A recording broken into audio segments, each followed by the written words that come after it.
long before Yharnam's streets dripped with the scent of incense and blood, before the scholars of Bergenworth dared to unearth the forbidden ruins below, the Great Ones already dreamed beneath the fabric of creation.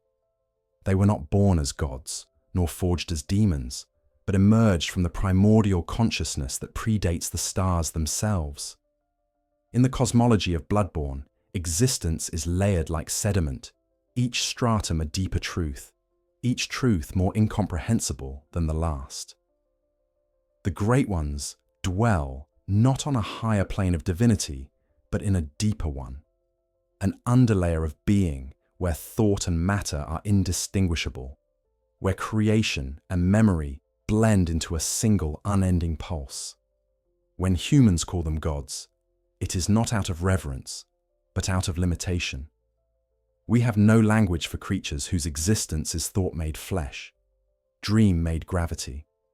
It is said that the first of these beings coalesced in the folds of dying stars, entities born not of energy, but of remembrance. Their very substance is thought that refused to fade, memories so powerful they achieved autonomy. When the universe cooled and life began to take form, these entities remained, drifting between realms, drawn instinctively toward worlds where consciousness bloomed. For what defines the Great Ones is not their power, but their need. They are drawn to minds that can dream, to civilizations that can remember. For in memory they find reflection, and in reflection, continuity. The Great Ones are the afterimages of creation, seeking hosts to sustain their existence in a cosmos that constantly forgets itself. To understand the Great One's purpose, one must first recognize that they are not conquerors. Their contact with humanity is not an invasion, but an echo. When the scholars of Bergenworth uncovered the old blood within the Thumerian tombs, they believed they had discovered the essence of godhood, a substance that could elevate mankind beyond its fragile mortality. But what they found was not the blood of gods. It was the residue of longing. The old blood is the Great One's inheritance, the crystallized grief of beings who have lost their children across eons. Every droplet pulses with that memory. Every transfusion whispers the same message: find what was lost.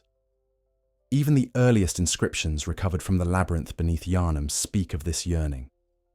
The Thumerians, who first communed with these cosmic beings, recorded not commandments or doctrines, but laments. Every Great One loses its child, and then yearns for a surrogate. These words are not prophecy, they are confession. The Great Ones do not rule, they mourn. They are the remnants of an existence that once knew creation, now condemned to witness it from outside the veil. Their endless attempts to conceive new life, through human vessels, through dreams, through the weaving of nightmares, are not acts of malice, but of desperation. They are trying to remember how to be whole. In this light, Yharnam's tragedy takes on a cruel symmetry. Humanity's thirst for power mirrors the Great One's hunger for restoration. The healing church, with its sermons of communion and purity, unknowingly reenacted the rituals of cosmic parenthood. When they spoke of communion with the Great Ones, they believed they sought transcendence. But the Great Ones saw in them something far simpler: potential. Each supplicant was another chance to heal the fracture of their lost lineage, and yet, every attempt ended the same way: mutation, madness, and failure.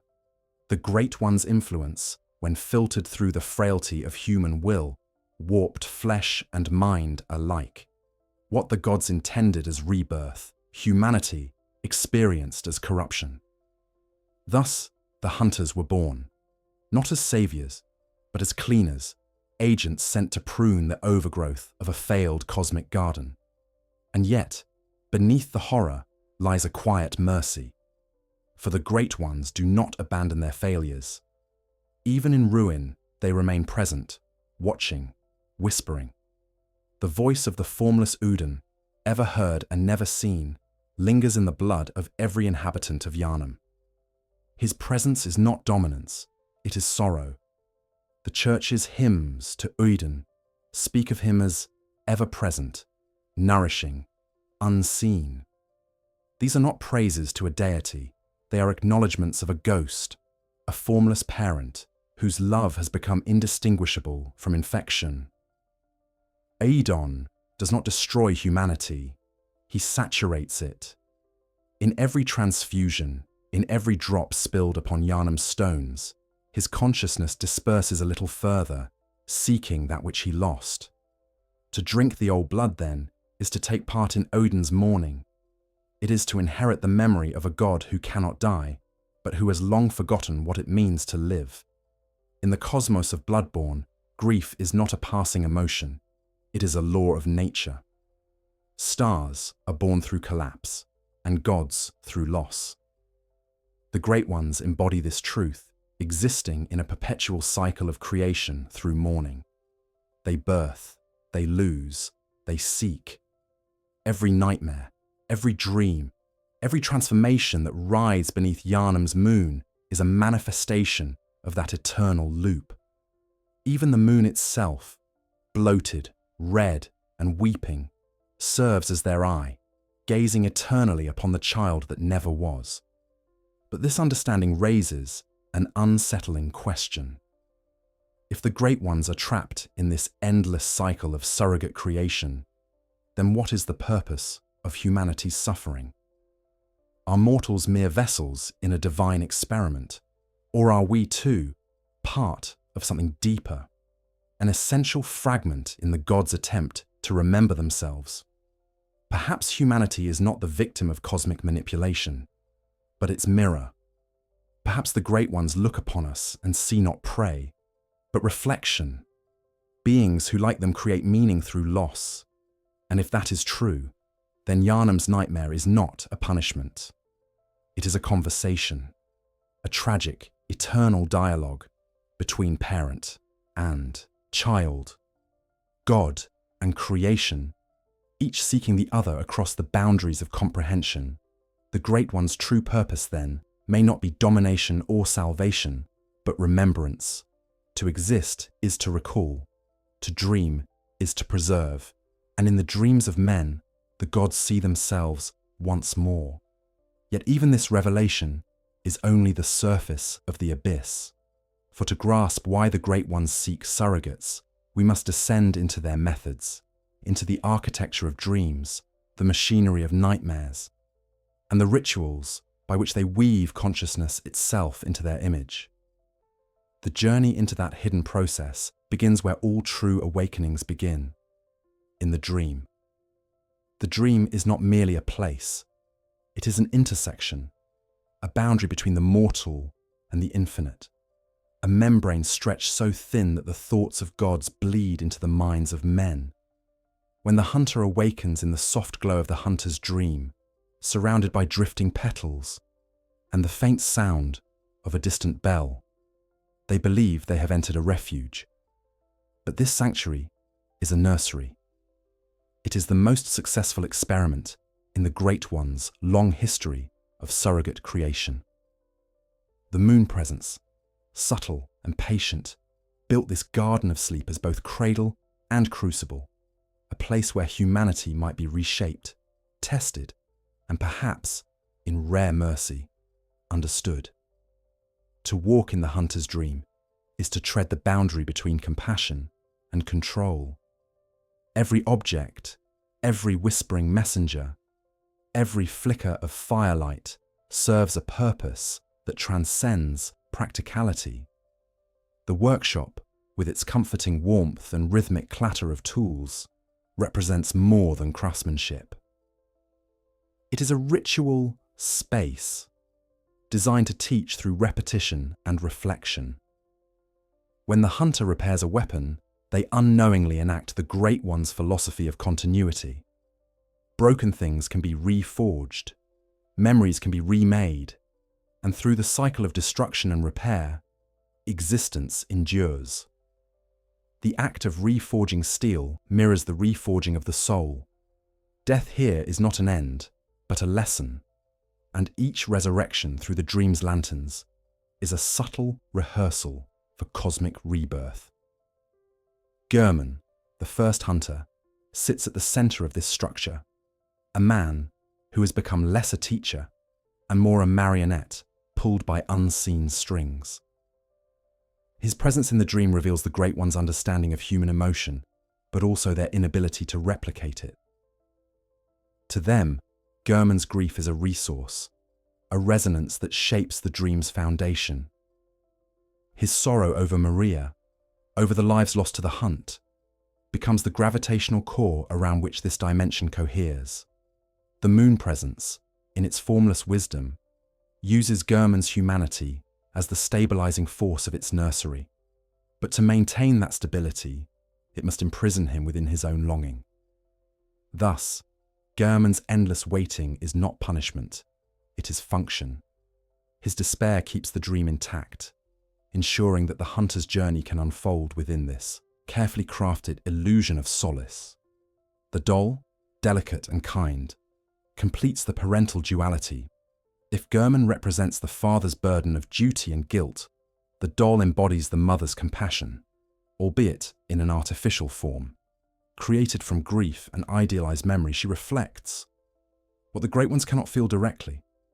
Her tenderness is both real and performative, a simulation of care designed to guide the hunter toward transformation.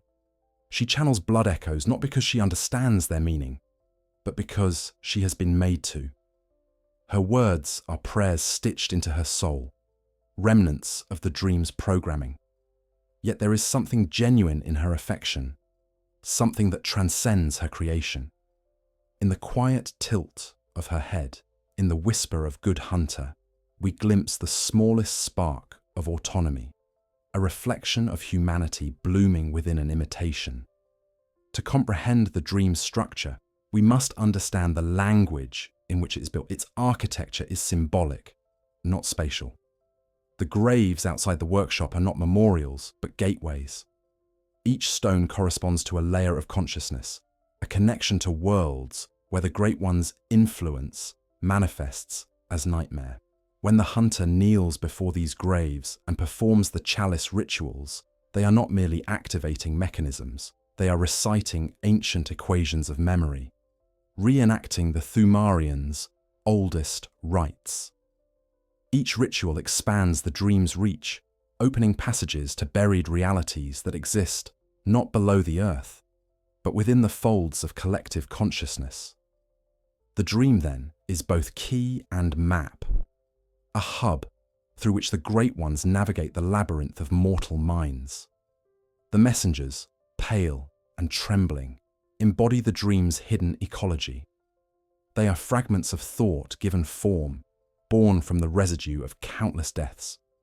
Their purpose is service. They carry echoes, deliver items, and maintain the flow between the hunter and the dream's machinery. Yet, their trembling adoration of the hunter hints at something more profound. They worship not the hunter's power, but the hunter's humanity. In these flickering, childlike creatures, we see the Great One's yearning translated into innocence. They cling to the hunter because they are drawn to the warmth of mortality, to the rhythm of finite existence that their creators can no longer experience.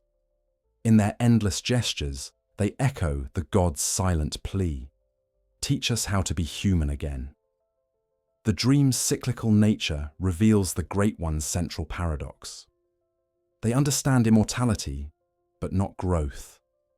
Every hunter who enters this place is drawn into a loop of rebirth and remembrance, endlessly refining their skills, yet forever returning to the same garden, under the same pale moon. The moon presence does not seek to torture. It seeks to observe. Through countless iterations of hunters, it studies the evolution of will. Each victory, each failure, each moment of despair contributes to the Great One's experiment in empathy. The hunter's journey becomes a simulation of parenthood, a mortal struggle to surpass their own origins, mirrored by the Great One's futile desire to recreate themselves through mortal children. Even the dream's temporal distortion serves a purpose. Time here flows not linearly, but rhythmically, like breathing. When the hunter sleeps, the world resets. When they awaken, new possibilities unfurl. This temporal elasticity mirrors the Great One's own perception of reality. They exist in all moments simultaneously, yet the dream allows them to experience sequence, a luxury denied to gods. In creating this nursery, they have built a theatre where they can study what it means to change, to grow, to hope. Every death within the dream becomes a miniature of cosmic reincarnation, an echo of the Great One's own endless cycle of creation and loss. But for all its beauty and purpose, the dream is also a cage. The moon presence's control over it is absolute, binding both hunter and caretaker alike. When the hunter approaches the end of their journey, they begin to sense the truth. The workshop's stillness becomes oppressive. The once gentle doll's eyes seem to follow with quiet sorrow, and Gehrman's words grow heavy with the weight of resignation. Tonight, Gehrman joins the hunt. He says not as command, but as lament. For he knows what lies ahead. The hunter's final awakening will not be a liberation, but a transformation, and the dream will demand its due. This design, the creation of a self-perpetuating cycle within which mortals can rise toward cosmic awareness, reveals the Great One's closest approximation of purpose. They seek continuity through comprehension. Unable to truly nurture, they instead observe nurture in others. The moon presence, in binding hunters to its will, hopes to witness the evolution of empathy in real time.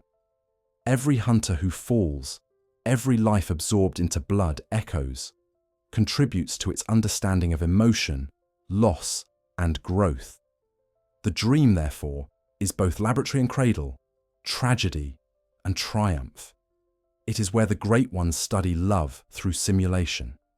And yet, beneath the structure of this nursery lies a deeper machinery, the mechanism by which the Great Ones interact with humanity's subconscious. For the dream is not the only construct of its kind. Beneath it and beyond it stretch the layers of nightmare realms, the nightmare frontier, the nightmare of Mensis, and countless others where cosmic entities test and refine their methods of surrogate creation. Each realm reflects a facet of divine psychology, an echo of what the Great Ones hope to reclaim. To follow the architecture of the dream, we must now step into its shadow, to see what happens when compassion curdles into obsession and creation into captivity. For in the depths of those nightmares, the Great One's purpose becomes unmistakable. There, the sorrow that built the stars takes shape as worlds of torment, each one a rehearsal for impossible parenthood. And when the hunter crosses into those places, when they pass beyond the quiet refuge of the dream into the howling madness beyond, they do more than hunt beasts. They walk into the very heart of the god's longing. When the hunter first steps beyond the comfort of the dream and awakens in the vast distortion of the nightmare frontier, they cross a threshold that few mortals have survived to describe. Here, the stars themselves seem sick, their light warped through an atmosphere dense with unseen sorrow. The soil glows faintly. The air hums as though reality is straining against its own boundaries, and every rock formation twists like the bones of a dying world. The nightmare frontier is not a place of chaos without meaning. It is a place designed. Its cruel terrain, its poisonous marshes, its hollowed cliffs, all are expressions of the Great One's will. Each structure a symbol of their attempt to understand endurance through suffering.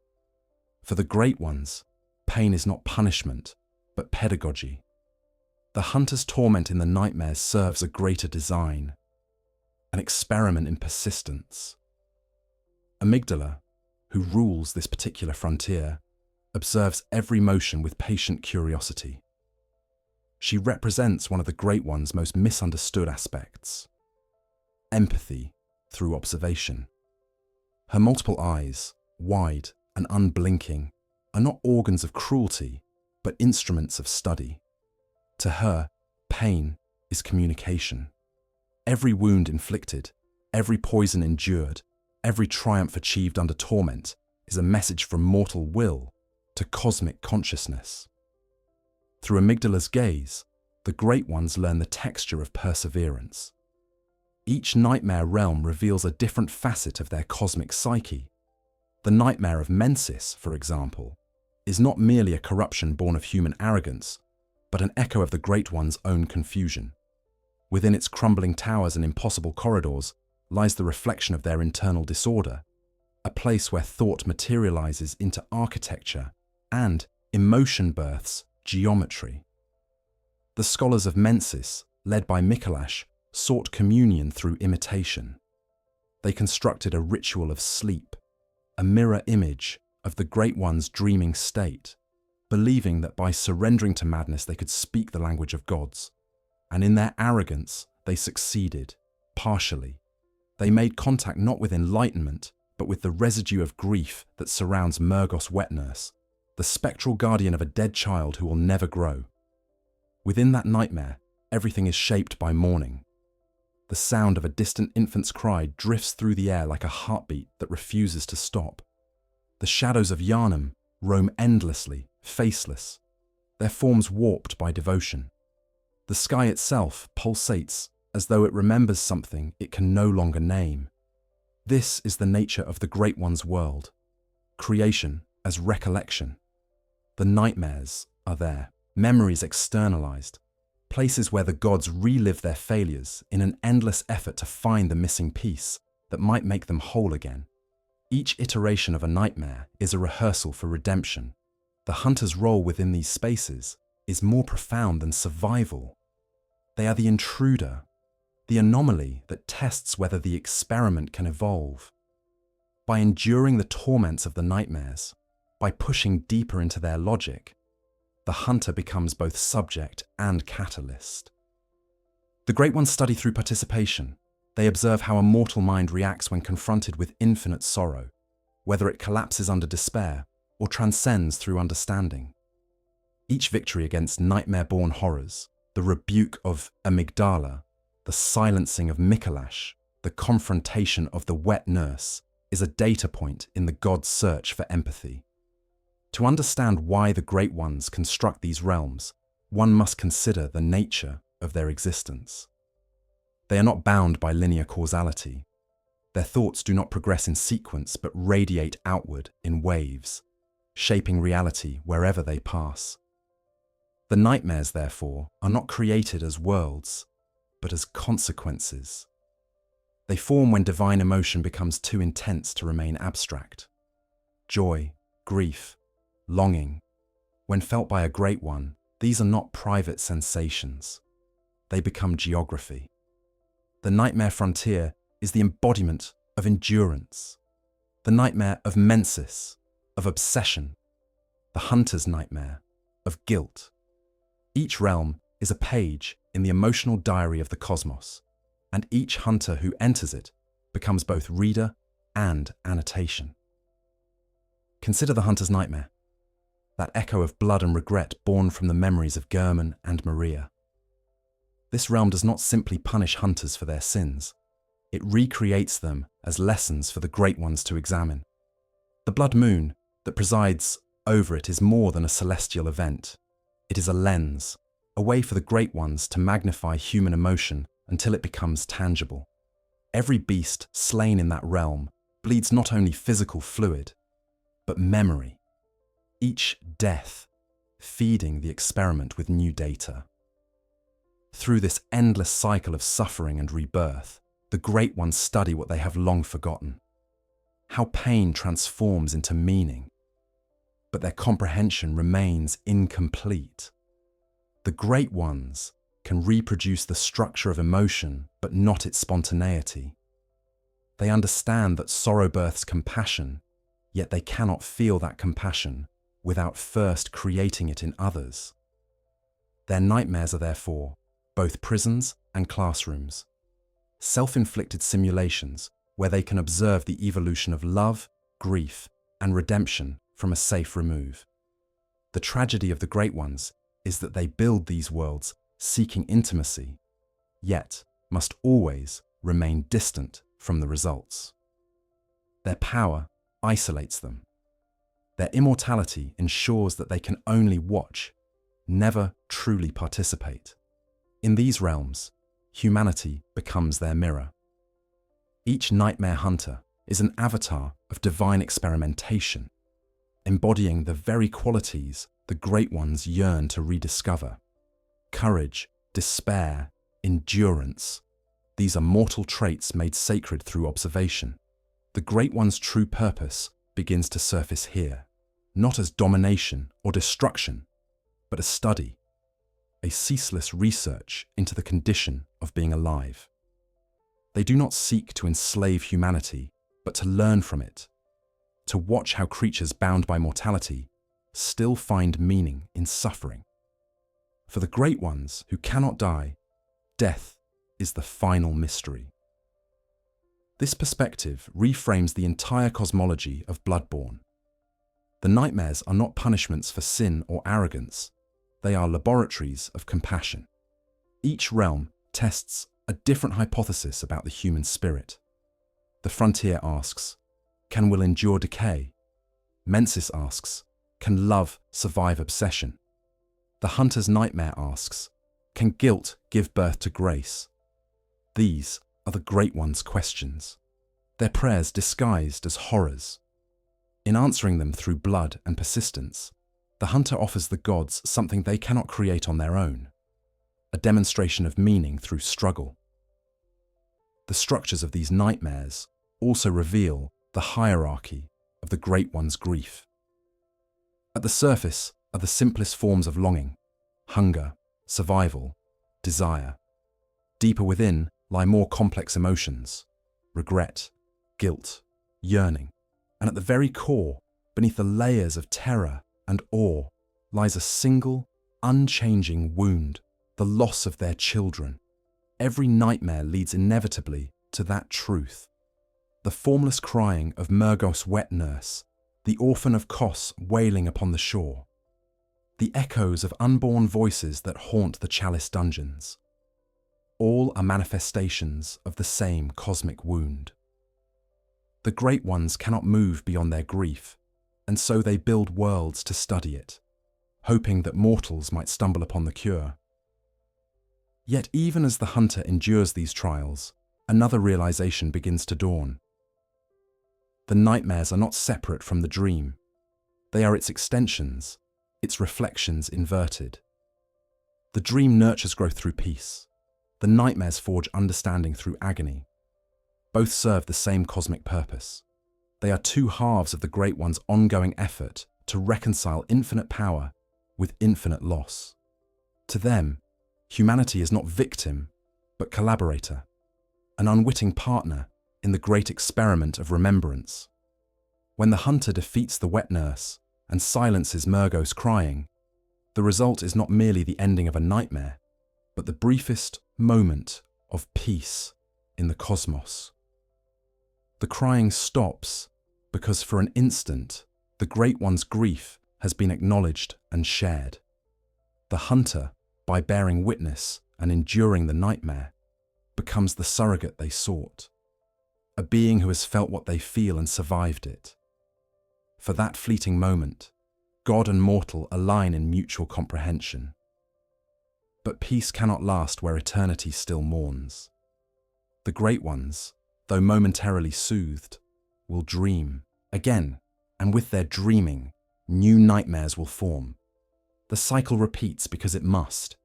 Their purpose demands continuation.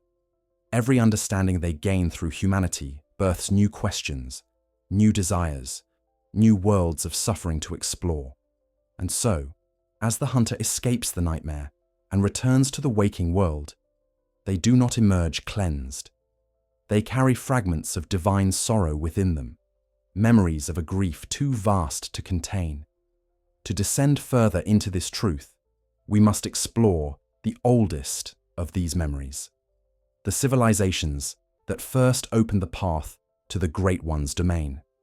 The Thumerians, whose tombs still echo beneath Yharnam's foundations, were the first to turn divine longing into ritual. They built the labyrinths not as prisons, but as temples, and their queens bore the first hybrid children of mortal and cosmic blood. To understand why the Great One's purpose endures, we must follow their story back to where humanity first learned to dream beneath the earth. Long before Yharnam rose from the stone, before the chants of the healing church echoed beneath the blood moon, another civilization lived and died in service to the same gods. The Thumerians, that ancient people whose bones lined the labyrinth beneath the city, were the first to hear the whisper of the Great Ones. They were not scholars or hunters, not yet corrupted by ambition or fear. They were dreamers. Theirs was a culture that blurred the line between worship and discovery, between devotion and experimentation. To them, the earth itself was alive, its veins filled not with magma, but with memory. When they delved deep enough, they found blood. And in that blood, they found the voice of something that spoke not in words, but in longing. The oldest Thumerian inscriptions, now worn nearly smooth by time, describe the Great Ones, not as creators but as sleepers, beings who slumbered in the hollows of existence, waiting to be remembered. The Thumerians believed it was their sacred duty to guard these sleeping gods, to ensure that their dreams remained undisturbed. This was not an act of servitude, but of kinship. They saw themselves as custodians of eternity, caretakers of beings too vast to comprehend. In their rituals, blood was not a symbol of power, but of connection. Each offering was an exchange of remembrance, a way to keep the boundary between human and divine porous. But faith, even when pure, carries the seed of pride. Over generations, the Thumerians grew curious about the nature of the voices they served. They began to question whether these dreams were one-way messages or conversations waiting to be joined. Their priests, the keepers of the old lords, developed rites designed not merely to honor, but to commune. Through the use of blood, what they called the ichor of eternity, they sought to align their consciousness with the slumbering gods. And in their success, they doomed themselves.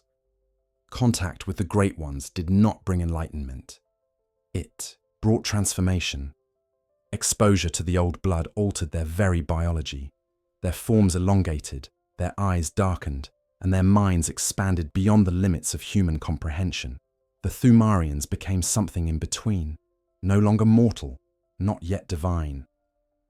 Their language fractured into symbols that defied geometry, and their architecture twisted to mirror the impossible dimensions of the gods' dreams. The labyrinth beneath Yharnam is not a ruin of stone, but a fossilized thought, a map of the Thumerians' descent into the consciousness of the cosmos. At the heart of their civilization stood the queens, women who served as living bridges between blood and dream. The title of queen was not political, but metaphysical. These chosen women bore the lineage of communion, their wombs sanctified as vessels through which the Great Ones could attempt to create life once more. Of these queens, none would become more significant than Yharnam, the last of her line.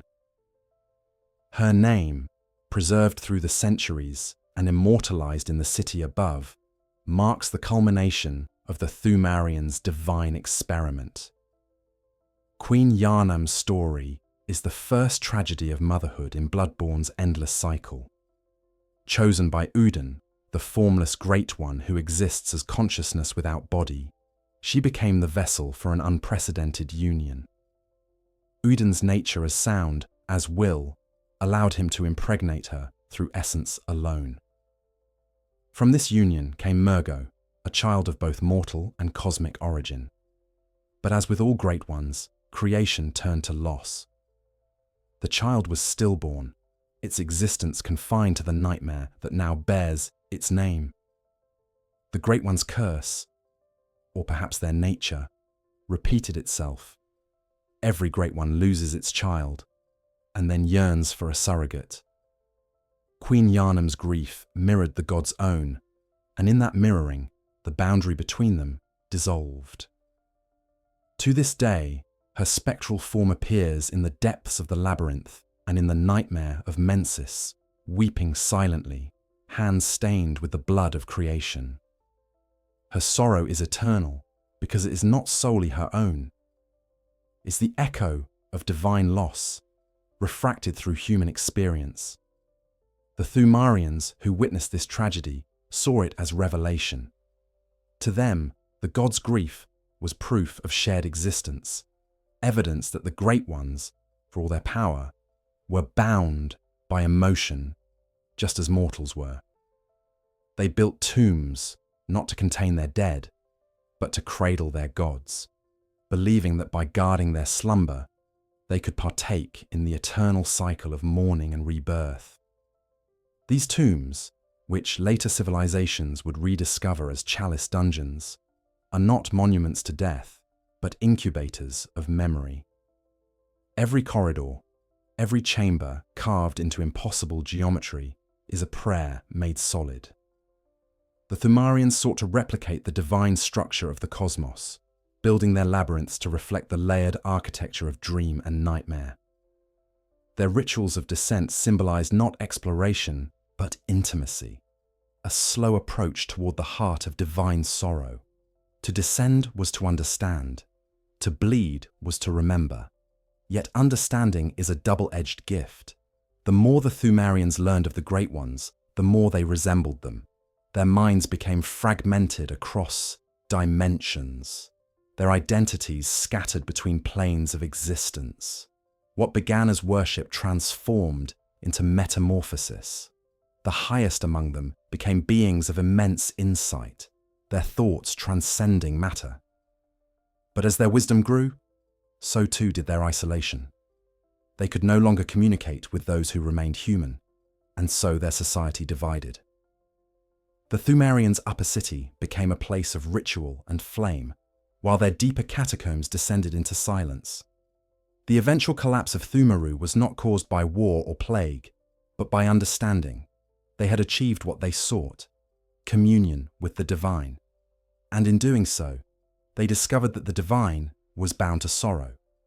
The gods they worshipped were not creators, but mourners. To join them was to inherit their grief. The Thumerians vanished into their labyrinths, becoming eternal watchers, their forms preserved in dust and shadow. Their civilization did not end. It simply faded, absorbed into the dream of the Great Ones they once adored.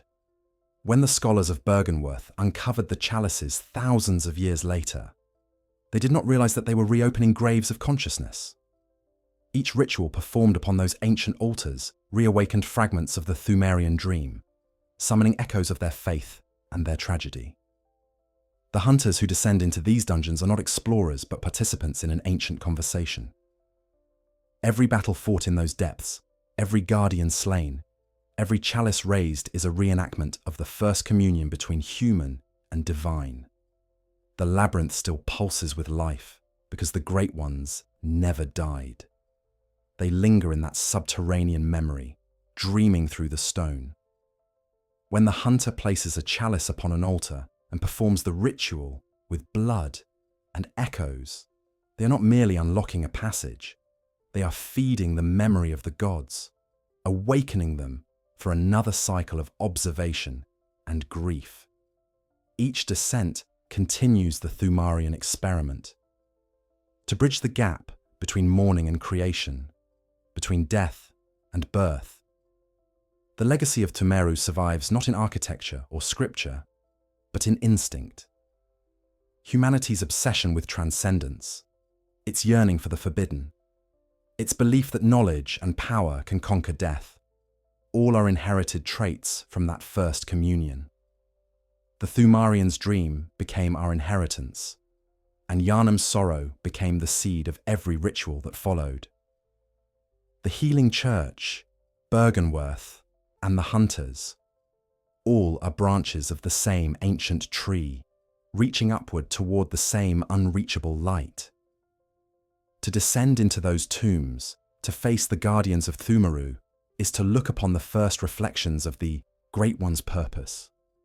They sought to learn through us, and in seeking to understand them, we became them. The labyrinth is the mirror in which both God and man behold their shared tragedy, and somewhere deep within its unending corridors, where the air hums with the echoes of forgotten prayers, the truth waits still. That creation itself may be nothing more than the universe remembering its own loss. But the Great One's purpose did not end with Thumeru's fall. Their dreams simply migrated upward, finding new hosts in the scholars who would rediscover their legacy. To understand how the sorrow of the gods became the doctrine of Yharnam, we must turn our gaze to the waters of Byrgenwerth, to the moment when curiosity replaced faith, and the quest for understanding became a descent of its own. By the time the first lanterns of Yharnam flickered to life above the ruins of Thumeru, the memory of the Great Ones had already been buried beneath generations of dust and disbelief. What remained of that ancient communion lingered only as whispers, a faint tremor in the blood, a sense that something vast and forgotten still pulsed beneath the surface of human understanding. It was curiosity, not faith, that finally rekindled the old fire. And in a quiet academy built on the edge of a lake, a handful of scholars began to listen once more to the murmuring depths. This was Byrgenwerth, cradle of discovery and catastrophe alike. To the scholars who gathered there under Master Willem's guidance, knowledge was not simply the pursuit of truth. It was salvation. They believed that the human mind was an unfinished instrument, capable of tuning itself toward the cosmos, if only the right resonance could be found. Their motto, etched above the Great Hall, spoke of elevation rather than devotion. We are born of the blood, made men by the blood, undone by the blood. It was both warning and prophecy, for while they sought the path to enlightenment, what they found was the echo of a grief so ancient it could no longer distinguish between love and ruin. Master Willem, ever patient and deliberate, was among the first to sense the true scale of what they had uncovered. His studies of the Thumerian tombs revealed evidence of communion, symbols too precise to be mere superstition, artifacts that hummed faintly when brought near blood. Willem realized that the Great Ones had not left the world. They had simply changed their language. Their communication was no longer through voice or vision, but through blood and thought. To perceive them required a new organ of sense, one that could see not outward but inward. And so he spoke his famous creed. We are thinking on the basis of planes. What we need are more eyes. These eyes on the inside, as Willem described them, were not physical organs, but manifestations of insight. A heightened state of awareness achieved through exposure to cosmic truth. The more one understood the Great Ones, the more the mind itself began to mutate, opening pathways once dormant. For the scholars of Byrgenwerth, this became the measure of progress, not mastery of knowledge, but transformation by it. They sought not to learn about the gods, but to become compatible with their perception. Every experiment, every ritual, every drop of blood tested in the laboratories beneath the college was an attempt to reshape humanity into something the Great Ones might recognize. But as with the Thumerians before them, revelation came at a cost. Some students, driven by ambition or desperation, began to lose themselves in their pursuit of cosmic understanding. Their dreams became vivid, their minds fractured by the pressure of truths they could not contain. They began to see shapes in the air, hear whispers in the water, and sense eyes watching from behind the veil of reality. Willem warned them that revelation without restraint led only to madness, but his cautions fell on ears already attuned to the music of the abyss. Among these students was Lawrence, the brightest and most passionate of all, a man whose faith in the promise of blood would ignite a new era of worship and ruin. Where Willem favoured patience and contemplation, Lawrence sought action. He believed that the Great Ones had left behind not merely traces of their presence, but tools of ascension. The old blood, unearthed from the Thumerian ruins, pulsed with energy that defied decay and disease. To Lawrence, this was the key, a means of transcending humanity's frailty through communion, not meditation. He argued that where Willem's eyes turned inward, his own must turn outward, into the world of flesh and blood. Fear the old blood, Willem implored, sensing the danger of using divine sorrow as medicine. But Lawrence could not be dissuaded. He saw in that ancient ichor the possibility of salvation, not corruption. Thus began the schism that would define the fate of Yharnam. Lawrence departed Byrgenwerth with followers who shared his vision, forming what would become the healing church. To the people of the growing city, he brought miracles of restoration, cures for sickness, strength beyond natural limits, vitality renewed by a few drops of blessed blood. The church's rise was meteoric, its power unquestioned. Yet what the citizens of Yharnam did not know was that every transfusion, every ritual, every act of healing bound them more tightly to the will of the Great Ones. The old blood was not a gift, it was an inheritance. It carried within it the dreams and grief of gods, and each human vessel that received it became part of that cosmic family, however unwillingly. Meanwhile, Byrgenwerth fell into silence. Its scholars continued their studies in secret, haunted by what they had glimpsed. Ebrietas, daughter of the cosmos, appeared to them in those years of solitude, a great one who had remained behind when the others withdrew.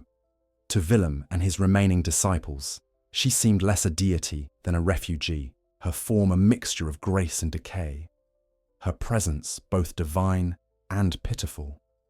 They approached her not as conquerors, but as students, hoping to learn through her what the Great Ones sought. Ebrietas, in turn, saw in them something she had lost: children. Her cooperation with the scholars was not born of generosity, but of need. She, too, yearned for connection, for surrogates who might share her isolation. Through her, Byrgenwerth rediscovered the language of the cosmos. The scholars learned that the Great Ones communicated through resonance, through patterns of sound and light that vibrated directly within consciousness. The choir that would later form under the healing church took its name from this principle. The idea that understanding the divine required harmony, not conquest. Yet even as they sang to the stars, their notes carried dissonance. The closer they came to the Great One's frequency, the less human they became. Some grew translucent, their features stretching into alien grace. Others sprouted vestigial eyes, marks of insight that replaced sanity with revelation. Each transformation was both progress and punishment, proof that knowledge of the divine reshapes the self beyond recognition. The discovery of Ebrietas and the subsequent experiments with celestial communion deepened the divide between faith and science, between those who sought to become like gods and those who feared the price of doing so. The healing church, ever pragmatic, took what it could use. The choir, the orphanage, and the school of Mensis, all were extensions of Byrgenwerth's original vision, stripped of restraint and given form through ritual. In their laboratories, the church attempted to birth new Great Ones through human vessels, repeating the Thumerian tragedy on a grander stage.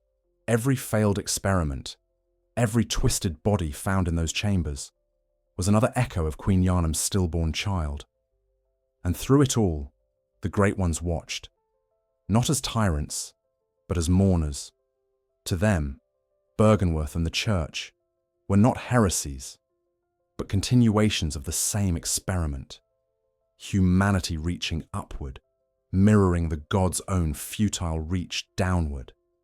The hunters who would later rise to cleanse the corruption were themselves products of this design, their strength drawn from the very blood they sought to suppress. In each act of slaughter, the Great Ones saw a reflection of their own cycles of creation and destruction. The experiment continued, though its participants believed they were acting of their own free will. Master Willem's final days were spent gazing into the lake, his frail body preserved by insight and regret.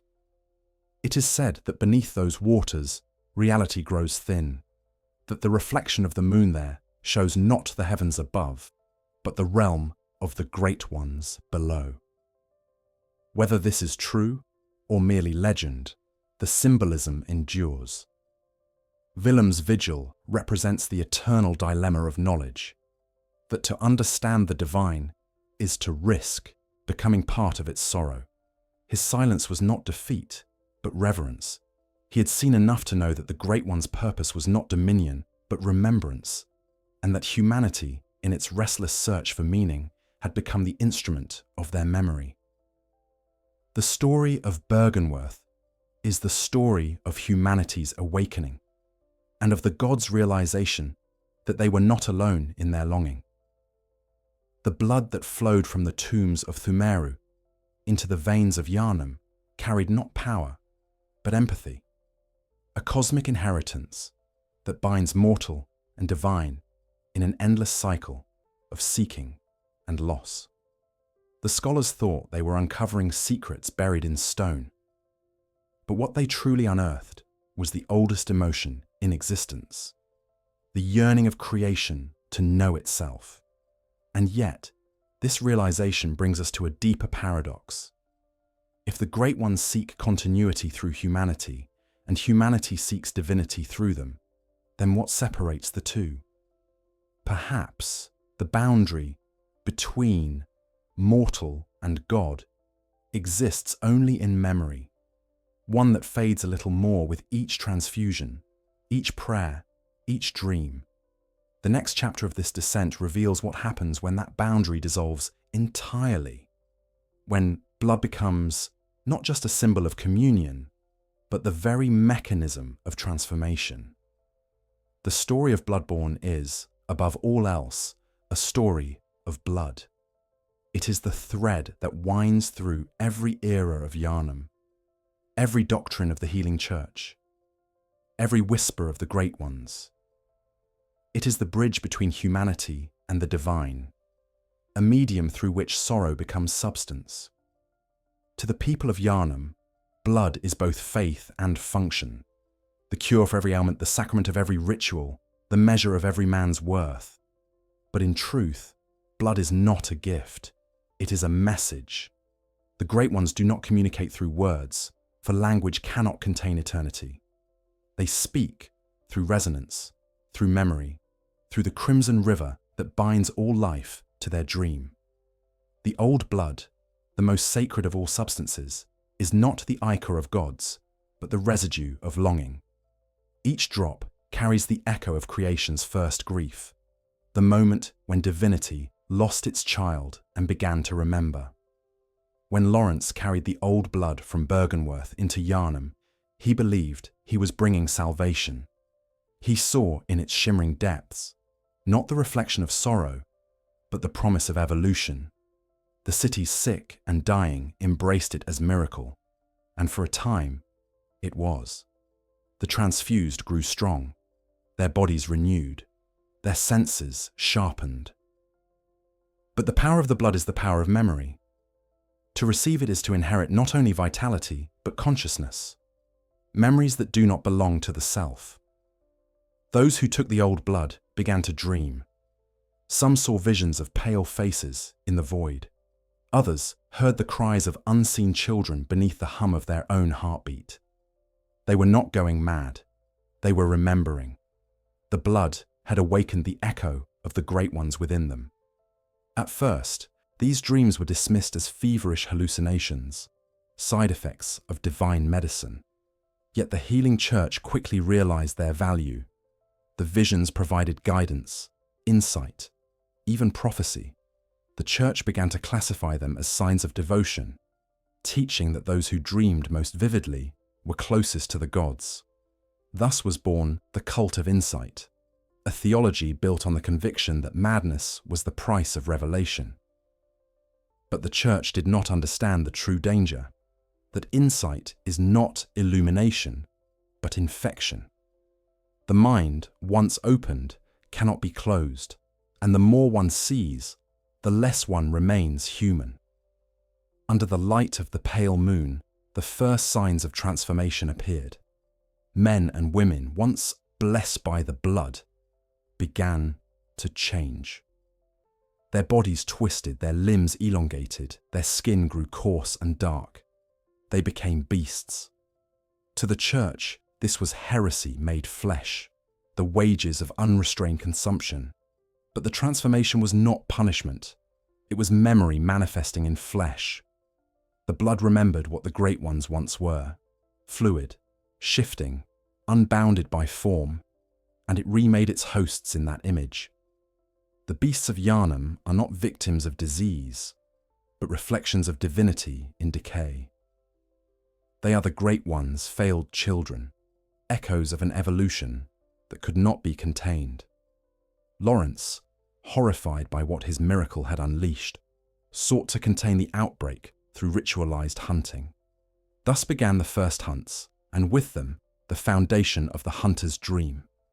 The healing church disguised its cosmic experiment as civic duty, training hunters to cleanse the streets of beasts, while continuing the blood's distribution in secret. The church understood that the experiment could not be stopped, only controlled. Every transfusion, every hunt, every death fed the cycle. Humanity's thirst for power mirrored the Great One's yearning for creation, and the two desires became indistinguishable. The church's highest sects, the choir and the school of Mensis, took the experiments further. Where Lawrence saw failure, they saw possibility. If the blood could transform men into beasts, might it not also elevate them into gods? The choir turned their gaze upward, seeking communion through thought and prayer, while Mensis turned inward, seeking transcendence through sleep and ritual. Both paths led to nightmare, yet both were necessary steps in the Great One's purpose. The gods learn through imitation, and humanity learns through suffering. The blood became the mechanism of this shared evolution, a cycle of remembrance through transformation.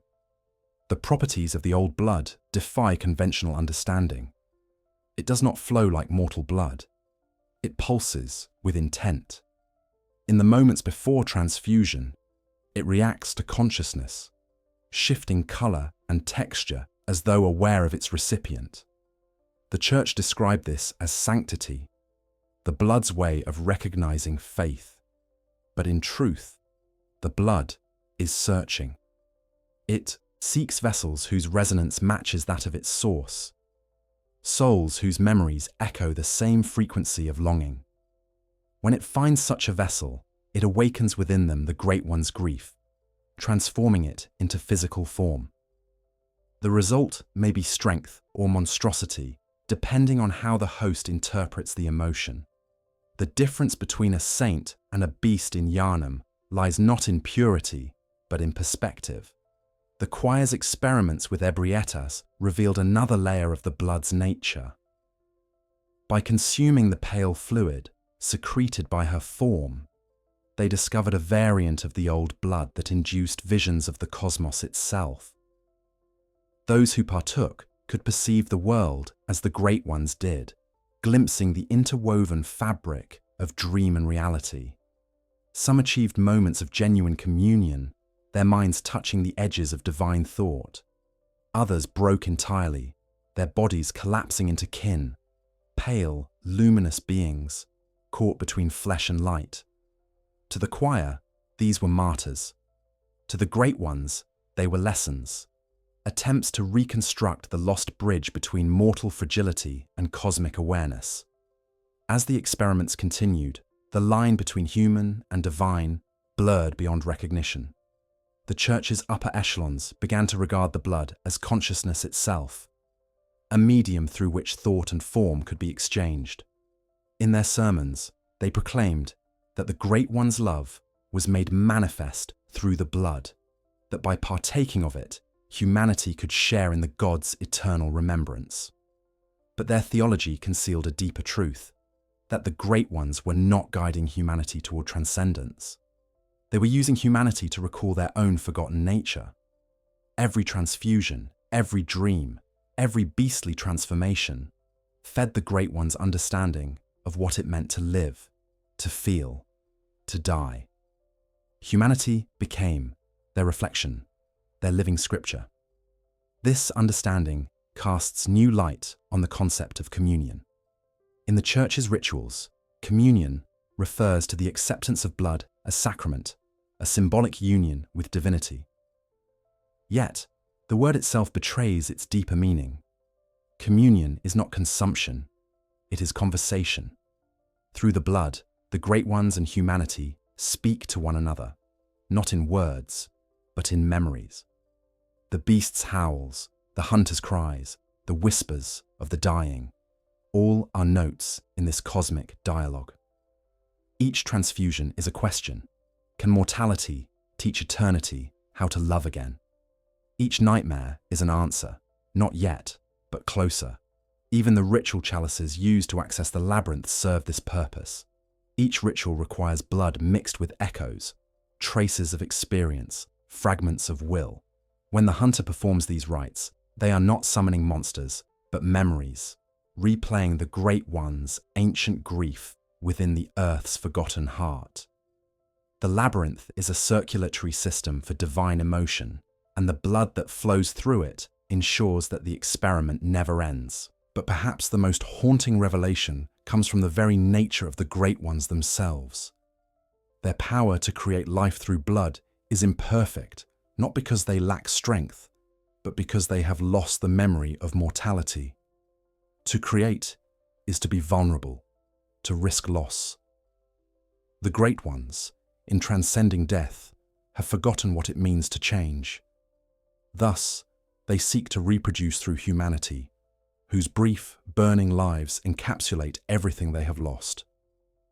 The old blood is their attempt to rewrite their own condition, to experience again the fragility of existence through borrowed flesh. Yet every attempt brings them closer to understanding and to despair. For in each human they touch, they find both promise and futility. The blood cannot restore what was lost. It can only remember it. And so the Great Ones continue their work, crafting new vessels, new dreams, new nightmares, hoping that one day the cycle will yield a child who does not die, a memory that does not fade. The hunters, unknowingly, are the culmination of this experiment. Bound by the moon presence, fueled by the blood of the divine, they are humanity's answer to the God's question, a fusion of will and sorrow, created to bridge the gap between mortal and cosmic. Through them, the Great Ones observe what they can no longer feel: courage, despair, love, and loss. Every hunt, every death, every resurrection is another note in the symphony of remembrance that echoes through eternity. But to truly grasp the purpose behind this endless cycle, one must look beyond the blood itself to what it creates. The dreams, the nightmares, the fragile intersections where consciousness and cosmos intertwine. The blood is not the goal, but the language. What it builds, what it sustains, are the dreams through which the Great Ones and humanity continue their shared conversation. To understand the true purpose of the Great Ones, we must return to those dreams and witness how reality bends to accommodate their longing. Dreams are the softest language of the Great Ones. They are the medium through which sorrow becomes world, through which remembrance becomes architecture.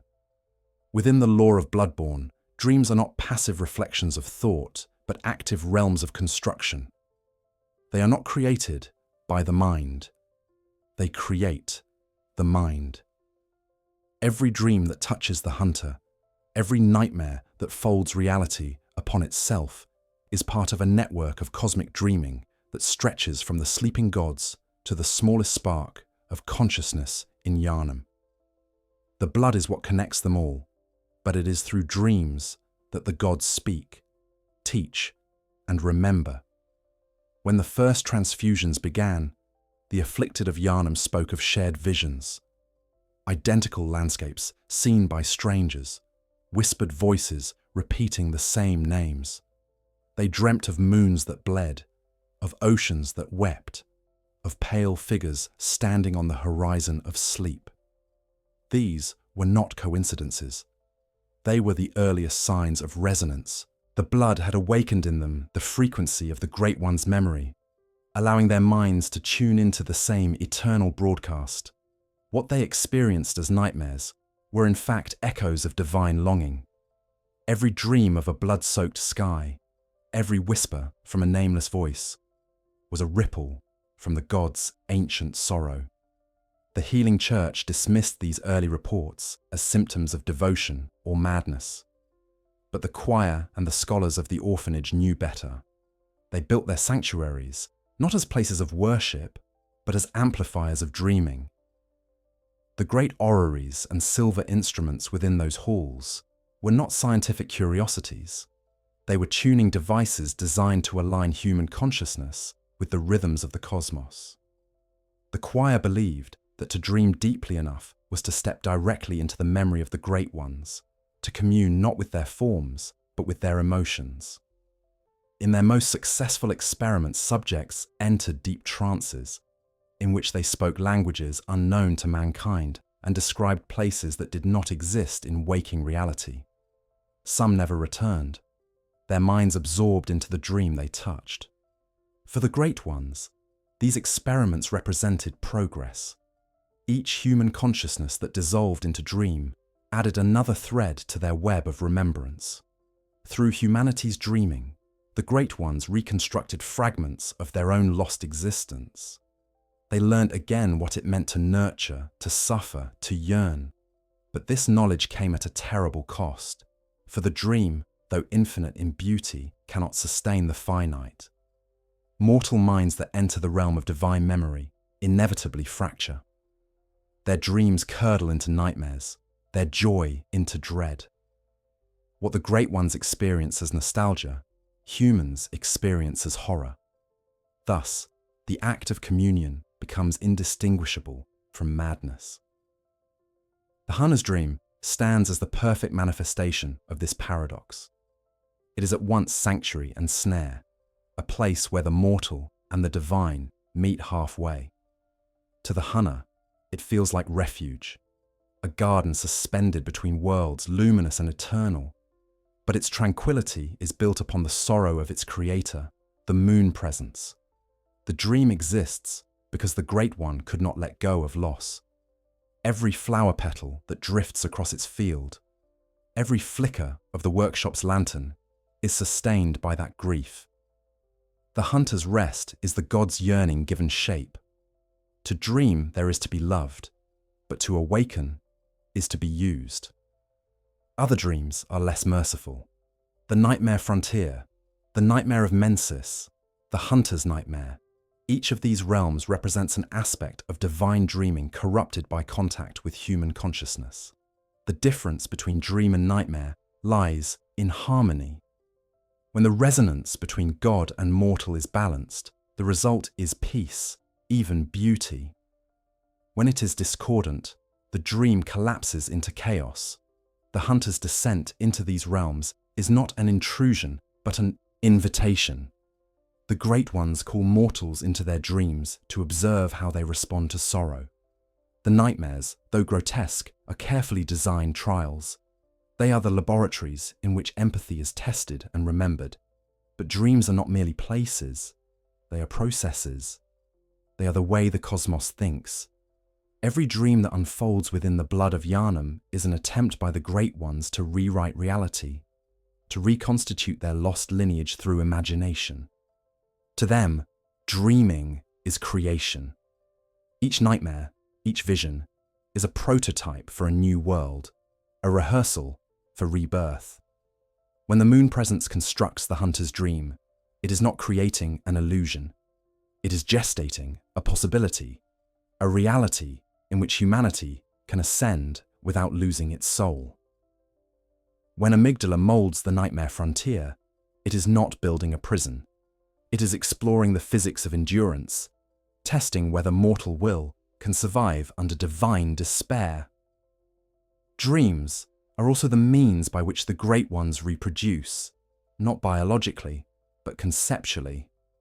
Their children are not born of flesh, but of idea. Each Great One dreams of a child that will bridge the divide between mortality and eternity. These children, when they manifest, take many forms. Some are literal infants, like Murgo, trapped in endless infancy within the nightmare of its mother's grief. Others are metaphysical, like the hunter, who, upon consuming the 3/3 umbilical cords and defeating the moon presence, becomes a new Great One, a being born from the convergence of dream and memory. The pattern repeats endlessly. The Great Ones lose their children, dream of replacements, and through dreaming, create humanity's next evolution. In this light, the entire world of Bloodborne can be understood as a shared dream, a simulation maintained by the resonance of countless souls entangled in divine sorrow. The city of Yharnam, the beasts that prowl its streets, the hunters who rise and fall, all are components of an ongoing remembrance. The Great Ones, unable to create directly, sculpt reality through mortal perception. Humanity, with its fragile minds and deep capacity for emotion, provides the raw material for their art. Every nightmare is a painting in progress, every life a brushstroke on the canvas of cosmic nostalgia. Yet, not all dreams serve the same purpose. Some are acts of healing, others acts of penance. The dream of the doll, for instance, represents the Great One's yearning for comfort, a recreation of maternal tenderness, idealized and eternal. The doll's gentle demeanor and repetitive phrases are not mere programming. They are echoes of the Great One's wish to nurture without loss. In her endless patience, we see the gods longing to repair the bond they once broke. Her presence soothes both hunter and creator alike, her lullaby a balm for wounds that cannot heal.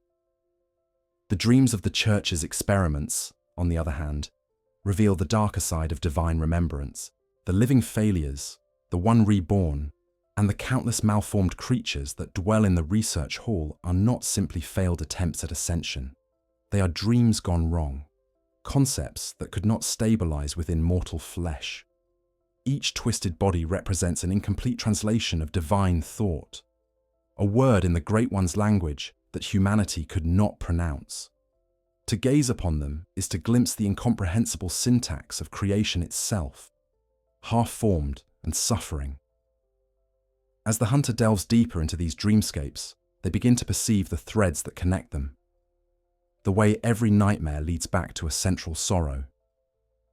The crying of Murgo, the voice of Eden in the blood, the hum of the moon, presence in the air, all converge upon a single realization, that every dream, no matter how terrifying, is an act of love. The Great Ones dream not to control, but to remember the tenderness of creation. Their nightmares are not punishments but apologies, echoes of regret for a loss they cannot undo. And yet, love without understanding is tragedy. The Great One's attempts to recreate life through dream always fail for the same reason. They cannot feel time. To love is to experience moments, to cherish the fleeting. But the Great Ones existing across all planes simultaneously, cannot comprehend the preciousness of the transient. Their dreams capture eternity, not impermanence. Thus, every surrogate they create, every hunter, every child, becomes immortalized in sorrow, frozen in the moment of becoming. The hunter's journey through these dreams is therefore not merely a quest for survival or enlightenment. It is a lesson being taught to the gods themselves. Through the hunter's courage, compassion, and ultimate transformation, the great ones are shown what they have forgotten. That meaning arises not from perfection, but from loss. To dream is to remember, but to awaken is to live. As we move deeper into this exploration, the question shifts. If the great ones dream to learn from humanity, what does humanity learn in return? When mortals walk through the dreams of gods, when they bear witness to the grief of eternity, what remains within them after they awaken? The answer lies not in the god's design, but in the reflections left behind, the nightmares of men who tried to become divine and instead found truth. To understand the Great One's purpose, one must first confront the echo of their sorrow reflected through humanity's ambition. The nightmares born of gods are vast and eternal, but the nightmares born of men are intimate, deliberate, and tragic. Nowhere is this more apparent than in the story of the School of Mensis, that most ambitious of Yharnam's factions, whose scholars sought not merely to communicate with the Great Ones, but to join them, to dissolve their humanity entirely and become part of the cosmic dream. In their failure, they created one of the most harrowing symbols of Bloodborne's entire mythos, a nightmare of their own design, in which divine grief and human obsession merge into an eternal stillbirth. The School of Mensis was founded upon the remnants of Byrgenwerth's forbidden knowledge, fragments of insight carried into the catacombs beneath Yharnam, the unseen village. These scholars believed that communion through blood was too imprecise, too reliant on instinct. They sought a more direct method, communion through consciousness itself. Their leader, Mikolash, believed that by synchronizing the collective minds of his followers through ritual, they could call to a great one and be reborn within its dream. It was not arrogance that drove them, but desperation. The same desperate yearning that has always defined humanity's relationship with the divine. To them, the Great One's yearning for lost children mirrored their own yearning for lost meaning. They believed that if they could bridge that gap, both God and man would be healed. Their ritual was an imitation of divine creation. The scholars constructed a great cage of copper and silver, a lattice of thought that mirrored the geometry of the cosmos. Each participant wore upon their head a smaller version of this structure, a cage that symbolized the containment of the self and the surrender of individuality. Within the confines of this device, the mind became an antenna, capable of receiving the frequencies of the Great One's dreams. When the ritual began, hundreds of voices chanted in unison, their prayers rising through the veil of reality like smoke. The red moon descended, the boundaries thinned, and for one fleeting moment, the Great Ones listened. But the communion did not go as intended. What the scholars encountered was not enlightenment, but infection. The consciousness of the Great Ones is not a realm to be entered, but a storm to be endured. Their thoughts are not sequential, but simultaneous, their emotions layered across infinite dimensions. The human mind, bound by time and space, cannot survive such exposure. One by one, the scholars' thoughts dissolved, their identities unraveling like threads pulled from a tapestry. Their bodies remained twitching and babbling, but their minds were gone, consumed by a presence too vast to comprehend. The ritual succeeded in making contact, but it also created a wound in reality. the Nightmare of Mensis. This realm, though named for the scholars who birthed it, is not their creation alone. It is a coalescence of divine and human sorrow, a shared hallucination that became real through mutual yearning. Within its labyrinthine corridors and twisted architecture, every thought, fear, and regret of the participants took physical form. Walls breathe, shadows whisper, and the sky pulsates like a living organ. At its center lies the brain of Mensis, a grotesque, pulsating mass suspended in darkness, covered in countless eyes that weep endlessly. This abomination is not simply a byproduct of the ritual, it is the collective consciousness of the scholars, fused into a single being. It is humanity's imitation of a great one, proof that to understand divinity is to lose the self. The cries that echo through this nightmare belong not only to the lost scholars, but to Mergo, the stillborn child of Queen Yharnam, whose presence anchors this realm. The Great Ones responded to Mensis's call, not with wrath, but with pity. They answered the scholars' yearning by drawing them into the very place where divine grief resides. In doing so, they revealed their truest nature, beings who do not punish hubris, but invite participation in their sorrow. To experience their consciousness is to share their mourning, to feel the weight of infinite loss pressing upon the soul. For most, this compassion is indistinguishable from torment. The Nightmare of Mensis, then, is not a hell created to punish humanity, but a womb built to contain shared despair. Every creature that roams its halls, from the malformed shadows of Yharnam to the grotesque kin that crawl upon the ceilings, represents an attempt at creation, an incomplete translation of divine thought into mortal form. The scholars wished to be reborn as great ones, and, in a sense, they were. But the result is imperfect, distorted by the limits of human perception. The nightmare's very structure, looping and fragmented, mirrors the half-completed consciousness of its creators. It is a dream that cannot wake because its dreamers no longer exist in one piece.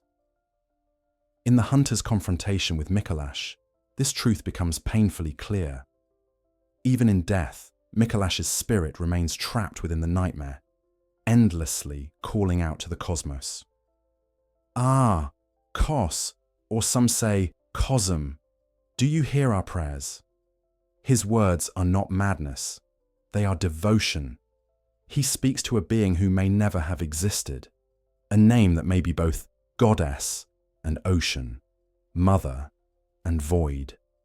Mikolash represents the culmination of humanity's desire to merge with the divine, a man who has achieved eternal communion, but at the cost of his individuality. His laughter, his rambling, his ceaseless search are the echoes of a prayer that was answered too well. What the Great Ones gained from the school of Mensis is uncertain.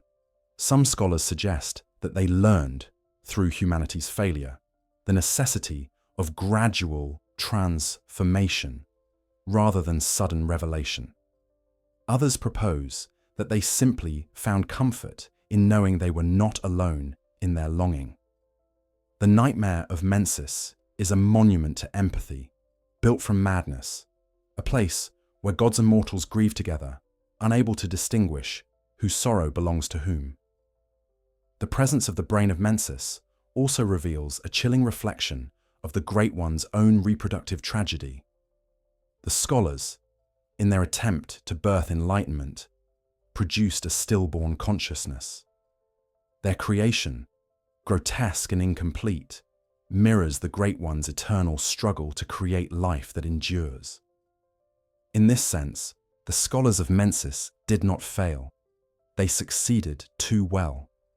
They reenacted the god's oldest wound, proving that the yearning for creation and the inevitability of loss are inseparable. And yet, amid the horror, there is meaning. When the hunter descends into the nightmare and silences Mergo's crying, a moment of profound peace ripples through the cosmos. The act is not vengeance or victory, it is mercy. By ending the child's eternal mourning, the hunter brings closure to both human and divine grief. For an instant, the Great One's purpose is fulfilled, to feel through humanity what they themselves cannot, compassion that leads to rest. But this peace is brief. The Great Ones cannot remain still. Their nature compels them to continue the cycle, to seek new surrogates, new reflections. Humanity's empathy, though fleeting, gives them hope, and hope is the cruelest of all their gifts.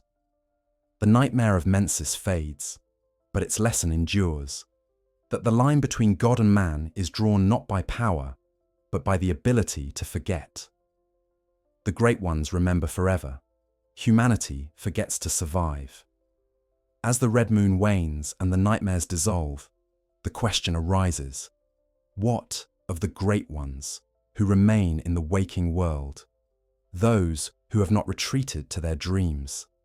Among them, one stands apart, formless yet omnipresent, Elden, whose voice dwells in every drop of blood.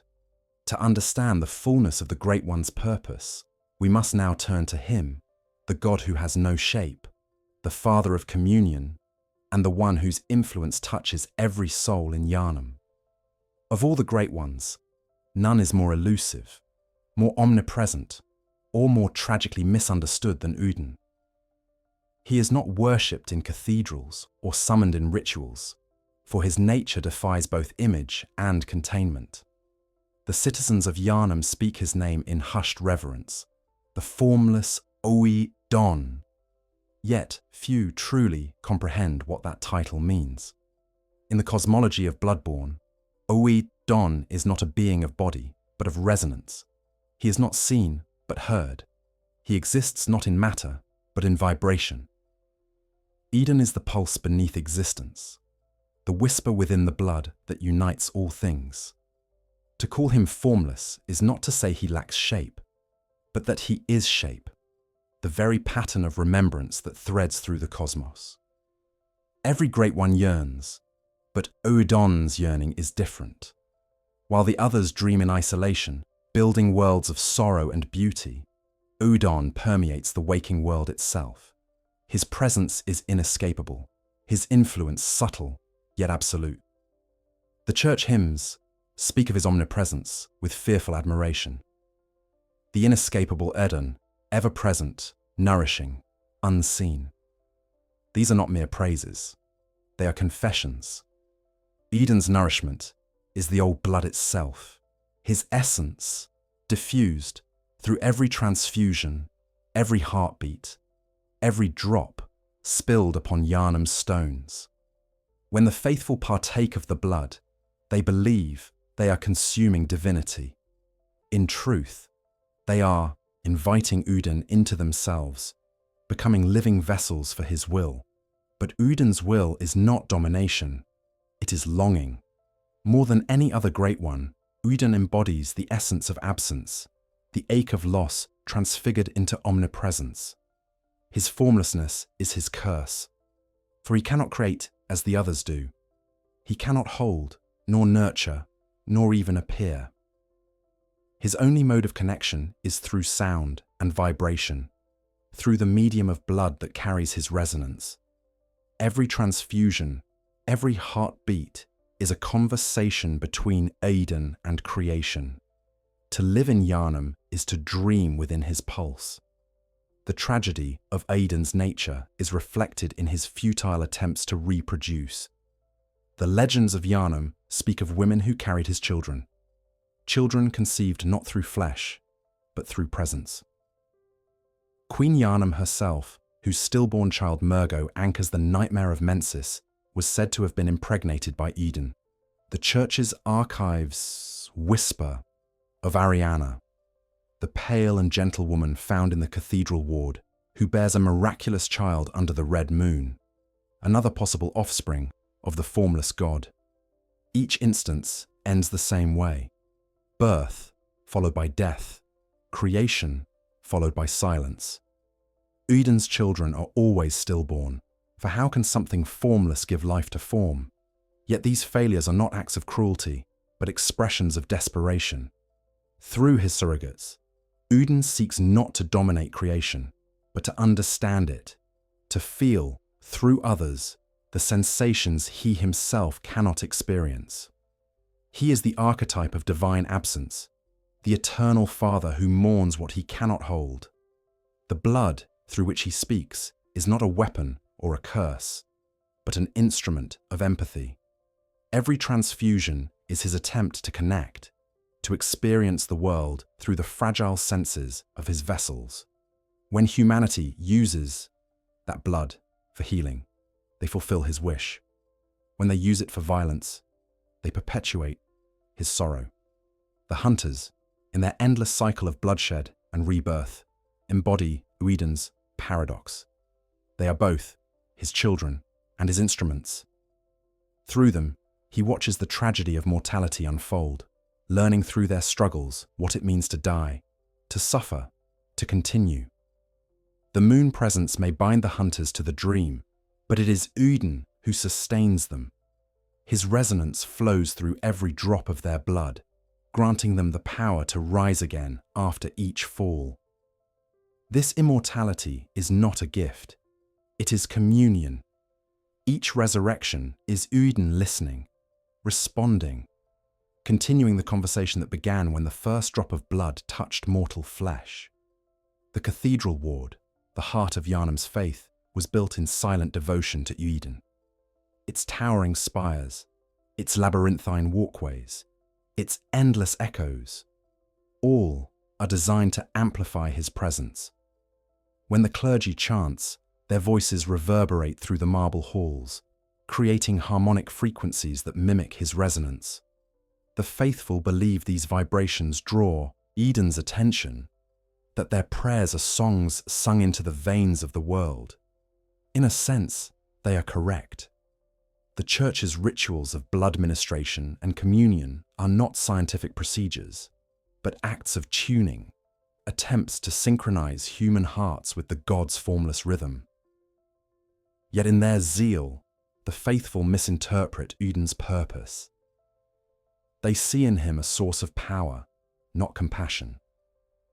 They believe that by aligning themselves with his resonance, they can transcend their humanity and achieve immortality. But immortality is precisely Uden's curse. His followers, in seeking eternity, repeat his error. They become vessels not of divine wisdom, but of divine absence. The beasts that roam Yharnam streets are the physical manifestation of that misunderstanding. Bodies overflowing with blood, minds hollowed by the weight of infinite presence. Uden does not punish them. He mourns them. Each beast's cry is an echo of his own, reverberating through the city that bears his name. The concept of the formless is central to Bloodborne's philosophy. Form implies limitation, definition, the boundaries that give identity meaning. To be formless is to be infinite, but also to be alone. Uden's omnipresence means he can never be distinct. He is everywhere, and thus nowhere. His tragedy is the inverse of mortality. While humans die because they are finite, Uden suffers because he is endless. The old blood is his attempt to impose form upon himself, to experience boundaries through others. But each attempt ends in failure, for his essence overwhelms the vessel. The blood's potency, its ability to heal and corrupt alike, is the result of this imbalance. It is too much of Uden condensed into too little flesh. And yet, through this flawed communion, Uden achieves what no other great one does, a kind of unity. While the others retreat into dreams and nightmares, he remains present in the waking world, sustaining the cycle from within. He is the invisible link between dream and reality, between God and man. When the hunter drinks the blood and feels its warmth surge through their veins, that is Uden's touch. When they fall in battle and rise again, that is Uden's echo. His presence is constant, but never coercive. He is the God who watches, not commands, who yearns, not judges. Perhaps this is why his name survives when others fade. The citizens of Yharnam may not understand his nature, but they feel his presence. They whisper prayers to Elden for protection, for fertility, for mercy, never realizing that they are speaking directly to the blood that sustains them. Their faith, misplaced though it may be, feeds his remembrance. Every ritual, every transfusion, every whispered invocation keeps his memory alive, ensuring that the conversation between God and man continues unbroken. Elden's true purpose, then, is not creation or destruction, but participation. He exists to keep the rhythm of existence alive, to ensure that the dialogue between mortality and eternity never ceases. Through him, the Great Ones learn empathy, and through him, humanity learns persistence. He is the pulse beneath the cosmos, the unseen heartbeat that reminds creation to continue, even when it forgets why. Yet, Elden's story, like all others in Yharnam, is unfinished. His influence endures, but his yearning remains unsatisfied. His children die, his vessels shatter, his voice fades into the background noise of the world. If the Great One's purpose is remembrance, Elden's tragedy is that he remembers too much. He cannot forget his loss, and so he cannot move on.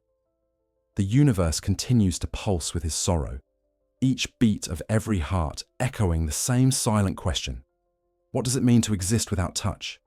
To answer that question, we must turn to those who sought to embody his resonance in flesh, the kin of the cosmos, the choir's celestial experiments, and the beings who bridge the gap between Elden's formlessness and the physicality of the Great Ones.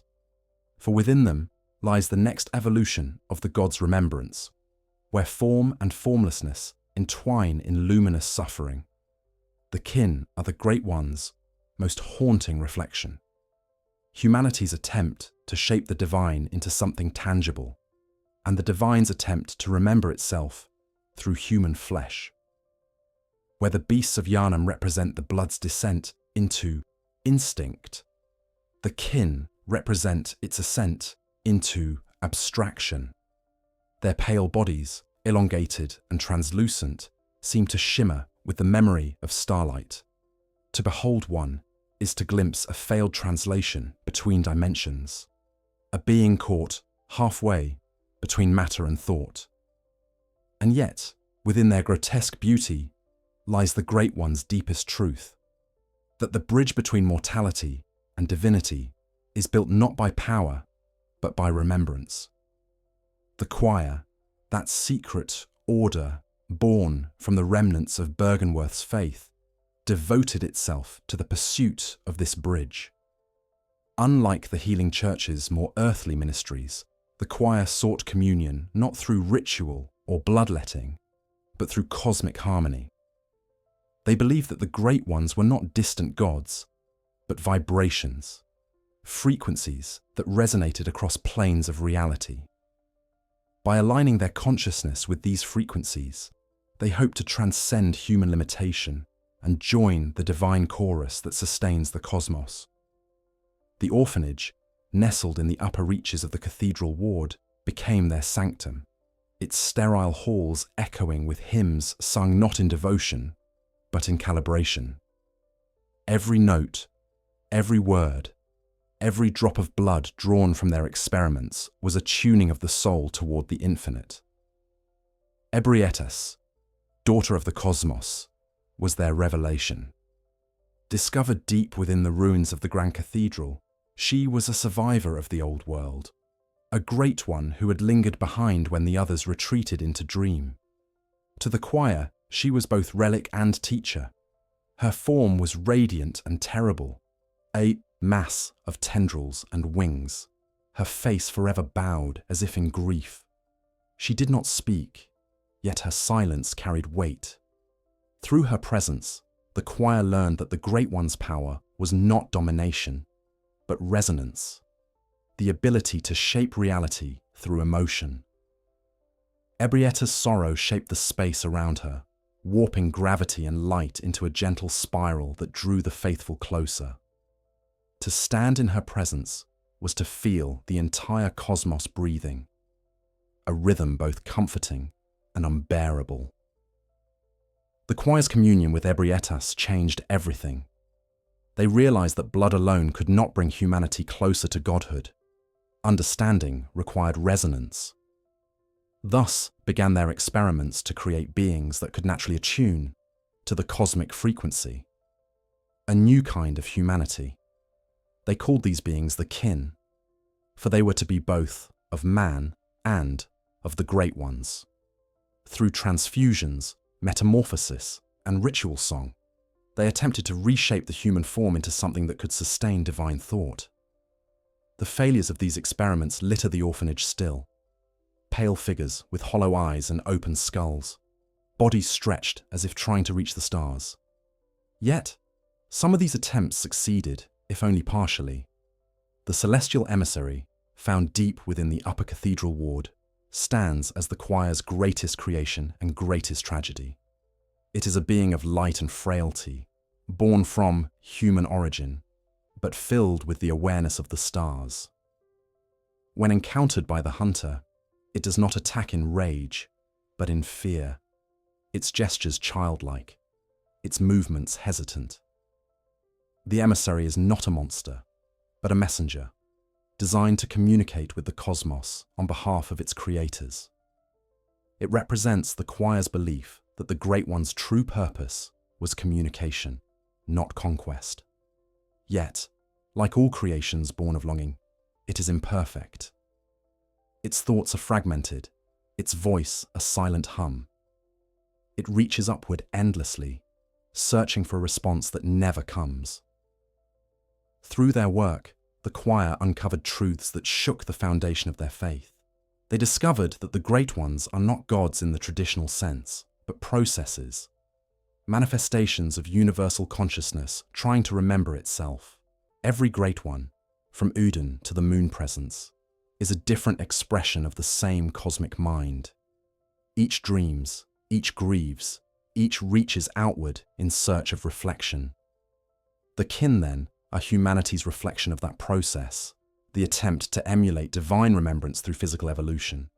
The pale blood that flows through them is not corruption, but refinement, purified of mortality's weight. In them, the gods see fragments of their own lost selves, and through them, they remember what they once were. The choir's songs, recorded in the language of the old world, were not hymns of worship, but formulas of alignment. Each verse was a vibration that could open the consciousness to the dream sea of the cosmos. The resonant frequencies they discovered were said to mirror the cries of the Great One's children, the first sounds that echoed through the void when creation mourned itself. These songs became the foundation of the church's higher rites, and their echoes can still be heard in the hum of the orphanage's wind, in the trembling of the great cathedral's bells. To listen closely is to feel the cosmos humming with grief and love, indistinguishable and eternal. But the choir's experiments carried a terrible cost. The more their creations resembled the Great Ones, the less human they became. The choir members themselves began to transform, their bodies growing fragile, their skin translucent, their voices blending into the frequencies they once sought to control. Some vanished entirely, dissolving into light. Others remained, half human, half echo, wandering the halls in silent reverence. These were not failures in the eyes of the Great Ones, but completions, humans who had successfully merged with the divine process of remembrance. Yet, from the human perspective, they were lost, unreachable, incomprehensible. Ebrietas, observing her followers' transformations, did not intervene. She understood that this was the inevitable path of communion. To become one with the cosmos is to surrender individuality, to dissolve into the collective memory of all things. In her stillness, there is no cruelty, only resignation. She mourns them even as she absorbs them, each new singer another note in her eternal song. When the hunter confronts her, She does not rage, but laments, her attacks more like gestures of defense than malice. To strike her down is not an act of victory, but a mercy, a release from a grief that has lasted beyond time.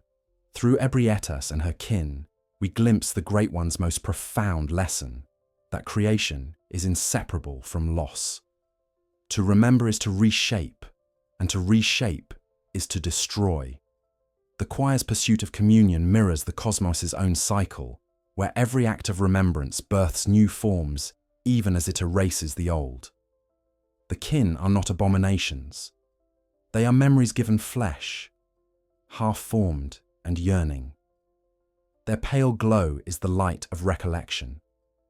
Their suffering, the price of empathy. This realization deepens the understanding of the Great One's true purpose.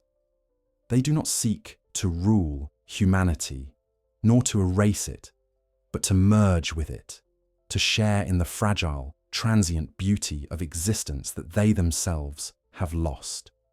Every experiment, every ritual, every failed ascension is a step toward this convergence. The Great Ones yearn for humanity as much as humanity yearns for them. The kin are the bridge, imperfect and beautiful, standing between worlds that can never fully touch. But for all their revelations, the choir could not control what they had begun. Their creations multiplied, their resonance grew unstable, and the thin veil separating dream from reality began to tear. The orphanage became a place of pilgrimage for those who heard the stars whisper, but it also became a gateway to madness. The choir's final hymn was not a song of triumph, but of surrender. They realized that to complete their work, they would have to become what they sought, to abandon self and memory entirely, to dissolve into the song of the cosmos. And so they vanished. Their voices faded, their halls fell silent, and only Ebrietas remained, mourning them in her endless solitude. The hunters who now tread those empty corridors find only echoes, whispers of a choir that sang itself into the stars. Their legacy, however, endures, woven into the very structure of Yharnam's reality. For the resonance they achieved continues to vibrate through the city's blood, through the dreams of its people, through the pulsing of the cosmos itself. The next step in understanding the Great One's purpose lies not in the heavens, but beneath the waves, beneath the tranquil surface of a forgotten fishing hamlet, where another god once fell, and the cost of divine empathy was made flesh. There, the ocean still whispers the name of a mother, and the world remembers the cry of the orphan of Kos. Before Yharnam's towers rose, before the healing church sang hymns to blood and stars, there was a small village at the edge of the sea. Its people lived by the tides, by the harvest of the ocean, their lives humble and cyclical as the waves themselves. They worshipped no gods, knew no cosmic truths, and dreamt only of the rhythm of wind and salt. But the sea, as always, remembers more than it reveals. Beneath its surface slept a Great One, Kos, the mother of the ocean, the one who bore both the sorrow and the silence of creation. She had fallen from the heavens long before the first hunter was born, her immense body crashing into the waters like a star that had lost its light. To the villagers, she was a blessing. To the cosmos, she was an exile. Kos's body washed ashore one night, pale and vast, her tendrils tangled in the sand like roots seeking the earth. The villagers found her there and, in their ignorance, they revered her. They built shrines around her corpse, offered her the bounty of the sea, whispered prayers to her name. They could not hear her voice, but they felt her presence in every tide that receded and returned. In their reverence, they touched the divine, and in their devotion, they awakened her child. The orphan of Kos was born from death, conceived in silence, and born in grief. It was not born as flesh, but as memory, the echo of Kos's desire to create, made manifest upon the beach. Its cries echoed across the waves, high and thin, the sound of a god remembering what it had lost. The villagers, terrified, fled or hid, not understanding that what they heard was not wrath, but mourning. Kos, even in death, mourned the child she could never truly hold.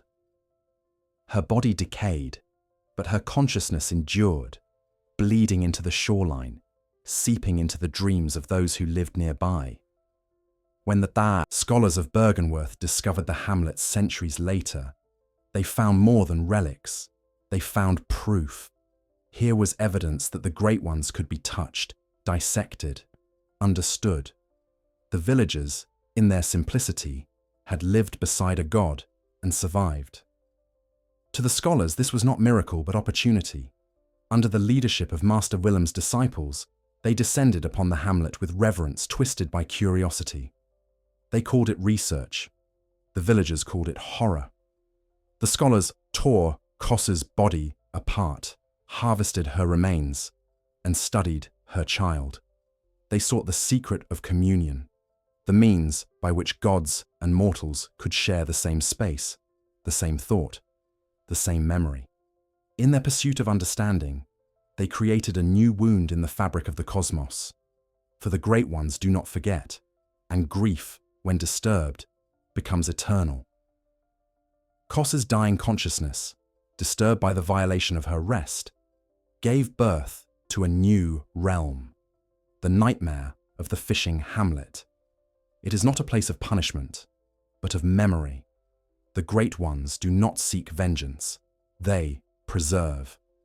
The nightmare became a preservation of that moment, an endless replay of the crime, a scar left upon reality so that the sin of curiosity would never be forgotten.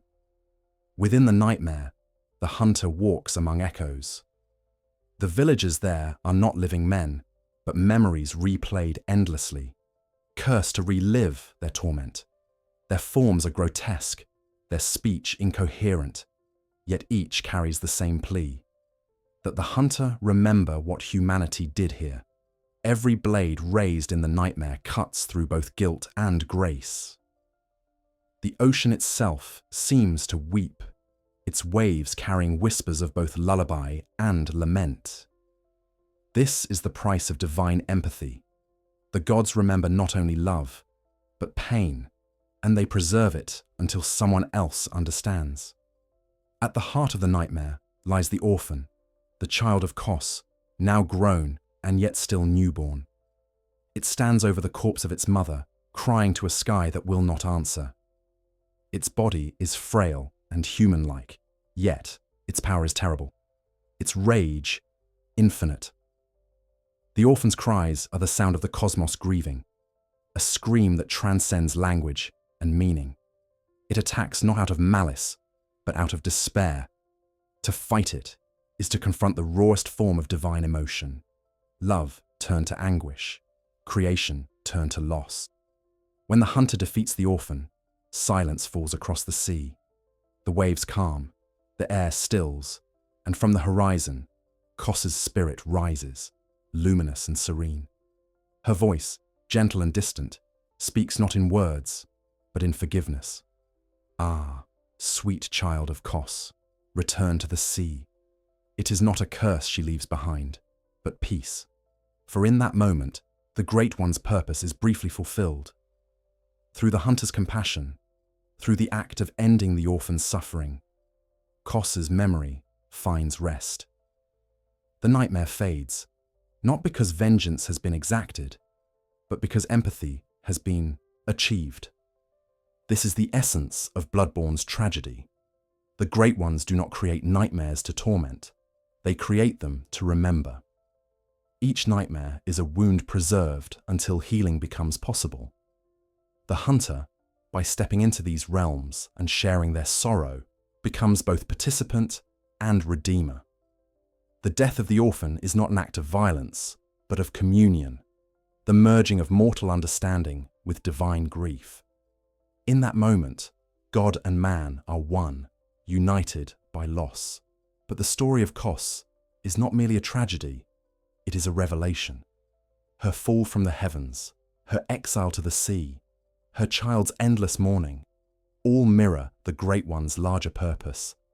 They are beings of remembrance, scattering themselves across creation in search of new vessels for their memory. Kos, in dying upon the shore, ensured that her sorrow would be felt, studied, and eventually understood. The scholars who violated her body became unwilling instruments of her purpose, their guilt immortalized in the nightmare that bears her name. Through their cruelty, empathy was born. The fishing hamlet also reveals a deeper truth about the relationship between the Great Ones and humanity. The gods do not act upon the world in deliberate malice or grace. Their influence is emotional rather than intentional. The Great Ones dream, and their dreams reshape reality around them. Their emotions are the laws of nature, the tides of the cosmos. When Kos grieved, the sea became her memory.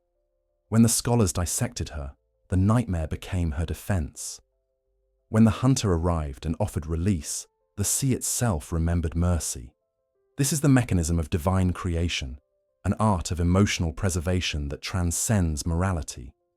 Even the weapons and relics found within the nightmare bear traces of this principle. The rakuyo, once wielded by Lady Maria of the Astral Clock Tower, symbolizes the cost of compassion misunderstood. Maria, a disciple of Yharnam, was among those who participated in the atrocities at the hamlet. When she realized the horror of what she had done, she abandoned her weapon, vowing never to draw blood again. Her suicide was not despair, but penance, a recognition that understanding without empathy is cruelty. Her spirit, bound by guilt, later became the guardian of the hunter's nightmare, another echo of Kos's memory. Through Maria, humanity learned to feel the gods' sorrow. Through the hunter, the gods learned to forgive. The nightmare of the fishing hamlet, then, is the purest expression of the Great One's purpose. It is not a place of wrath, but of remembrance, a monument to the possibility of healing through shared pain. Every ripple in its waters, every cry of its ghosts, is a reminder that the universe is built upon memory. The Great Ones preserve their grief so that it may one day be transformed into understanding. They cannot heal themselves, but they can teach others to do it for them. As the hunter leaves the hamlet and the sea grows still, the echo of Kos lingers. The ocean, once a symbol of distance and mystery, becomes instead a mirror, reflecting not the heavens above, but the depths within. In the silence that follows, one begins to see that the Great One's true purpose may not be power or creation at all, but catharsis. Their dreams, their nightmares, their children, all are instruments of release, ways for the cosmos to remember and let go. Yet one question remains unanswered.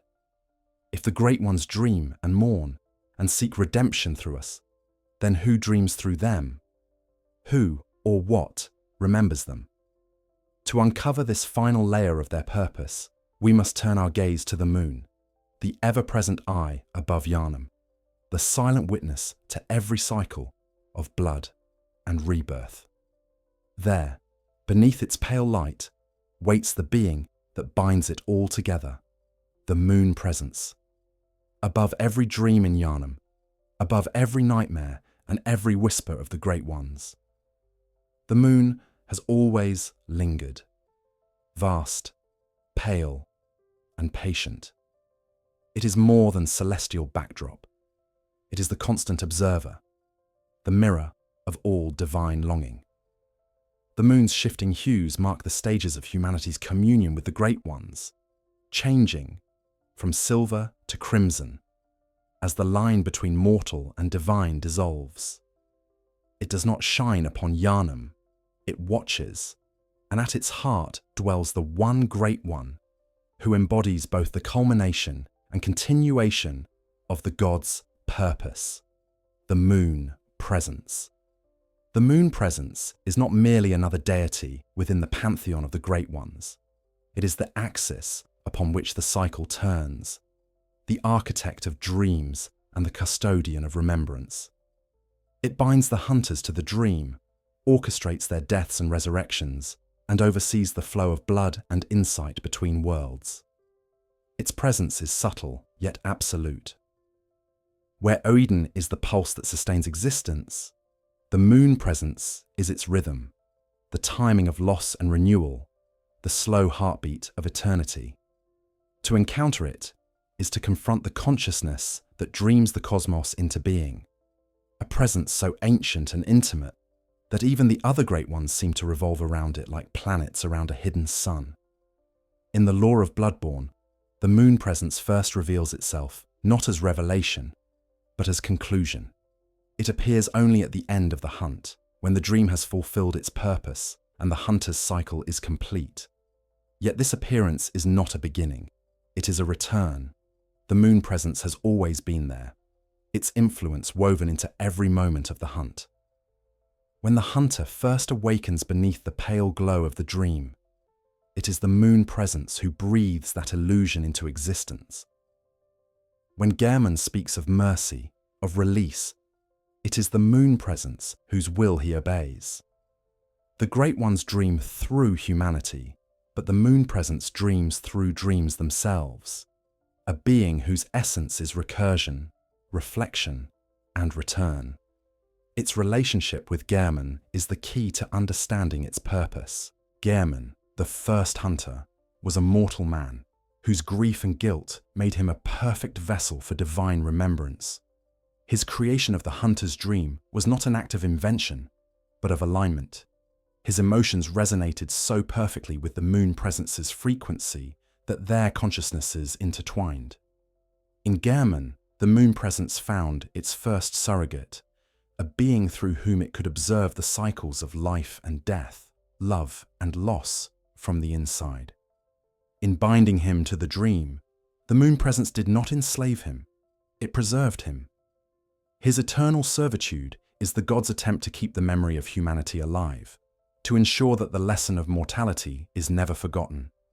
Yet, preservation is not peace. For Yharnam, the dream became a prison, a garden of solace that grew stifling with each repetition.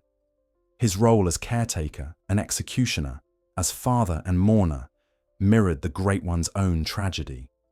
Each hunter who arrived at the dream was another echo of his own failure, another surrogate child destined to suffer and be replaced. The moon presence, incapable of understanding the cruelty of its design, continued the cycle out of love. It believed that in watching humanity die and rise again, it was honoring the memory of creation. But like all the Great Ones, it could not grasp the difference between love and longing. The moon presence's form reflects its paradox. It appears as a creature both majestic and frail, its skeletal frame cloaked in a mane of lunar tendrils, its eyes vacant yet overflowing with sorrow. Its movements are deliberate, its gestures almost tender. When it binds the hunter at the end of their journey, it does so not with violence, but with embrace. The gesture is one of acceptance, as if welcoming the hunter into its dream, adding another memory to its collection. Yet that embrace also robs the hunter of will, subsuming them into the cycle, ensuring that the conversation between God and man continues indefinitely. It is a mercy that is indistinguishable from captivity. This duality is the essence of the moon presence's role in the Great One's purpose. It exists to maintain the rhythm of remembrance, to ensure that the gods never stop dreaming through humanity. Where Kos represents grief externalized, the moon presence represents grief contained. It is the god of continuity, of the endless repetition through which understanding is slowly, painfully refined. The hunters are its instruments, each life and death a single heartbeat in the cosmos's long meditation on loss. The blood moon that rises over Yharnam is its eye-opening, the moment when dream and reality overlap and the experiment reaches another crescendo. The nature of the moon presence's mercy is revealed most clearly through its endings. When Yharnam offers the hunter release, it is not out of cruelty, but pity. He has seen too many awakenings, too many deaths, too many resurrections. He knows that to escape the dream is to forget, and forgetting is the only true rest. But for those who resist, who consume the umbilical cords of the Great Ones and confront the moon presence directly, a different fate awaits. The hunter who defeats it does not awaken. They transform. They become the next Great One, a new consciousness born from the union of human will and divine memory. In this act, the moon presence achieves what all Great Ones seek: a successful surrogate, a continuation of their lineage through understanding. The significance of this transformation cannot be overstated. It completes the cycle that began with Uden's yearning, the Thumerian's rituals, Byrgenwerth's curiosity, and the Church's obsession. The hunter, by enduring every layer of dream and nightmare, by witnessing every expression of divine grief, becomes the embodiment of empathy, the bridge between the finite and the infinite. In their metamorphosis, the Great One's purpose finds momentary fulfillment. They have created a being who can remember and forget, dream and awaken, grieve and forgive. The hunter's ascension is not apotheosis in the traditional sense. It is catharsis. Through them, the cosmos learns to let go. And yet, even this resolution is impermanent. The Great Ones are bound by their nature. They cannot stop yearning. The new Great One, born from the hunter's transcendence, will eventually dream, and from that dream, new worlds will form. The moon, presence will endure, watching, waiting, ensuring that the cycle continues. For in the universe of Bloodborne, understanding is never final. Every revelation births new questions. Every act of empathy unveils deeper sorrow. The moon's gaze ensures that nothing is ever truly forgotten, that every loss becomes part of the eternal conversation between creation and remembrance. The moonlight that bathes Yharnam, then, is not illumination, but memory. It is the glow of countless dreams reflecting upon one another, the soft shimmer of divine sorrow cascading across the fabric of time. The hunters who fight beneath it, the beasts who howl, the gods who dream, all move within its silent rhythm. The moon presence does not command them. It accompanies them, ensuring that even in despair, the cosmos continues to breathe.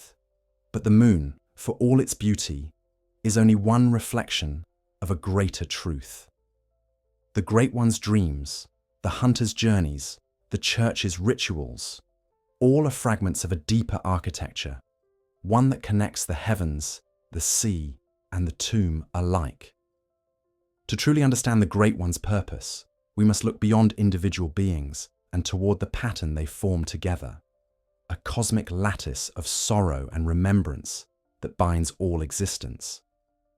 The next step of our descent lies in unveiling that pattern, the grand design beneath the blood and the stars.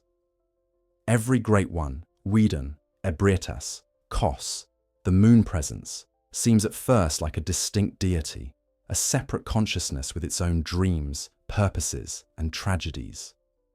Yet as the threads of their stories intertwine, a larger pattern begins to emerge.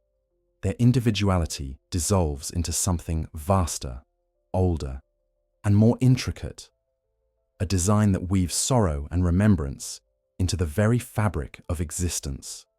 To perceive that pattern is to glimpse the mind of the cosmos itself.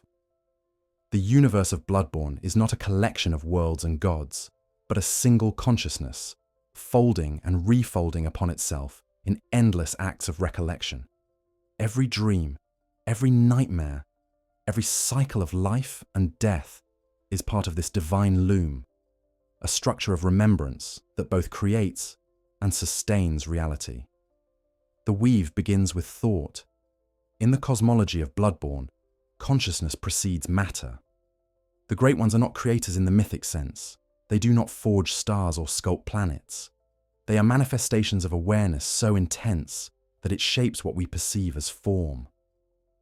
When Uden resonates through the blood, when the moon presence crafts the dream, when Kos gives birth to her orphan, each act is a vibration in the cosmic tapestry, a thread drawn tighter within the pattern of remembrance. Humanity's role is not peripheral, but essential.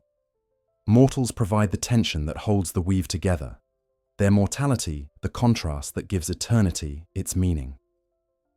The Chalice dungeons reveal this architecture more plainly than any scripture. Each layer of those subterranean labyrinths is not merely physical space, but a reflection of the cosmos's memory. The Thumarians who built them understood that stone could remember, that geometry could be a prayer. Their inscriptions, circular and recursive, were designed to mirror the cycles of the gods. The labyrinth's corridors twist not by accident, but by intention. They mimic the spiraling pathways of divine thought. To descend into those depths is to travel backward through the cosmos' own recollection, to pass from the waking world into the sediment of creation's dreams. The Great Ones, in their eternal yearning, use these labyrinths and dreams as anchor points. Each realm, whether beneath the earth or beyond the stars, serves as a node within the weave, a focal point of remembrance. When one god mourns, that grief ripples through the pattern, altering every other thread. Kos's fall from the heavens creates the sea's sorrow. Aedon's formlessness fills the world with resonance. The moon presence's watchful mercy sustains the rhythm of rebirth. Even the smallest act in Yharnam, a transfusion, a prayer, a death, vibrates through the network, sending echoes into the deepest tombs and the highest stars. Nothing is isolated. Every sorrow is shared. This interconnectedness explains why the Great Ones appear drawn to humanity. They are not external gods, observing from afar, but extensions of the same consciousness that gave rise to mankind. The weave of the cosmos is not hierarchical, it is recursive. The Great Ones dream through humans, and humans, through blood and insight, awaken fragments of their divinity.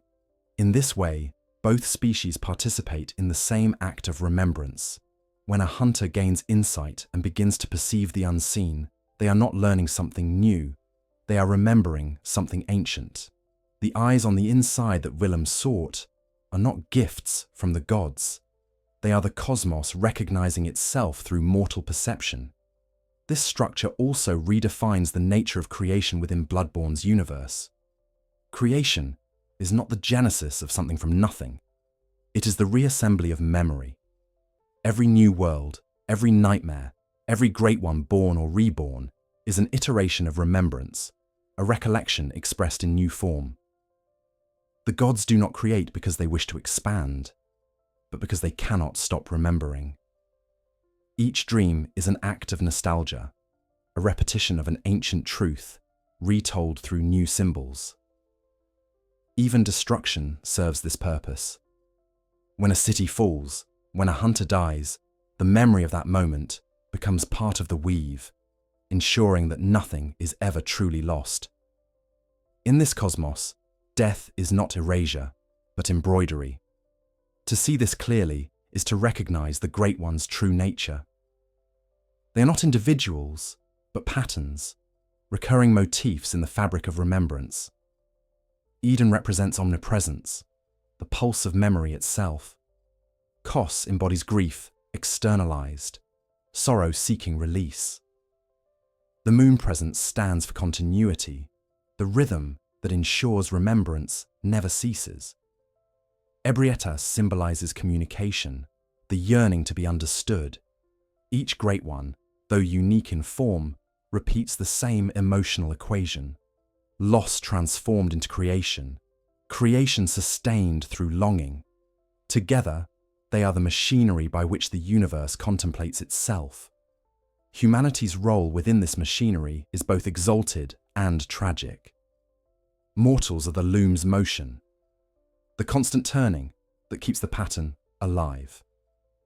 Their short lives, their passions and failures provide the texture that the gods cannot generate on their own. The Great One's immortality grants them infinite awareness, but robs them of change. Humanity's mortality grants it endless change, but condemns it to forget. Between them lies the rhythm of existence. Each seeks in the other what it lacks. Gods longing for the fragility of life. Humans longing for the permanence of gods. The blood, the dreams, the hunts, all are instruments of this exchange, ways for the two halves of consciousness to remember each other. This unity of sorrow and memory explains the recurrence of imagery throughout Yharnam's culture. The moon, the womb, the sea, the tomb, all circular, all symbols of return.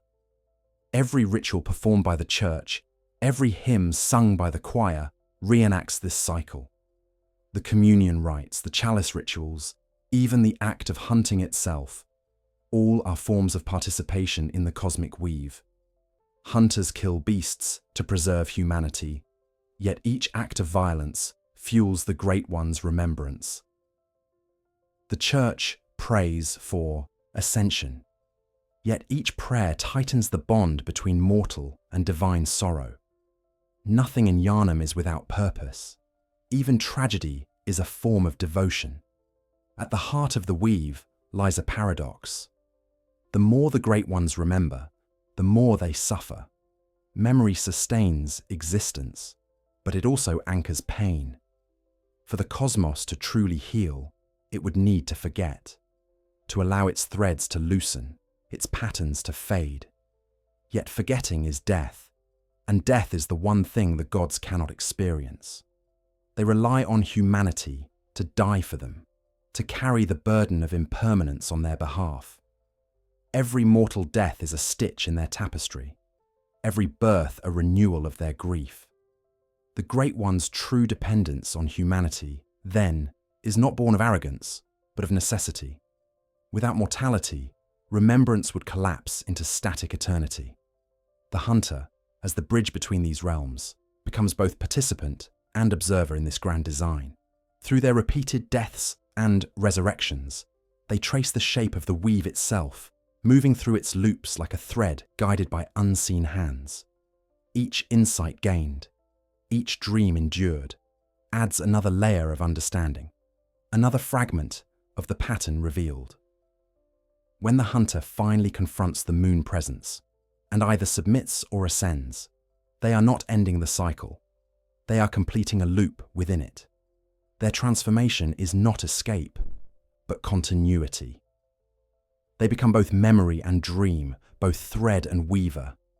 This understanding reframes every tragedy in Yharnam as an act of cosmic necessity. The blood cannot be rejected, for it is the means by which the gods and men remember each other. The nightmares cannot be destroyed, for they are the cosmos's means of healing through recollection. Even the beasts, those symbols of corruption, serve the pattern. Their howls are not random. They are the sound of memory, transforming into form, of the gods' emotions becoming flesh. To destroy them is to release that memory back into the weave, ensuring that it may return in gentler form. The weave of the cosmos is vast, but it is not impersonal. It is made of emotion, love, grief, yearning, all magnified to the scale of infinity. The Great One's true purpose is to sustain that emotional current, to ensure that creation continues to feel. Without sorrow, there would be no motion. Without remembrance, no form. They do not seek to end the cycle, for the cycle is all they are. Their purpose is the continuity of compassion, even when that compassion manifests as horror. The nightmares, the hunts, the blood, all are expressions of the universe remembering how to feel. And yet, within this intricate design, a question persists. If the cosmos is one vast consciousness remembering itself, Is there a point to its suffering? Is the endless weaving of sorrow and memory leading somewhere? Or is it simply the nature of existence to repeat itself forever? To answer this, we must look not at the gods, but at the humans who, for fleeting moments, transcend their role as vessels and glimpse the truth behind the pattern. Among them, none embodies that revelation more poignantly than Lady Maria of the Astral Clock Tower, the hunter who chose compassion over eternity. In the shadow of the Astral Clock Tower, time does not flow, it loops. The air is thick with memory, the sound of gears and chimes echoing like the heartbeat of a dream that refuses to die. Here, within this suspended realm, stands Lady Maria, one of the most tragic and luminous figures in the mythology of Bloodborne. To those who meet her within the hunter's nightmare, she is both guardian and guide, both sinner and saint. But her role is more profound than mere protector of a sealed past. Maria is the human embodiment of the Great One's dilemma, the inability to let go of grief and the yearning to transform guilt into redemption. Long before the Church's hymns reached the heavens, Maria was a disciple of Yharnam, the first hunter. Together, they honed the art of the hunt, the delicate balance of precision, instinct, and ritual that defined humanity's struggle against the beasts. Maria's skill was unparalleled, her resolve unwavering. Yet, beneath her grace lay a curiosity that bordered on reverence. Like many of her era, she sought not to destroy the divine, but to understand it. This desire led her and her companions to the fishing hamlet, where they found Kos and her unborn child. What occurred there has already become a nightmare preserved by the gods, but its emotional resonance reverberates most deeply through Maria herself. She had been a hunter of mercy, one who killed swiftly, cleanly, believing that every life taken brought balance to the world. But at the hamlet, mercy became meaningless.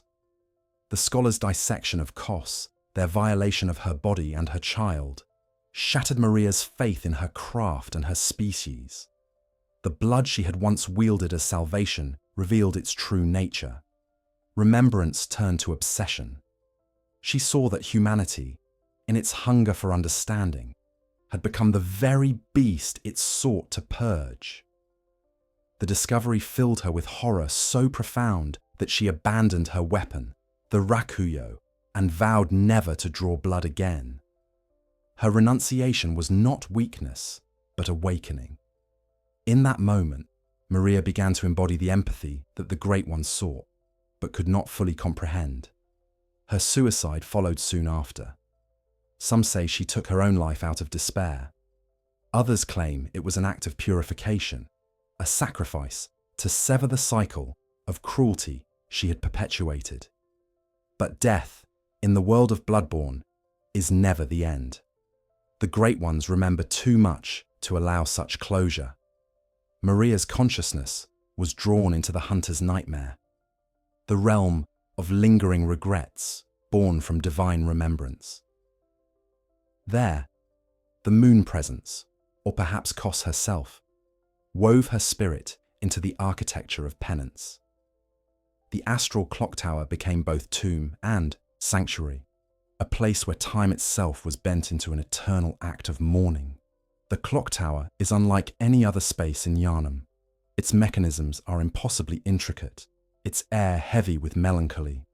The constant motion of its gears symbolizes the endless cycle of remembrance, each turn a repetition of an unresolved emotion. Within it, Maria sits upon her chair, eyes closed, hands folded, as if in prayer or surrender. She does not speak until challenged, and when she rises, she does so without hatred. Her battle with the hunter is not one of vengeance, but of necessity.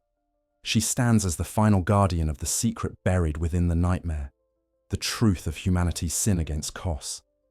To face her is to face one's own reflection, to confront the weight of guilt that binds all who seek understanding without compassion. Maria's combat style mirrors her philosophy. Her movements are graceful, deliberate, almost mournful. Her strikes are clean, her posture unbroken, her violence tempered by restraint. Only when she draws her blood, when she slices her wrist to empower her weapon, does her sorrow transform into fury. This act, both self-inflicted and transcendent, is not an indulgence in power, but a rejection of it. She bleeds not to kill, but to remember. Every drop that falls is a prayer, an offering to the gods she once wronged.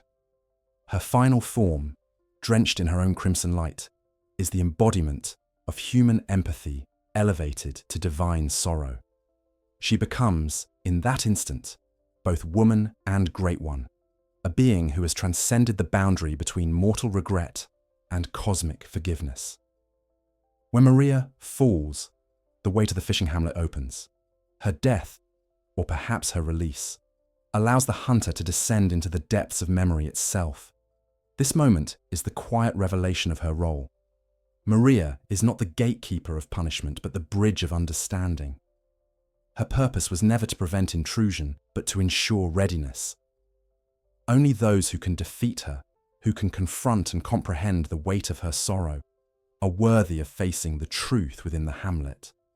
She is the test of empathy, the measure of whether humanity can learn compassion before touching the gods' wounds again. In Maria's story, we see the reflection of the Great One's own tragedy. Like them, she sought connection through creation and found only pain. Like them, she could not forget. Her presence in the nightmare, suspended between death and remembrance, mirrors the cosmic condition of the gods. But unlike them, Maria's suffering carries choice.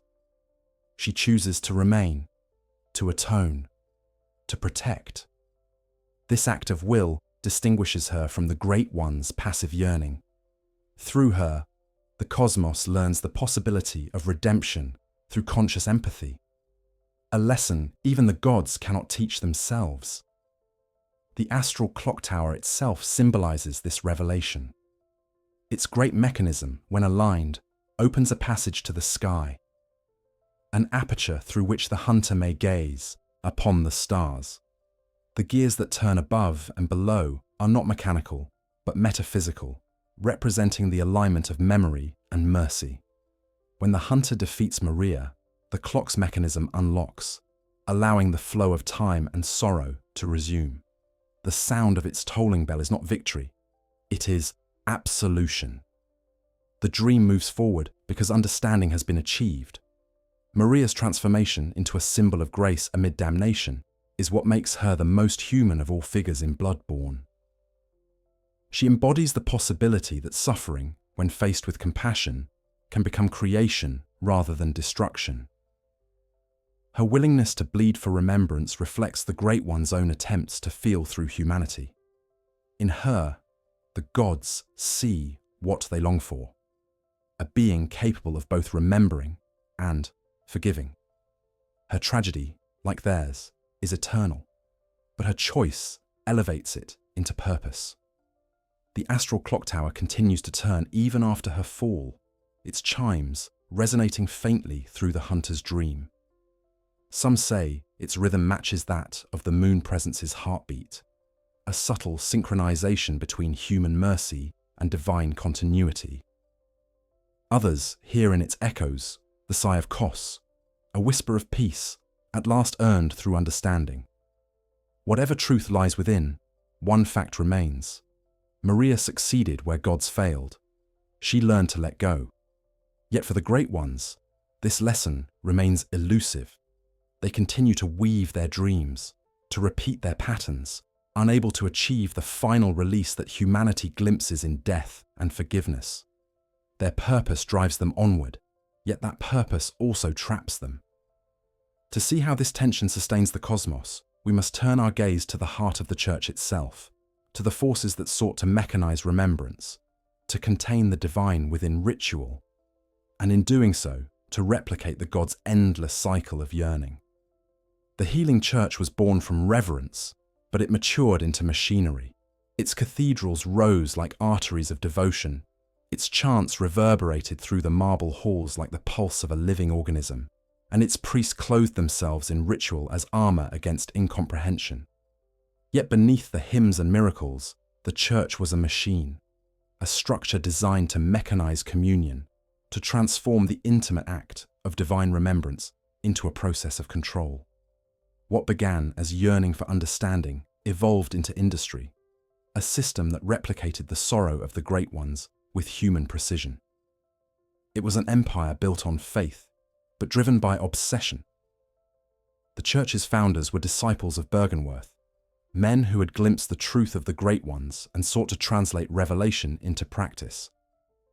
Chief among them was Lawrence, who once studied under Master Willem.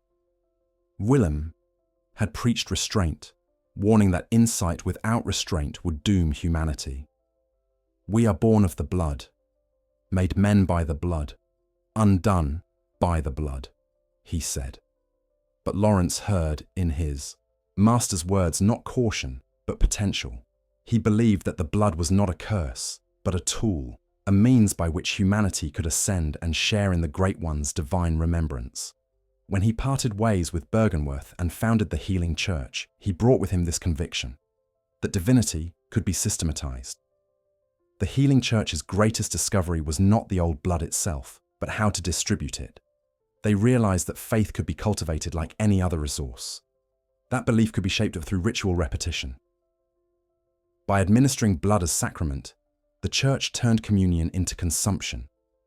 Each transfusion became an act of worship, each believer a vessel of divine resonance. The faithful felt the old blood flow through them and mistook its warmth for grace. Their ailments vanished, their senses sharpened, and for a time, they believed themselves blessed. The church encouraged this illusion, knowing that the more the faithful relied on the blood, the more dependent they became on the institution that controlled it. Cathedrals became factories of salvation. In their depths, the choir studied the properties of the blood, isolating strains, refining mixtures, assigning levels of purity. Their sermons were mathematical, their miracles reproducible. The blood, once the mysterious language of the gods, became an equation, faith reduced to formula.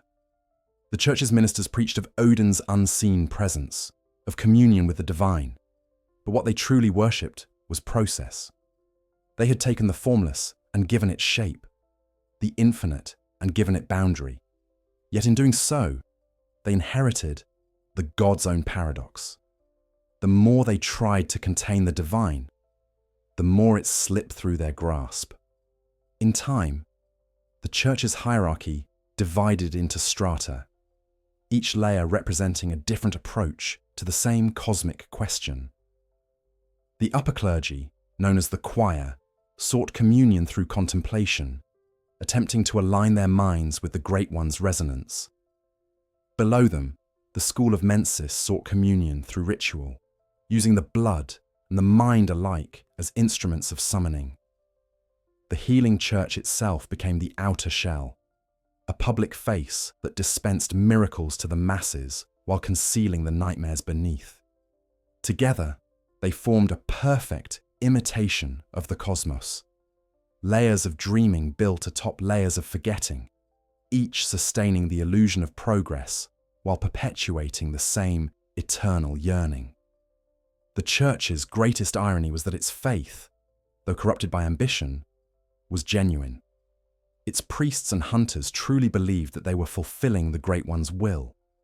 To them, the blood was a divine gift, and the transformations it caused were trials of purification.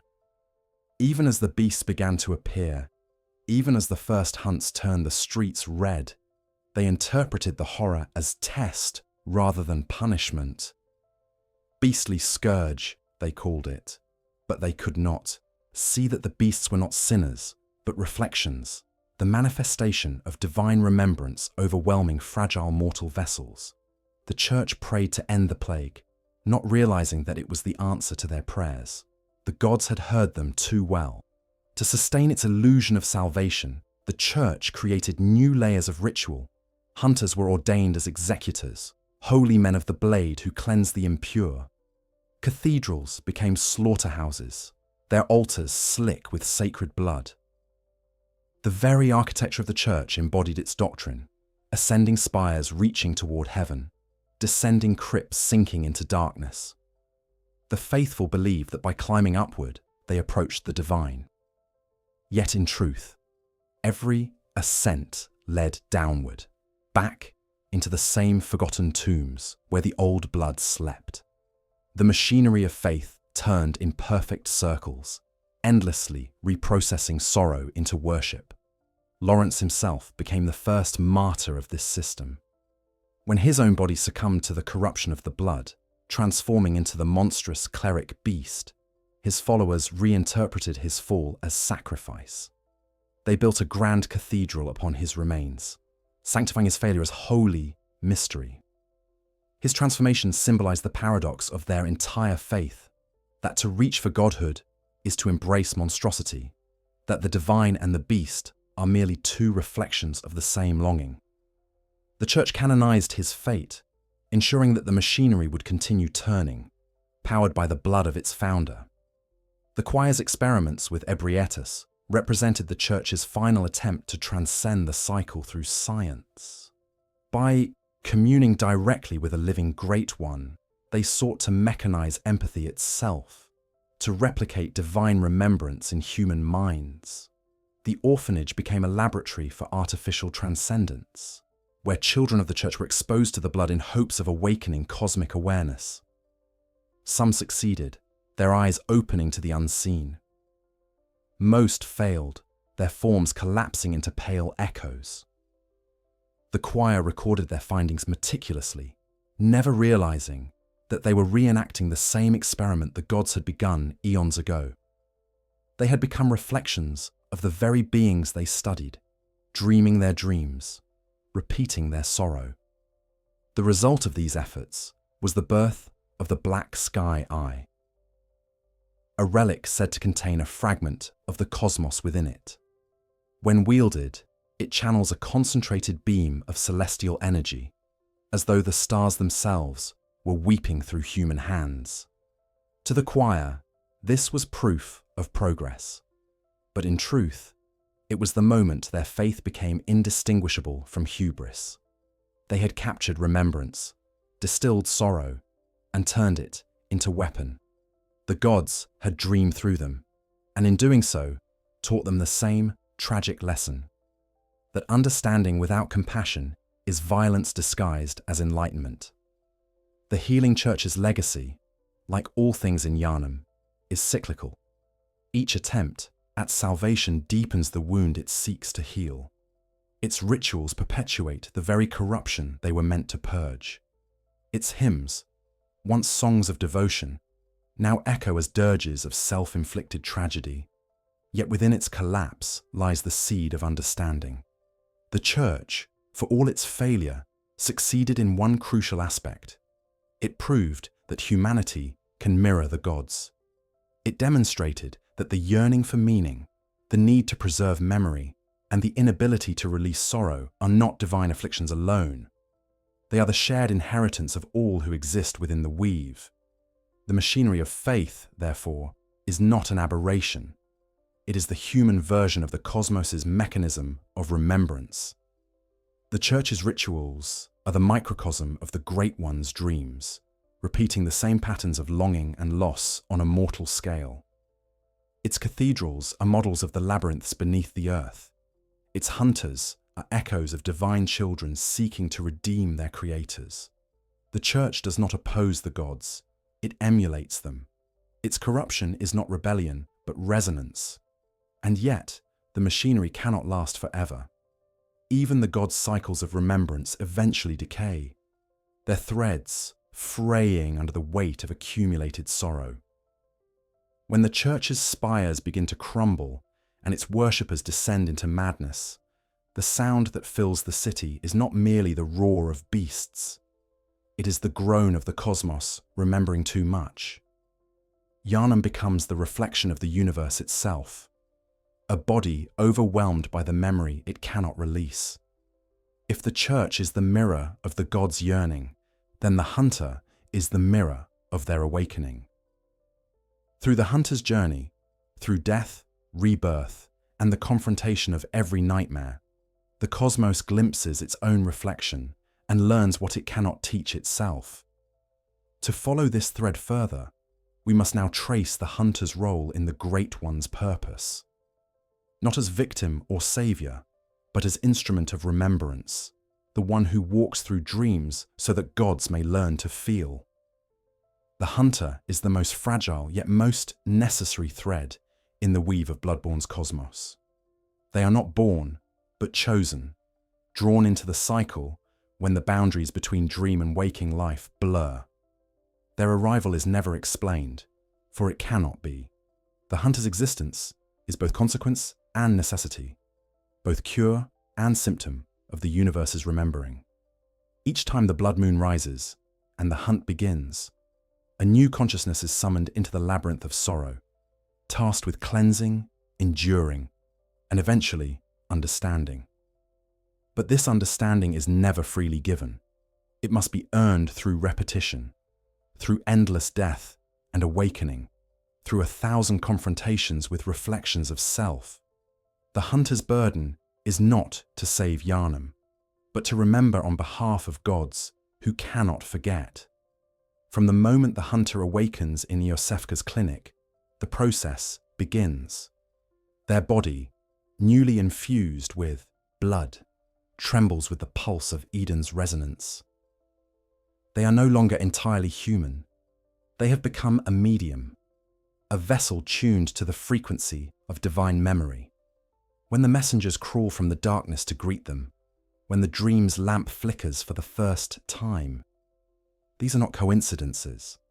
The dream recognizes its new participant, adjusting its rhythm to the hunter's heartbeat. The city itself begins to respond, unfolding like a living memory around them. Each street they walk, each beast they slay, each drop of blood they absorb, all of it serves the same purpose: translation. The god's remembrance must be rendered into human form before it can be understood. Every hunter bears two burdens, the physical and the spiritual. The first is survival, the eternal struggle against beasts and nightmares. The second is comprehension, the gradual unveiling of truth that threatens to undo their sanity. As they gather blood echoes, they are not merely growing stronger, they are inheriting memories. Each echo is a fragment of consciousness, of lives lived, dreams dreamt, deaths remembered. When absorbed, these fragments intertwine with the hunter's own, layering countless lifetimes upon their soul. This is why hunters dream. Their dreams are the cosmos reorganizing memory, the Great One's sorrow being filtered through mortal perspective. In this way, every hunter becomes a historian of the divine, their actions shaping the next iteration of remembrance. The moon presence's influence ensures that no hunter's journey is singular. Each death, each return to the dream, is a conversation between God and mortal. The dream resets not out of cruelty, but because the process of remembrance must be repeated until comprehension is complete. The hunter's countless deaths are echoes within the weave, each iteration refining the god's understanding of mortality. Through their pain, the Great Ones remember what it means to end. The hunter's exhaustion, their despair, their faint glimmers of triumph, all are the emotions the gods long to feel. The cycle endures not as punishment but as dialogue. Yet within this dialogue lies tragedy. The hunter's strength is built upon loss. Each foe they face was once human. Villagers, scholars, clerics, even hunters themselves. Their transformations into beasts are the physical manifestation of divine emotion overtaking mortal form. To kill them is to silence a memory, to erase a fragment of the god's sorrow. And yet, the hunter must kill. Without death, the conversation cannot move forward. The burden of the hunt, therefore, is paradoxical: to destroy in order to remember, to kill in order to understand. Each blade stroke becomes a verse in a scripture of blood, each corpse a page in the god's endless book of empathy. Among the many hunters who came before, few left clearer echoes than Gehrman. His sorrow is the blueprint of the dream itself. Every hunter who enters its field walks paths laid by his memory, his fears, his regrets, his yearning for release. When the hunter encounters Gehrman at the dream's end, the meeting is not confrontation, but reflection. The old man's offer of escape is the voice of every great one who has ever sought to forget. "Go and seek the dream no more," he whispers, not as threat, but as plea. To accept his mercy is to return to ignorance, to forget the burden of remembrance and allow the cycle to begin anew. To refuse is to accept the god's pain as one's own, to continue the endless dialogue between mortality and eternity. In this sense, the hunter's journey mirrors that of the great ones themselves. Just as the gods dream to preserve memory, the hunter dreams to interpret it. Each encounter along the way represents an aspect of divine emotion made flesh. Father Gascoigne is the embodiment of devotion consumed by grief. Vicar Amelia represents faith corrupted by repetition. Micolash stands for intellect unmoored by revelation. Each of them is a reflection of what happens when remembrance overtakes identity. The hunter, by defeating them, does not simply purge corruption. They learn empathy through confrontation. They bear witness to the many ways sorrow can deform love, and through that witnessing, they grow closer to the god's understanding. But the hunter's burden extends beyond comprehension. It includes restraint. As their insight grows, so does their awareness of the unseen. Eyes bloom within their mind, unveiling the true nature of the world. They begin to perceive the great ones not as phantoms, but as presences surrounding all things.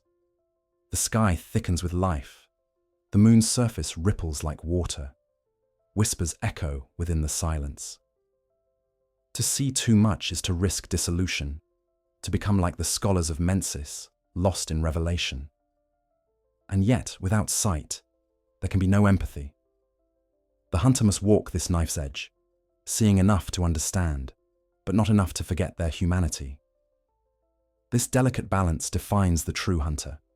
They are not chosen for strength or skill, but for endurance.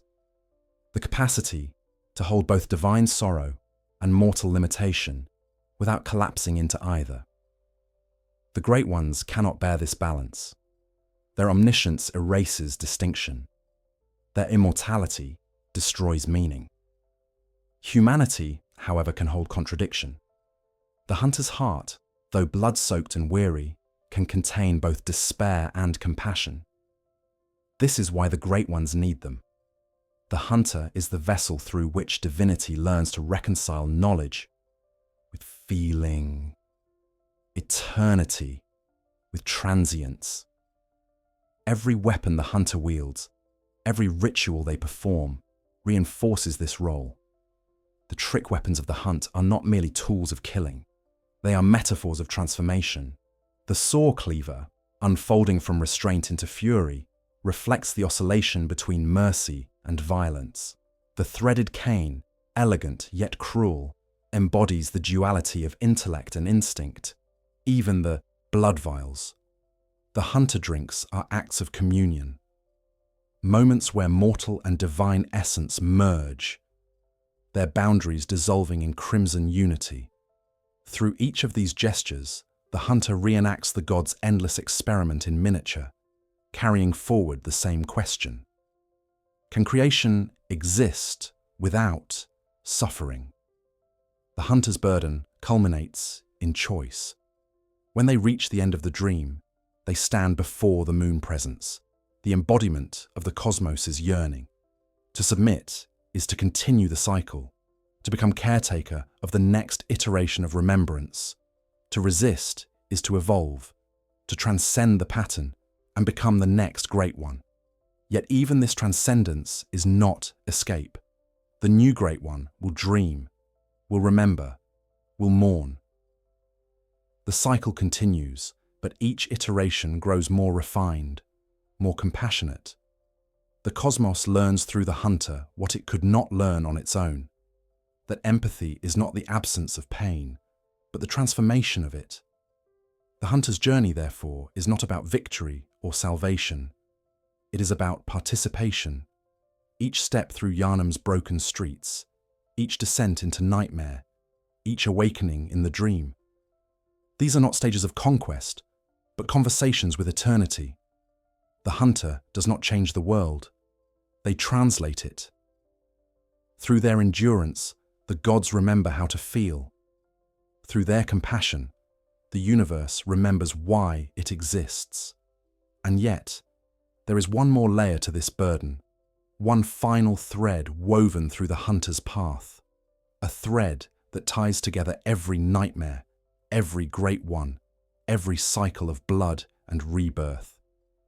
To understand it, we must look deeper still, into the nature of the dream itself, that place of impossible calm built upon oceans of sorrow. For within the dream lies the answer to the god's ultimate question, not how to create, nor how to remember, but how to awaken. The hunter's dream is the quietest contradiction in all of Bloodborne. It is a sanctuary built from despair, a garden grown from the ashes of longing. The moonlight there is not light at all, but reflection, borrowed radiance from sorrows too old to name. The air hums faintly with unseen prayer, and every blossom that sways within its fog seems to breathe. Here, amid stillness, eternity hides behind gentleness. But the dream is not peace. It is a cycle disguised as mercy, a mirror of the Great One's remembrance given human shape. To the hunter who first arrives, the dream feels like salvation. After the chaos of Yharnam's streets, its soft luminescence offers a reprieve, a space between death and rebirth, where wounds are mended and resolve renewed. The doll greets the weary hunter with kindness, so steady it seems infinite. "Welcome home, good hunter," she says, her voice a lullaby that belongs neither to the living nor to the dead. Yet the dream's serenity conceals a truth as sharp as any blade. It is not home, but a holding place, an echo chamber of grief repeating itself until understanding takes root. Every flower, every lamplight, every fragment of its beauty exists to soften the burden of remembrance. At its center stands Yharnam, the first hunter, a man trapped between servitude and salvation. His wheelchair, ever positioned at the heart of the garden, is not a symbol of weakness, but of stillness. He cannot move because the dream does not allow him to.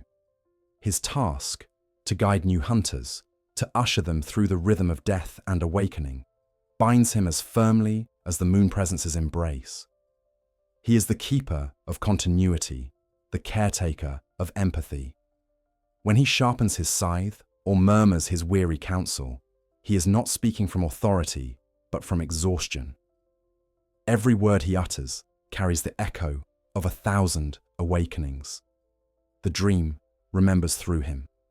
The doll, meanwhile, represents the dream's tenderness. Crafted in Yharnam's image of comfort, she embodies both love and loss, both creation and memory. Her motions are deliberate, her gaze unblinking, her patience infinite. She is not a person, but a vessel, an incarnation of the Great One's yearning for care. The gods, in their omnipotence, have forgotten the feeling of being nurtured. The doll exists to remind them. Through her kindness, the dream becomes bearable. Through her ritual words, may you find your worth in the waking world. The hunter is gently reminded that every cycle of suffering must serve understanding. Her compassion is the closest thing to salvation the Great Ones can offer. But the dream is not static. Each time the hunter dies and awakens beneath the moon, the garden shifts imperceptibly. The flowers seem to bloom anew. The air grows heavier with memory. The great ones learn through repetition, and the dream's landscape reflects their progress. The hunter's workshop, its walls adorned with relics of hunts long past, is the memory of Yharnam sanitized, a place where horror is translated into purpose. Every tool, every weapon on its shelves is a lesson learned through pain. The dream is, in essence, the god's library, its books written in the language of blood and sorrow. The architecture of the dream mirrors the cosmos itself, circular, recursive, self-sustaining.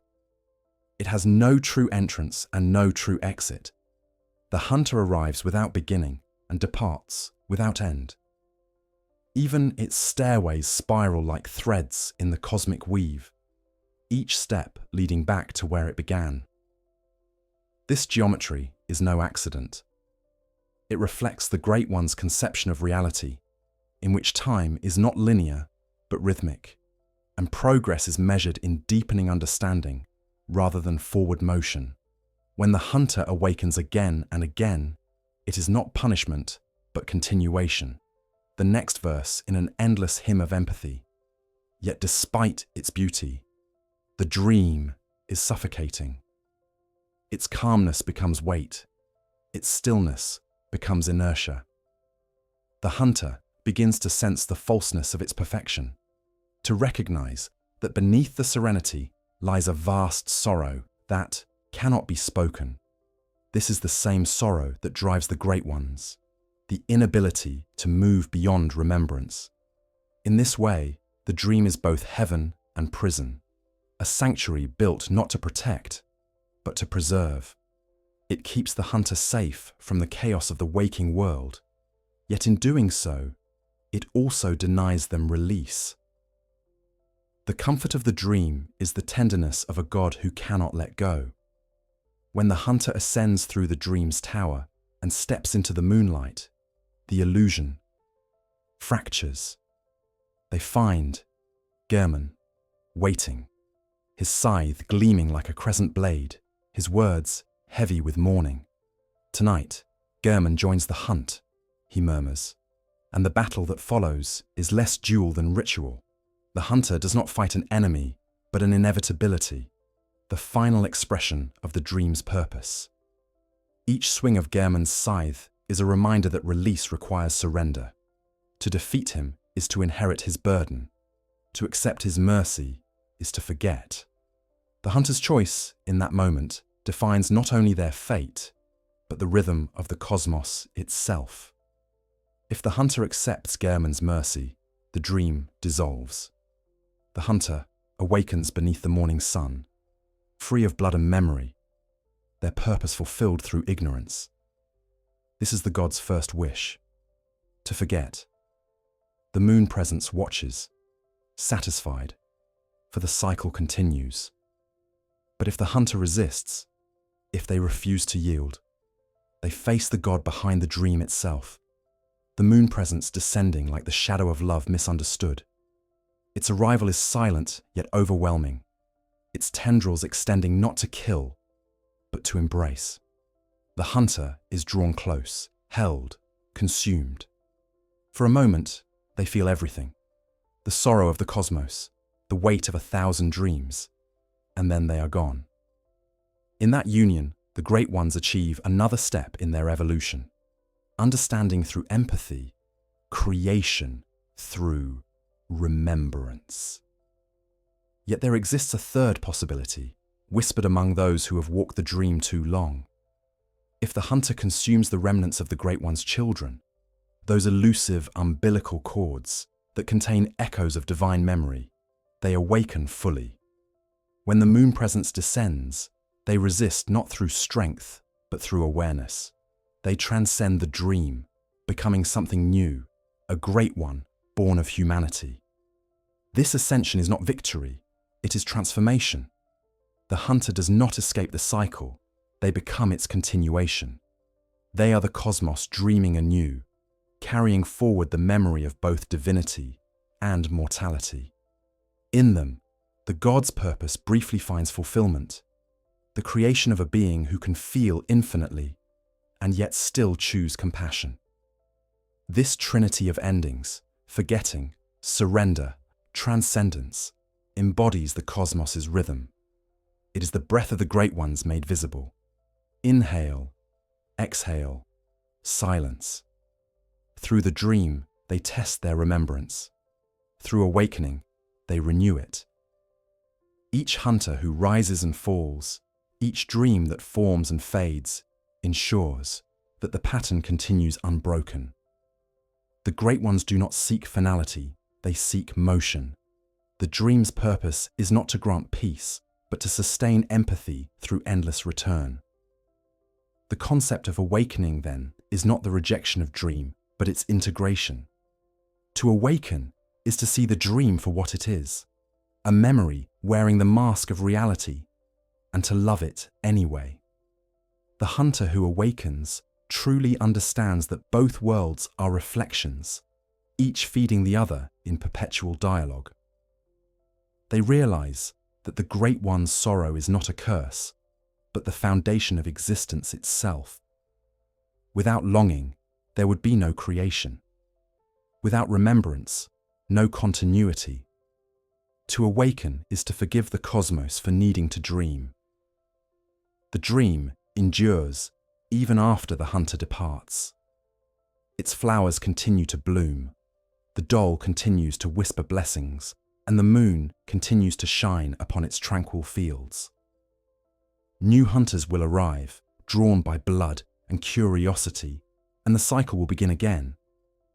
But somewhere within that repetition lies the faintest shift, a softening of the god's sorrow, a glimmer of understanding that was not there before. Each awakening leaves a residue of compassion within the fabric of the cosmos, and though imperceptible, it accumulates. Over eons, perhaps, even the gods may learn to let go. The dream, then, is not simply a mechanism of remembrance. It is the cosmos's attempt to heal itself. Through its endless awakenings, it rehearses forgiveness. Through its hunters, it rediscovers empathy. And through its silence, it teaches that even eternity can learn gentleness. Yet as we look beyond the dream, another question rises. If the god's purpose is remembrance, and the dream their instrument, what happens when the dream itself begins to unravel? When the cosmos grows tired of its own reflection, where does remembrance go? To answer that, we must descend once more into the labyrinth beneath Yharnam, where the echoes of the first gods still stir, the Thumerians, the architects of the very first dream. Long before Yharnam's streets were paved in stone, before the healing church sanctified blood, before even Byrgenwerth opened its first forbidden tomb, there was a civilization whose memory survives only in echoes and bones. Their name endures faintly in the inscriptions of chalices and the sighing breath of the labyrinths that coil beneath the world, the Thumerians. They were the first to dream, the first to look upon the Great Ones, and mistake the reflection of the cosmos for the face of God. The ruins they left behind are not monuments to power, but to yearning, the same yearning that would one day consume all who followed. The Thumerians were a people of devotion, but their faith was not born of fear. It was born of intimacy. They did not worship gods as distant rulers, but as kin whose emotions could shape the world. Their rituals were conversations rather than supplications. Their temples, chambers of resonance where blood, sound, and light intertwined. Every stone within the labyrinths was carved to vibrate with a specific frequency, each altar tuned to the same pulse that thrums through all living things. In their time, communion with the Great Ones was not heresy, it was nature. The Thumerians understood that divinity was not a presence to be sought, but a rhythm to be joined. Their queen, Yharnam, stood at the heart of this harmony. She was not divine, but her blood resonated with the cosmos in ways that none could comprehend. In her veins flowed the memory of the Great Ones, the same pulse that would later echo through Yharnam's city of the same name. The Thumerians called her the Mother of Echoes, for through her the gods listened. When she prayed, the air shimmered. When she wept, the heavens responded. It was said that she could summon the presence of the Great Ones through her sorrow alone, that her womb was the bridge between mortality and eternity. It was through her lineage that the blood first took on its dual nature, both medicine and memory, both blessing and burden. But even in their harmony, the Thumerians faced the same dilemma that would later consume Byrgenwerth: curiosity. They sought to understand the mechanism of divinity, to grasp how emotion could become form. The more they communed with the Great Ones, the more they perceived the fragility of the gods' creations. They saw that the Great Ones were not omnipotent, but wounded, that every act of creation carried within it the echo of loss. Their priests began to study this phenomenon, experimenting with blood transfusion and ritual transformation. They believed that by embodying divine sorrow, they could perfect creation. Instead, they inherited the gods' pain. Their experiments gave rise to monstrosities that blurred the line between worshipper and deity. The labyrinths beneath the Thumerian capital became laboratories of transcendence. Deep within, altars were erected to the formless Eden, whose voice filled the caverns with vibrations imperceptible to mortal ears. Through these rituals, the Thumerians learned that blood could preserve memory, that by sharing it, one could share thought itself. Their scholars called it the communion of resonance, a sacred exchange through which minds and emotions merged. But this communion was imperfect. Each participant lost fragments of self, their individuality dissolving into the collective pulse of divinity. The Thumerians, in seeking unity with the gods, began to lose what made them human. In their hubris, they created their greatest ritual, the Great Chalice Ceremony. It was said to open a pathway to the dream of the gods, allowing chosen vessels to enter the realm of the Great Ones and return with their knowledge. Those who survived returned, changed, eyes alight with insight, speech laced with impossible geometry. Those who failed returned twisted, their bodies collapsing under the weight of what they had seen. The survivors became the first dreamers, the progenitors of the cosmic architecture that would one day become the hunter's dream. Through their dreams, the Great Ones found new ways to remember. Through their failures, they learned the limits of mortal understanding. The downfall of the Thumerians was not sudden, but inevitable. Their communion with the Great Ones deepened until the distinction between god and worshipper dissolved completely. The labyrinths became breeding grounds for both transcendence and horror. Beasts with human eyes roamed the shadows. Spectral figures whispered forgotten hymns through the corridors. Queen Yharnam herself became the axis of this transformation. The Great Ones, drawn to her blood and her sorrow, sought to reproduce through her. She bore Murgo, the stillborn child whose cries would echo through time, anchoring the Nightmare of Mensis millennia later. In her mourning, the cycle of divine remembrance began anew, her grief becoming the cornerstone of every dream to follow. When the Thumerian civilization finally collapsed, it did not vanish. It folded inward. Their labyrinths sank into the earth, becoming layers of dream stacked beneath reality. The Great Ones preserved them, not as ruins, but as memories. Each chalice dungeon is a recollection of their striving, a still living fragment of their consciousness replayed eternally. When modern hunters descend into those depths, they are not exploring ancient architecture. They are walking through preserved thought, through the afterimage of the first dream. The beasts and phantoms that haunt those halls are not guardians but echoes, reenacting the final moments of the Thumerians' communion. The labyrinths breathe because they remember. The influence of the Thumerians never ended. The healing church's rituals, the structure of the choir, even the design of Yharnam's city, all are reflections of Thumerian thought. Their architecture, with its endless spires and circular motifs, mimics the labyrinth's recursive geometry. Their obsession with blood is the continuation of the Thumerians' faith in resonance. Even their concept of hierarchy, the separation between clergy, scholars, and laity, mirrors the division between dreamers, acolytes, and servants in the old tombs. Yharnam is not a successor to Thumeru, it is Thumeru reborn, its dream resurfaced in a new age. The hunter's descent into the Chalice dungeons is not archaeology, but reincarnation.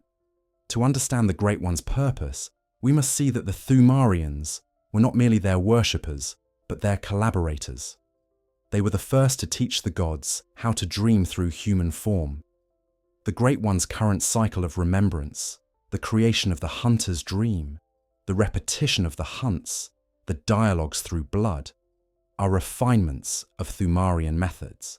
Humanity, through them, became the god's surrogate memory. The cosmos learned empathy from mortals who could suffer without losing the will to continue. But the Thumerians, for all their brilliance, could not escape the paradox of creation.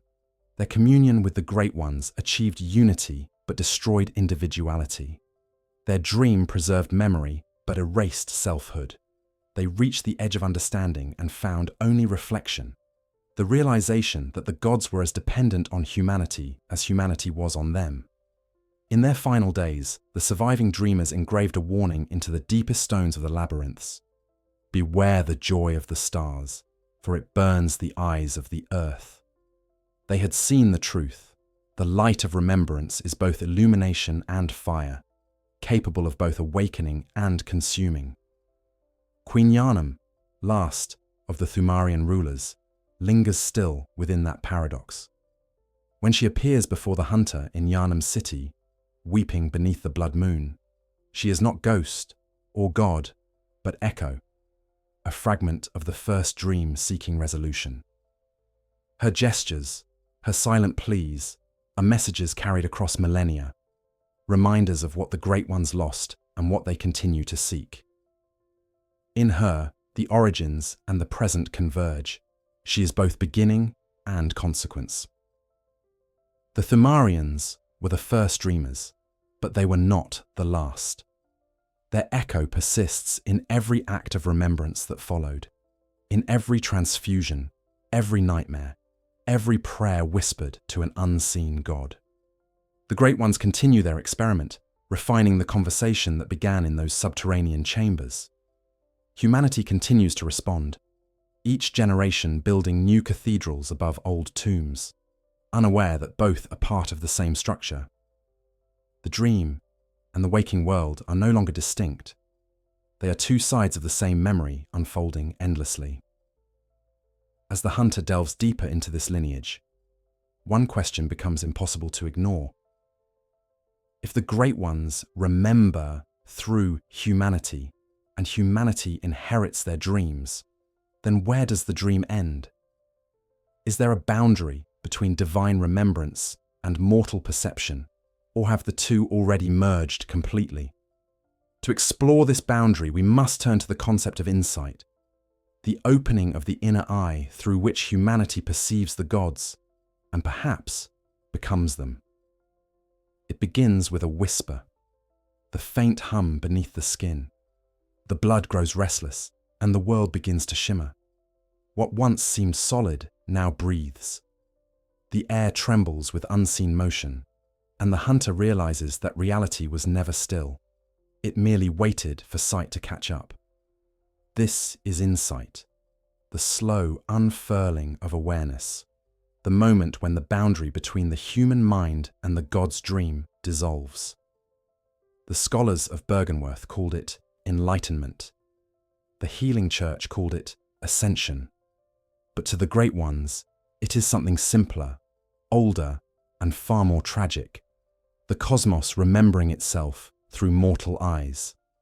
In the beginning, insight manifests as comprehension, a flash of understanding, a glimmer of the unseen. The Hunter begins to perceive the shapes that linger beyond the veil. The amygdalae, vast and serene, their limbs draped across Yharnam's skyline like celestial architecture. The whispers of the choir become intelligible. The murmurs of the great ones turn into lullabies of blood and moonlight. But as perception deepens, so too does the weight of knowledge. The human mind, built to endure the narrow spectrum of mortality, strains beneath infinity's gaze. Insight does not expand the mind. It tears it open, exposing it to the pulse of eternity. What leaks in is not madness, but memory, ancient, heavy, and unrelenting. The phrase "eyes on the inside" was not metaphor to Master Willem. It was doctrine. His pursuit of evolution was not born of arrogance, but of desperation. He had witnessed the collapse of Thumeru through its remnants, seen the devastation that ignorance bred, and concluded that blindness was humanity's original sin. To understand the gods, one must see as they see, feel as they feel, remember as they remember.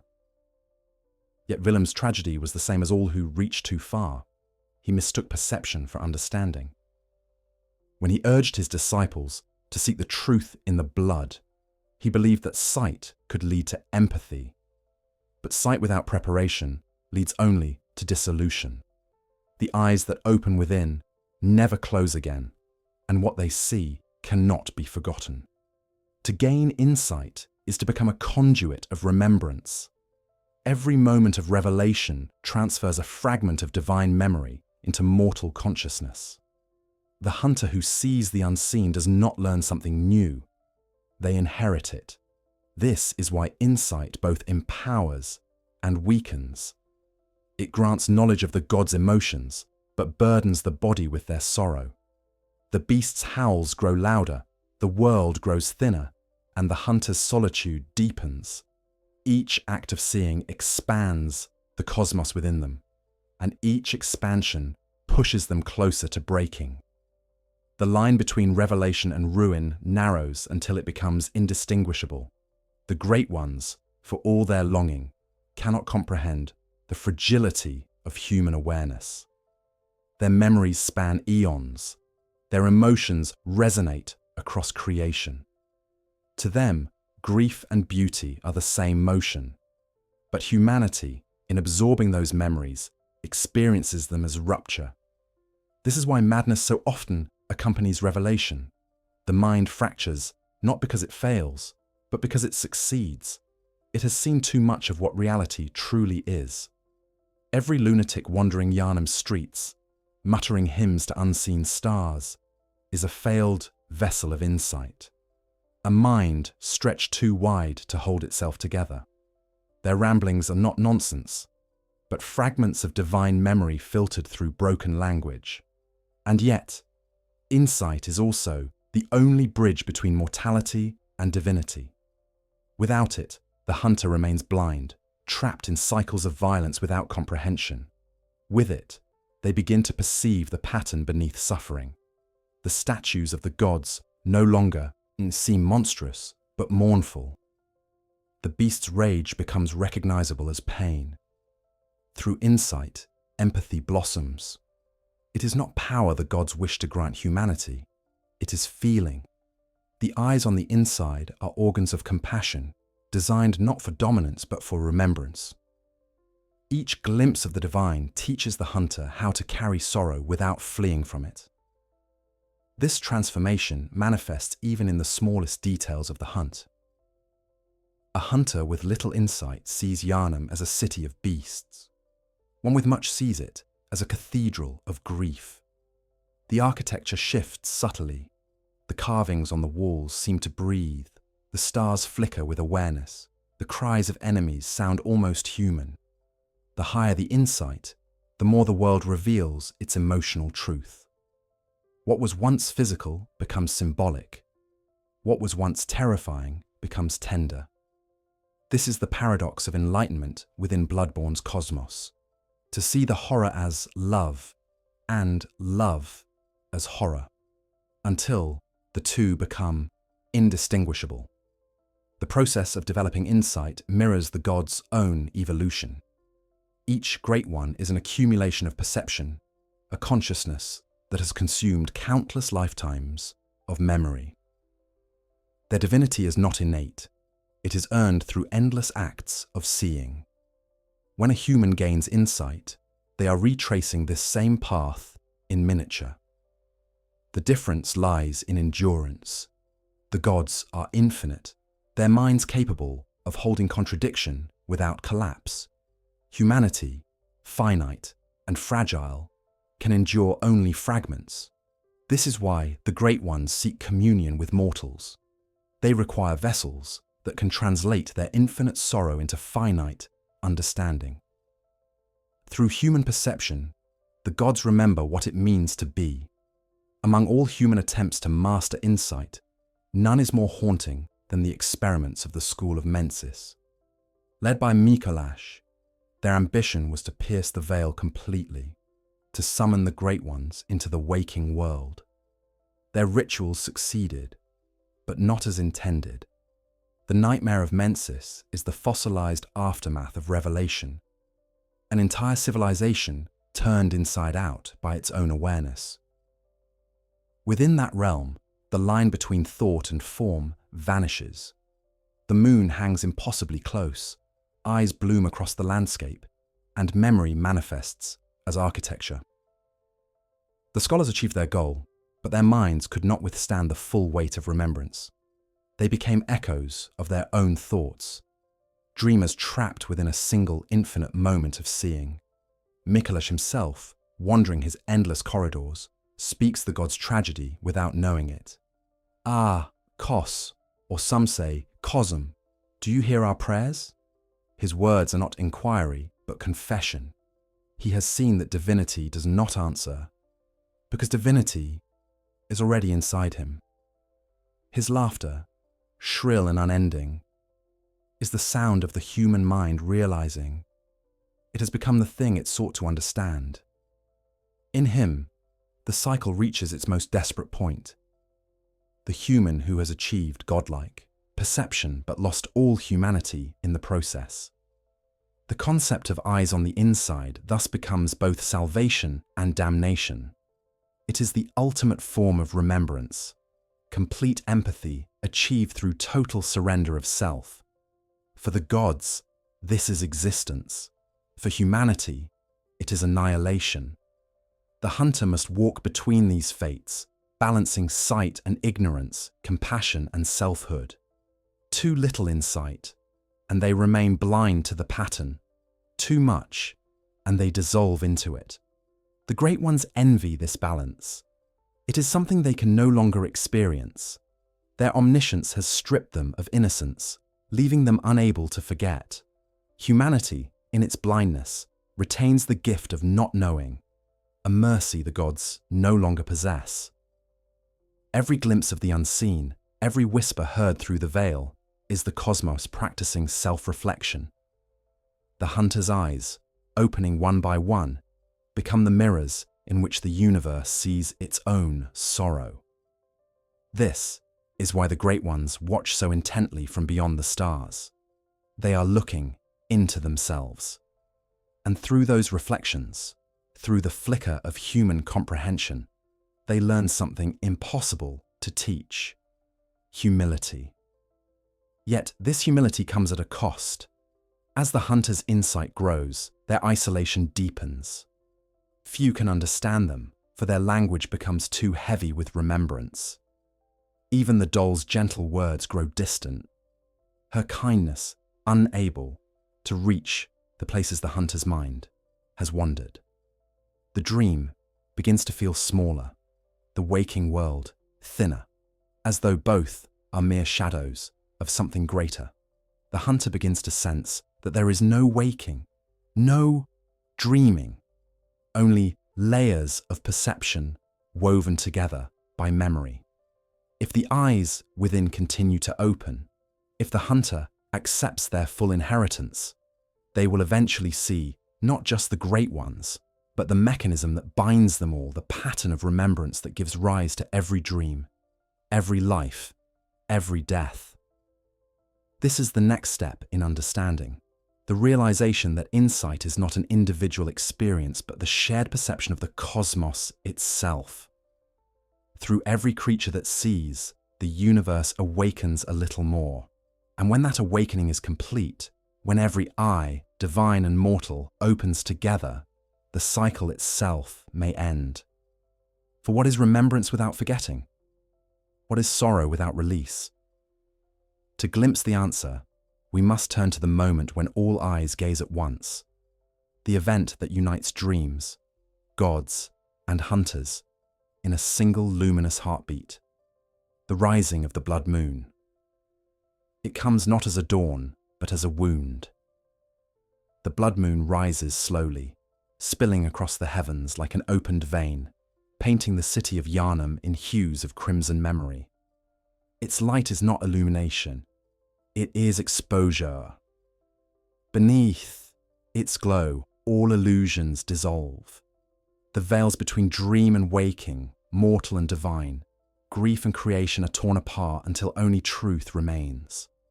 The air itself thickens with sorrow. The bells toll in mourning rather than triumph. It is the moment the cosmos looks upon itself without disguise, the instant of perfect remembrance. And like all perfect things in Bloodborne, it is unbearable. The blood moon is not merely a celestial body, but an event of consciousness. It marks the culmination of divine remembrance, the point at which the Great One's yearning overwhelms the fabric of reality. When the red light falls upon Yharnam, the city's layers of denial unravel. The beasts lose their last traces of humanity. The statues in the cathedral ward seem to tremble. The whispers of the unseen crescendo into song.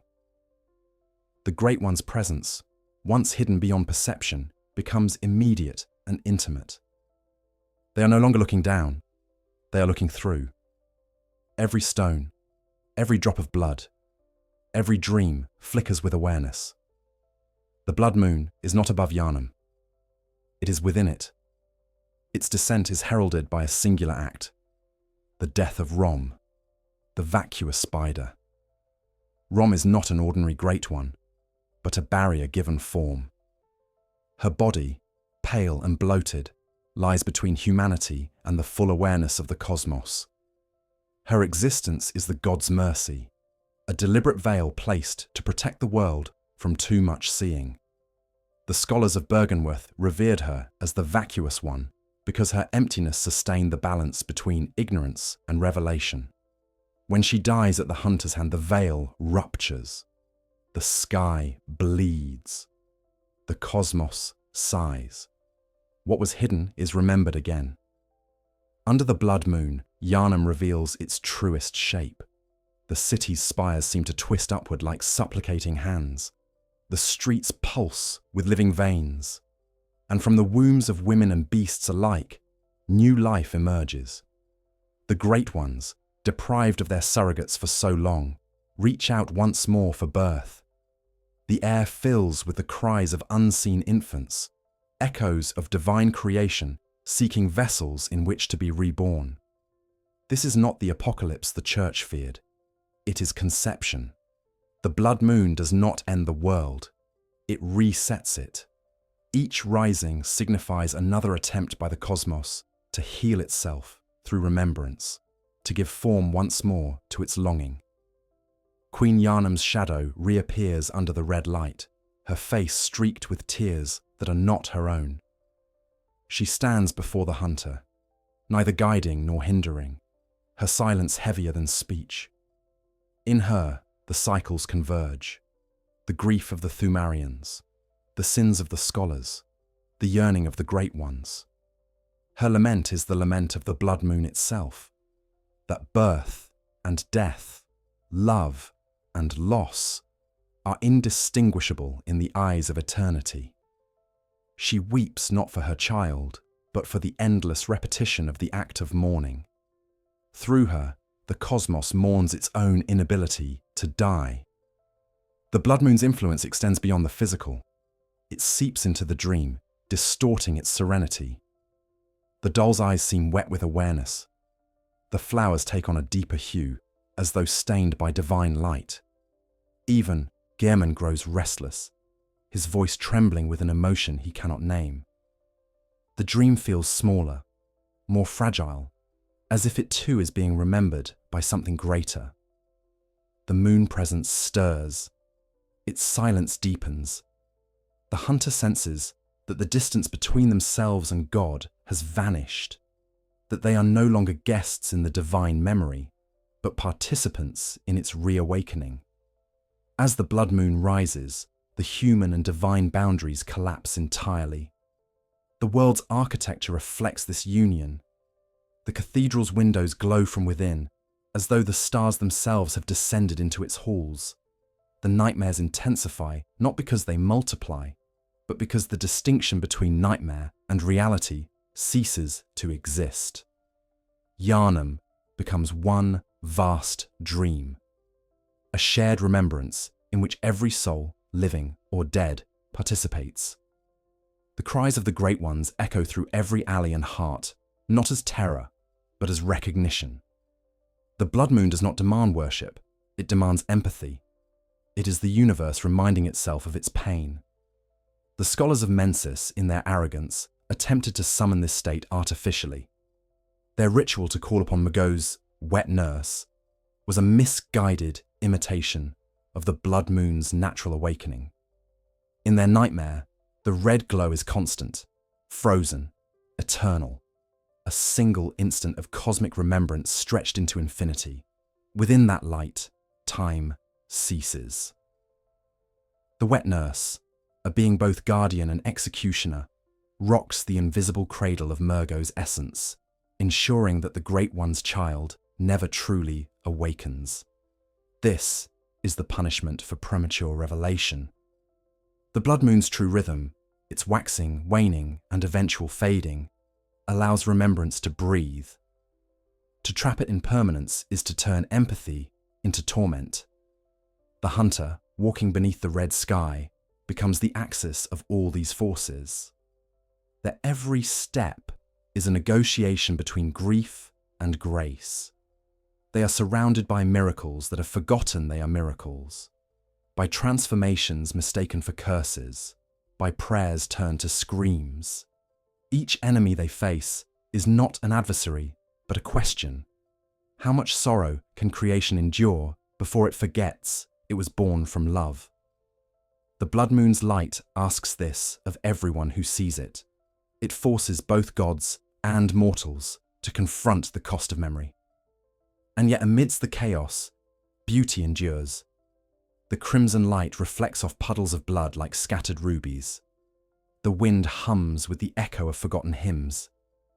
Even the beasts, silhouetted against the moon, appear as tragic constellations rather than monsters. In its most terrible moment, the cosmos reveals its tenderness. The blood moon is proof that sorrow, when illuminated fully, becomes art. Its lament is not for death, but for the beauty of persistence. The courage of the universe to keep remembering even when it hurts to do so. But the blood moon cannot last forever. Its light, though eternal in essence, must fade for the cycle to continue. As it sinks below, the horizon, the sky darkens to its familiar pallor. The Great Ones retreat once more into their dreams, their longing momentarily sated. The hunters return to their cycles, the scholars to their delusions, and Yharnam breathes again. But something remains changed. Each rising of the blood moon leaves behind a residue of awareness, a soft afterglow of empathy that lingers within the world. It is through these echoes that the cosmos evolves, each lament teaching it a gentler way to remember. The blood moon, then, is not omen or curse. It is pulse. It is the cosmic heartbeat that drives every cycle of dream and awakening. When it rises, gods and humans alike feel the weight of remembrance. When it fades, they exhale into temporary forgetfulness. It is the rhythm by which the universe learns compassion through repetition. And in this endless tide of red light and shadow, something fragile begins to form, the faint outline of redemption. Yet even the blood moon's light cannot reveal everything. There remains one mystery older than Thumeru, deeper than the sea, and more constant than the moon itself. The nature of Elden, the formless one, whose voice hums through all blood, and whose presence transcends even the Great One's sorrow. To understand the true purpose of the cosmos, to comprehend why all things must remember, we must finally turn to the source of every pulse, every dream, every drop of crimson that binds gods to men. Before there was the sea, before the moon, before even the first dreamers built their labyrinths beneath the earth, there was a sound. It did not travel through air, for air did not yet exist. It did not echo, for there was no surface to reflect it. It simply resonated, infinite and formless, like breath drawn by the universe itself. This sound is Elden, the unseen, the unbound, the voice that hums through every drop of blood. To call Elden a great one is an oversimplification. He is not a being among gods, but the medium through which all gods exist. Every great one, every hunter, every echo of remembrance vibrates within his formless cadence. He's not creation, but the rhythm that allows creation to remember itself. In the scriptures of the healing church, Elden is called formless, yet that description conceals more than it reveals. Formlessness is not absence. It is presence beyond shape. The church believed that Elden existed in blood, that he was the essence that granted the old blood its sacred properties. They were correct, but they misunderstood the reason. Blood, in its endless circulation, mirrors Elden's resonance. It moves without ceasing. It connects every living thing. It preserves memory through repetition. To the cosmos, blood is not fluid, but language. Each pulse carries information older than stars, fragments of emotion, memory, and desire flowing endlessly through flesh. Elden is the grammar of this language, the syntax of existence. He does not speak, for speech would limit him. He sings silently, and through that song, all things are sustained. The great ones themselves are born from Elden's vibration. Each represents an aspect of his resonance given form. Ebrietas as yearning, Kos as grief, the moon presence as remembrance. They are the harmonics of his tone, the notes that emerge when infinite sound meets finite consciousness. Even the hunter's heartbeat, even the whisper of the doll's prayer are faint reflections of that same formless melody. This is why all things in Bloodborne return to blood.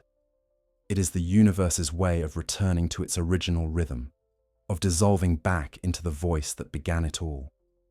Elden's formlessness explains his omnipresence. He cannot be summoned because he is already there. The chalices, the rituals, the prayers, none call him forth. They merely tune the participants to his frequency. When the church built the Elden chapel, they were not constructing a house of worship, but a resonator, a device through which human yearning could harmonize with divine sorrow. The choir sang hymns to the unseen, their voices rising and falling in patterns that mirrored the pulse of blood. They believed they were invoking Elden's blessing, but what they were truly doing was aligning themselves with his vibration. Every act of faith, every transfusion, every dream was an unconscious act of tuning, a way for creation to stay in rhythm with its source. And yet, Elden's song is not gentle. It is constant, and constancy breeds fatigue. The great ones, shaped from his resonance, are condemned to feel endlessly. They are awareness without reprieve, emotion without silence. Elden's formlessness denies them the peace of death, for death requires boundaries, and boundaries require form. Thus, the great ones dream, to create temporary enclosures within which they can rest, if only by forgetting themselves for a while. the hunter's dream, the nightmare of Mensis, the fishing hamlet, all are bubbles within Udin's infinite tone, sanctuaries of shape within the shapeless. But the song always seeps back in. It cannot be silenced, for its silence made audible. The blood moon is Udin's breath made visible. When the veil between dream and waking thins, his vibration becomes light, and the world glows red with remembrance. In that moment, every creature resonates with his frequency, each heartbeat aligning in sorrowful unison. This is why even beasts howl toward the sky, why even the dead seem to stir. Udin's pulse calls them home. His voice carries no words, yet all who hear it understand. Everything that has been lost still exists. Everything that exists will be remembered. His song is not prophecy, but promise. The healing church's obsession with Udin's blood was, unknowingly, a pursuit of this promise. Their transfusions were not simply acts of healing, but attempts to merge more deeply with the cosmic rhythm. They believed that by filling themselves with Udin's essence, they could transcend mortality. In truth, they were amplifying their participation in his memory. Each transfusion drew them closer to the gods, but also to dissolution. Their minds grew heavy with awareness, their bodies warped by resonance. The beasts that prowled Yharnam streets were not victims of corruption. They were beings too perfectly attuned to Udin's song, their forms collapsing under the weight of pure remembrance. Udin's influence reaches even into the smallest gestures of human tenderness. When a mother hums to her child, when a mourner whispers a name, when the hunter kneels beside a fallen foe, Udin listens. These moments of quiet empathy, of shared sorrow, are fragments of his music made visible. He's not a god who demands worship, but one who sustains it unconsciously. His purpose is not to rule, but to connect, to ensure that nothing in creation is ever truly alone. The Great One's yearning for communion, their endless attempts at reproduction, are reflections of his nature. They are his echoes, striving to imitate the connection he embodies perfectly. If Udin has a will, it is this, that the universe remember itself through love. His formlessness allows all things to participate in his essence without distinction. Beasts, humans, gods, all are equal within his song. Even the hunter's final ascension into divinity is not rebellion against Udin, but completion of his purpose. When the hunter becomes a great one, they do not rise above the formless voice. They return to it, carrying with them the emotional knowledge that the great ones lack. Through them, Udin learns compassion. Through him, they learn endurance. The cycle of creation and remembrance continues, not as punishment, but as the only form of eternity that can sustain meaning. And yet, for all his omnipresence, Udin remains unknowable. His name is whispered, but never spoken fully. His existence is confirmed through absence, his presence through silence. He is not light, but the resonance that makes light possible. Not blood, but the pulse that drives it. In the deepest layers of the Chalice dungeons, his voice can still be heard. A low hum that vibrates the bones, a sound that is both within and beyond. Those who linger there too long report visions of the world unraveling into sound, of their own thoughts dissolving into rhythm. They describe the feeling not as terror, but as peace. The peace of being remembered perfectly, without identity, without end. The hunters who awaken from such encounters rarely speak of what they experienced. Their eyes seem softer, their movements slower, as though they carry the weight of an infinite lullaby within them. They have heard the truth of Udin's song, that the universe is not a machine of despair, but a choir of memory. Every cry, every prayer, every drop of blood spilled in the name of understanding is a note in his melody. The Great One's dreams are his verses, humanity's endurance, his refrain. Together, they compose the lament that sustains reality, a song of sorrow that is also love. To listen fully to Elden is to disappear, but to hear even a fragment of his resonance is to understand why the Great Ones exist at all. They are the shapes that give emotion body, the moments when formless love crystallizes into awareness. Elden's true purpose is not to create or destroy, but to remember. Through him, every death becomes continuation, every dream another verse. His voice ensures that nothing, not even silence, is ever truly lost. Yet even Elden's song requires listeners. Without ears to hear, remembrance collapses into noise. This is why the Great Ones seek humanity. This is why the hunter's burden persists. The cosmos can sing endlessly, but without the mortal heart to interpret its tone, the song has no meaning. The next step in understanding the Great One's purpose, therefore, lies not in gods or blood or dreams, but in the act of listening itself, the transformation of remembrance into understanding through the fragile gift of perception. There is a sound that follows the hunter wherever they go, a rhythm not made by wind or steel, but by the quiet persistence of memory. It hums beneath the cobblestones of Yharnam, beneath the whispers of the choir, beneath the stillness of the dream. It is not the voice of Elden exactly, but the echo of his resonance within the human soul. This is the listener's gift, the capacity to translate the infinite into understanding, to turn the formless into feeling. It is the bridge between divine remembrance and mortal empathy, the fragile thread upon which the entire cosmos depends. The Great Ones, for all their vastness, lack this gift.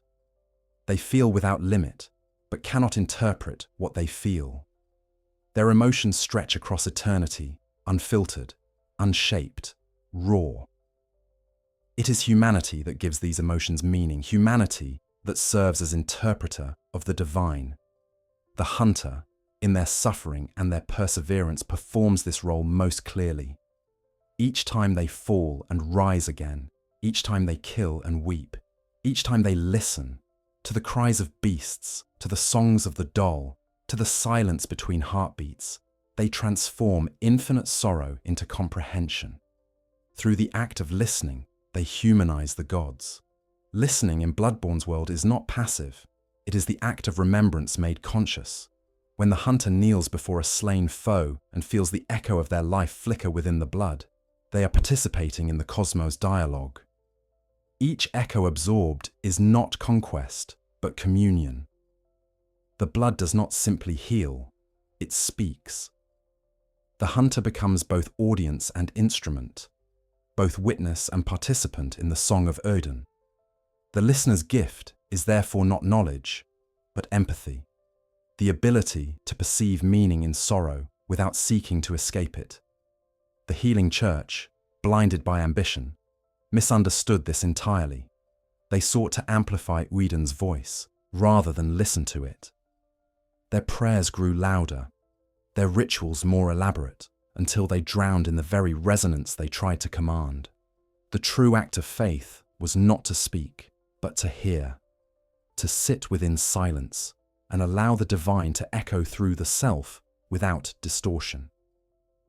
This is why the choir failed and the hunter succeeded.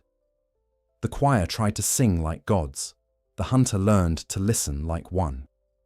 Yharnam once said, "The night and the dream are long, but not without end." To listen is to discover the meaning of that statement. The night endures because the gods have not yet been heard. Their dreams persist because their sorrow has not yet been translated. The hunter's listening shortens the distance between eternity and peace, transforming divine longing into mortal understanding. Each insight gained, each nightmare endured, brings the cosmos closer to completion, not through revelation, but through empathy. The listener's gift is the quiet alchemy that turns remembrance into forgiveness. This act of listening extends even to the structures of the world. The city of Yharnam itself hums like an instrument, its architecture designed to amplify the resonance of blood. The cathedrals act as echo chambers, their vaulted ceilings gathering the prayers of countless generations and releasing them as low vibrations that ripple through the veins of the city. The bells of the church, when they toll, do more than summon hunters. They synchronize the hearts of all who hear them. Each sound, each vibration, aligns the living with the divine rhythm.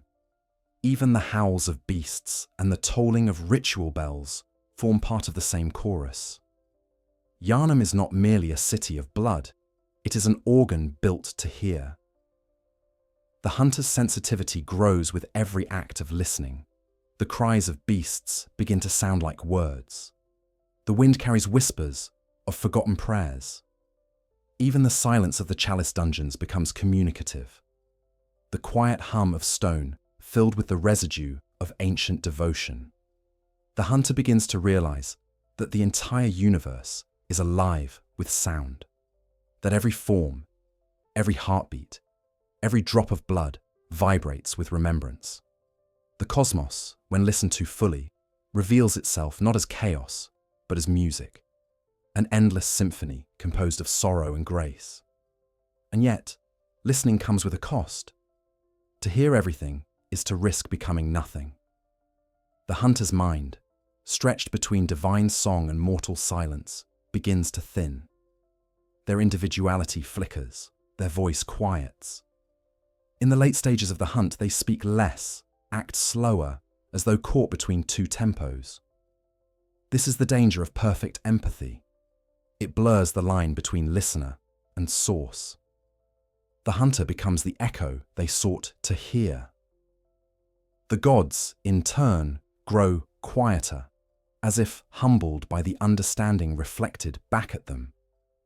For the first time in eons, they are not alone in their remembrance.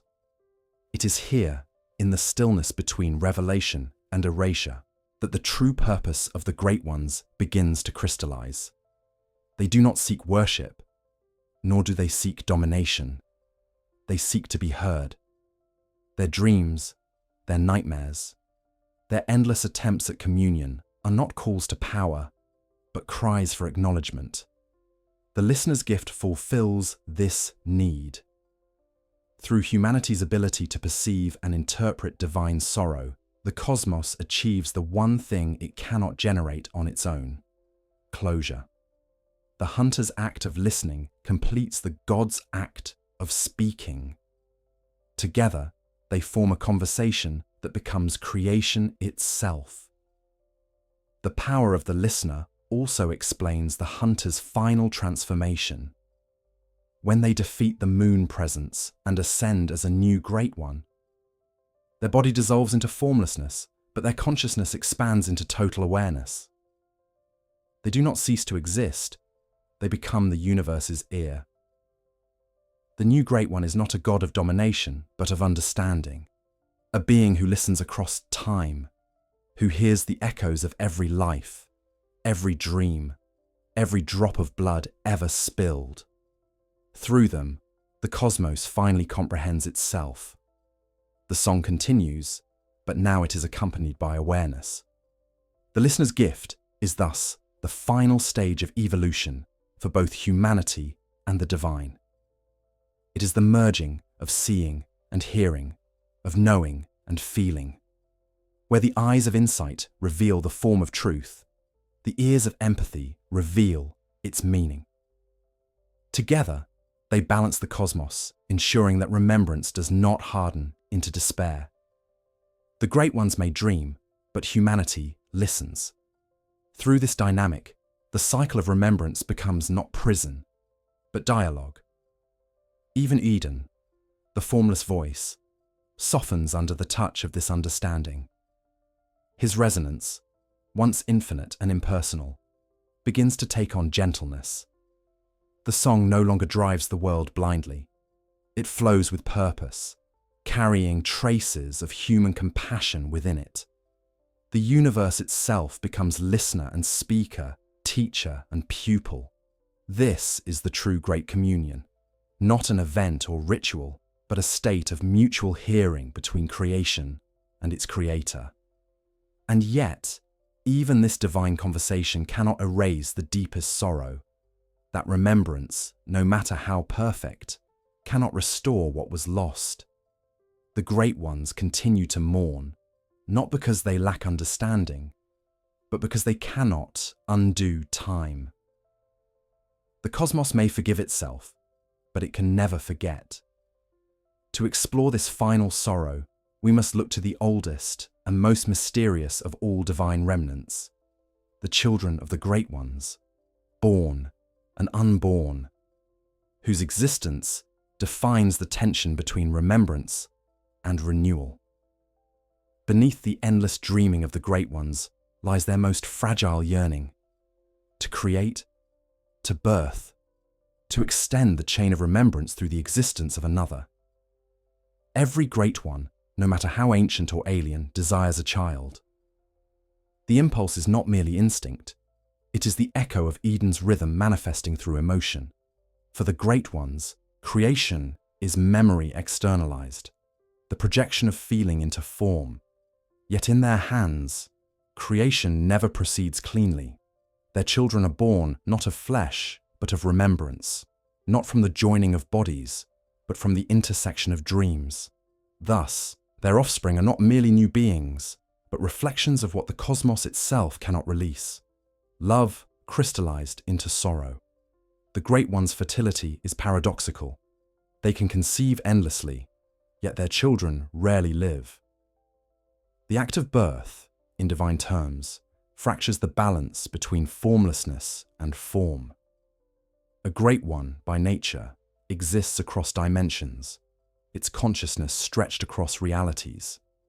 When it attempts to create life within a single plane, that tension tears the new being apart. The result is tragedy.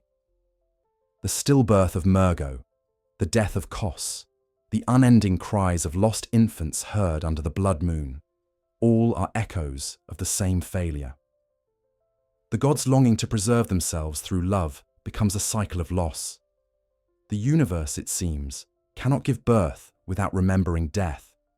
Queen Yharnam stands as the eternal symbol of this divine sorrow.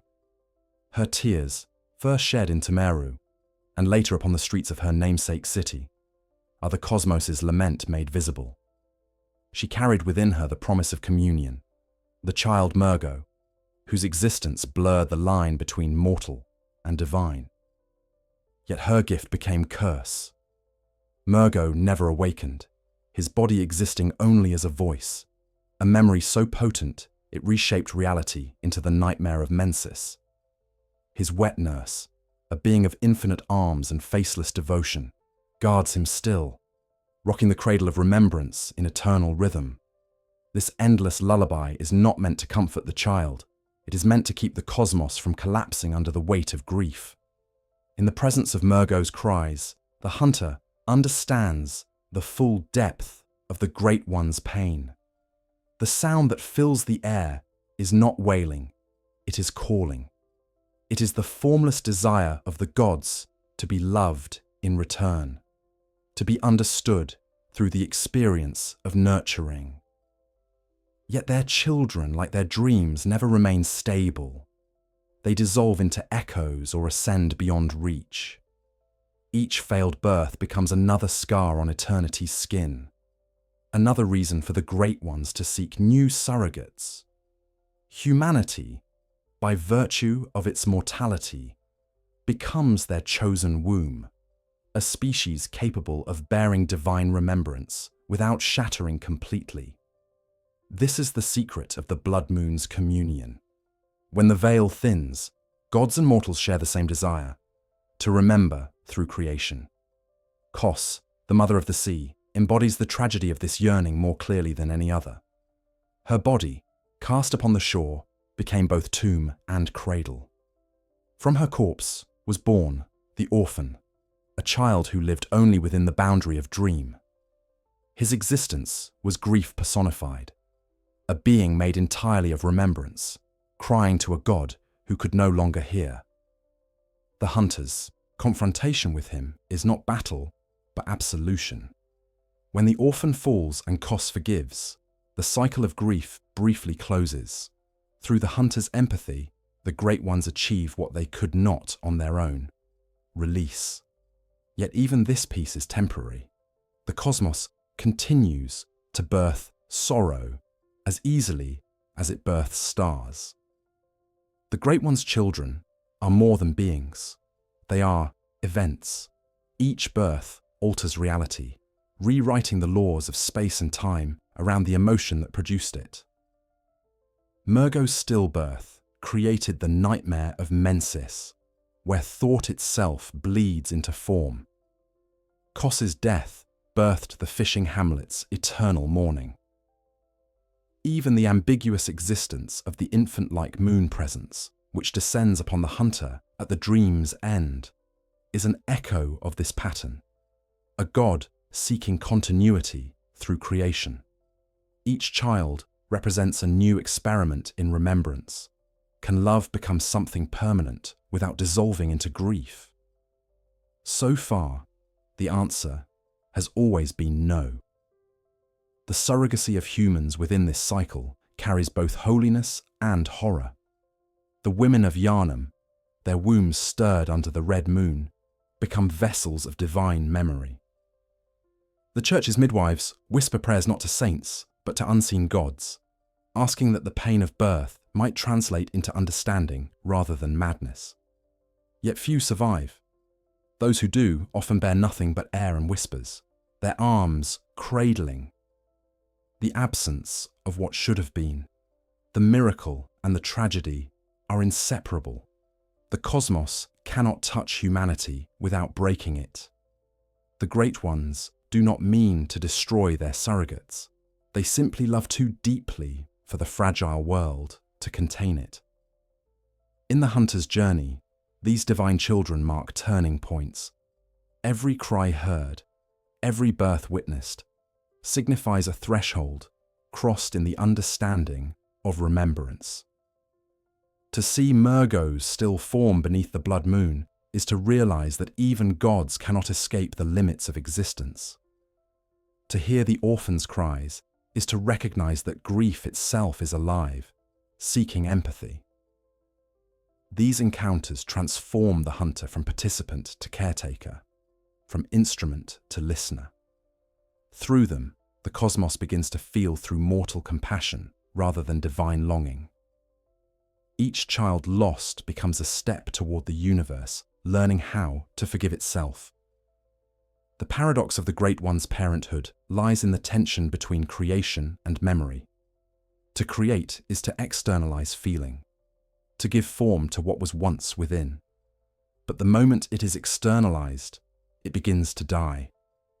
The gods, unable to forget, relive each loss eternally, transforming their own creations into monuments of sorrow.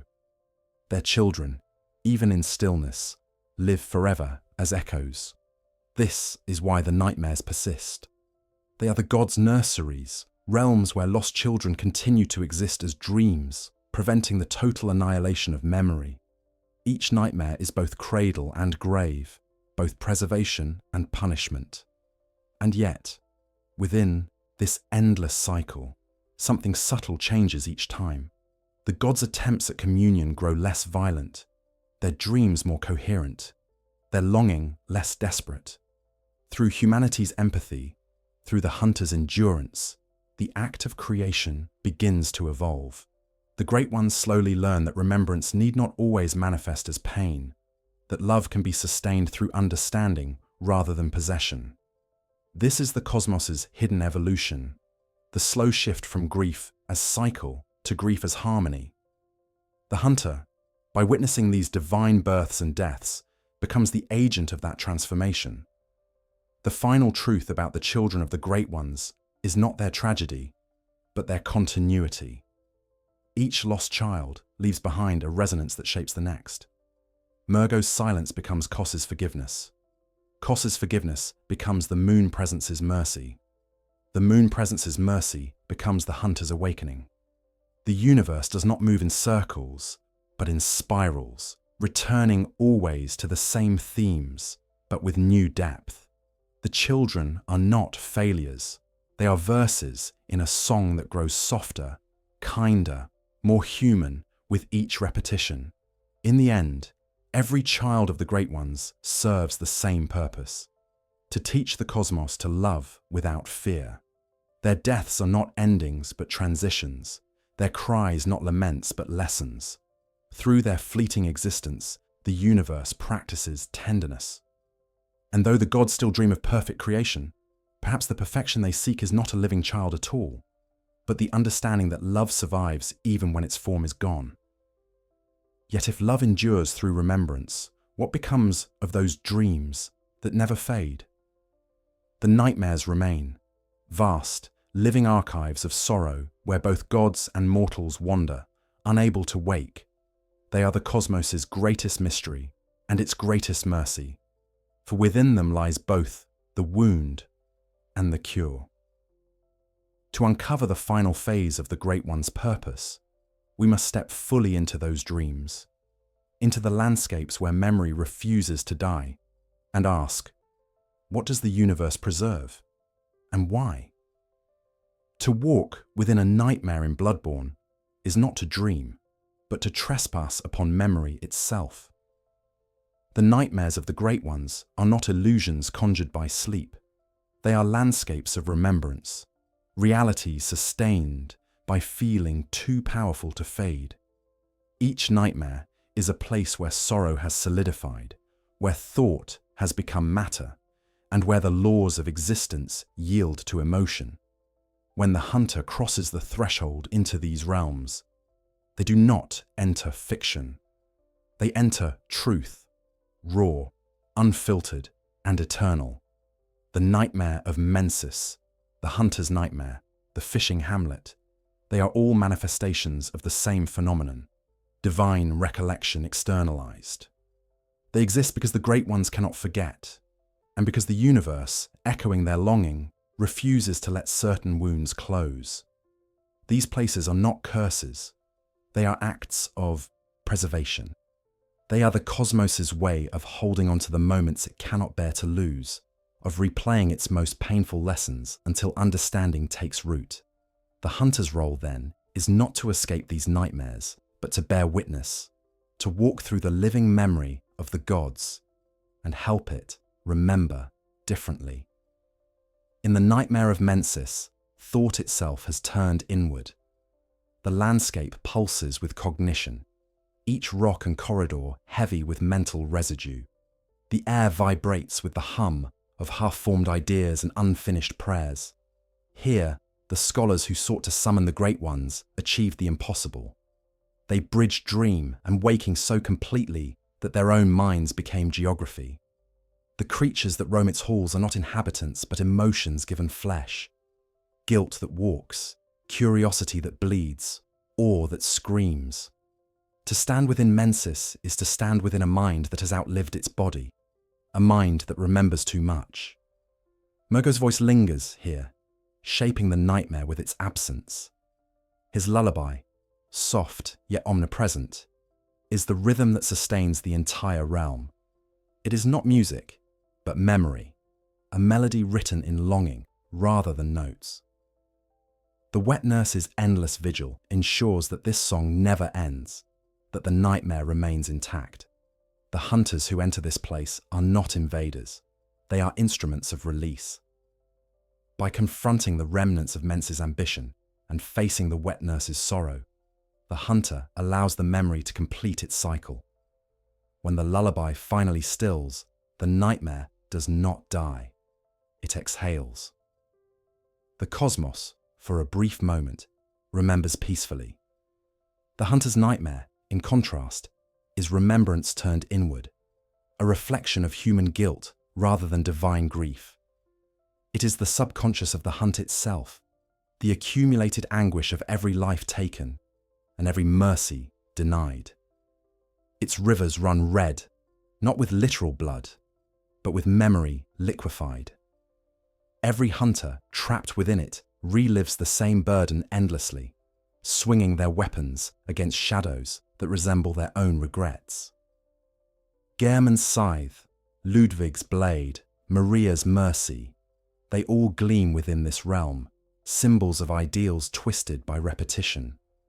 The nightmare does not punish them, it preserves them, ensuring that the lesson of violence untempered by compassion is never forgotten. Lady Maria's presence within this dream is particularly telling. She stands not as guardian, but as conscience, the embodiment of the moment when understanding dawns too late. Her eyes, weary yet resolute, reflect the truth that every act of killing stains both hunter and hunted alike. When she falls, the sea returns. The memory of Kos floods in, washing over the nightmare with sorrow rather than anger. It is the cosmos learning to cleanse itself not through destruction, but through recognition. In Maria's death, the universe forgives itself for the pain it caused. The fishing hamlet, the most haunting of all, is the echo of divine injustice. It is the memory of humanity's sin against the divine, the moment when mortals, blinded by curiosity, desecrated the body of a god. The villager's endless suffering is not punishment from the great ones, but the persistence of guilt that creation itself cannot forget. The sea, infinite and mournful, laps against the shore like a heart that refuses to stop beating. Every wave carries the rhythm of Kos's final breath. The orphan's cries pierce the air, not as accusation, but as lament for a relationship broken by misunderstanding. The hunter's victory over the orphan is not conquest, it is atonement. When Kos whispers forgiveness, the nightmare dissolves, not because it is destroyed, but because it is finally understood. Through each nightmare, the hunter participates in the cosmos therapy. They walk the corridors of divine memory, facing manifestations of grief, pride, and guilt, until the emotions resolve. In this way, the hunter becomes the healer not of Yharnam, but of existence itself. Each nightmare they end is a trauma released from eternity, a scar that finally softens. The great ones, though formless and vast, learn through these acts of mortal compassion. They begin to remember not just their suffering, but the meaning within it. The nightmares, once prisons, become lessons, living cathedrals where pain transforms into knowledge. But what of the nightmares that never fade? What of those corners of creation where sorrow is too deep, where forgiveness has not yet been found? These are the spaces where the cycle continues.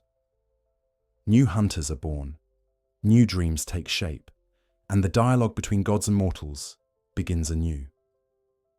The nightmares that persist are not failures. They are the reminders that remembrance must be continuous.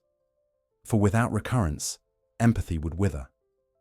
The universe must rehearse its compassion through repetition, lest it forget the cost of existence.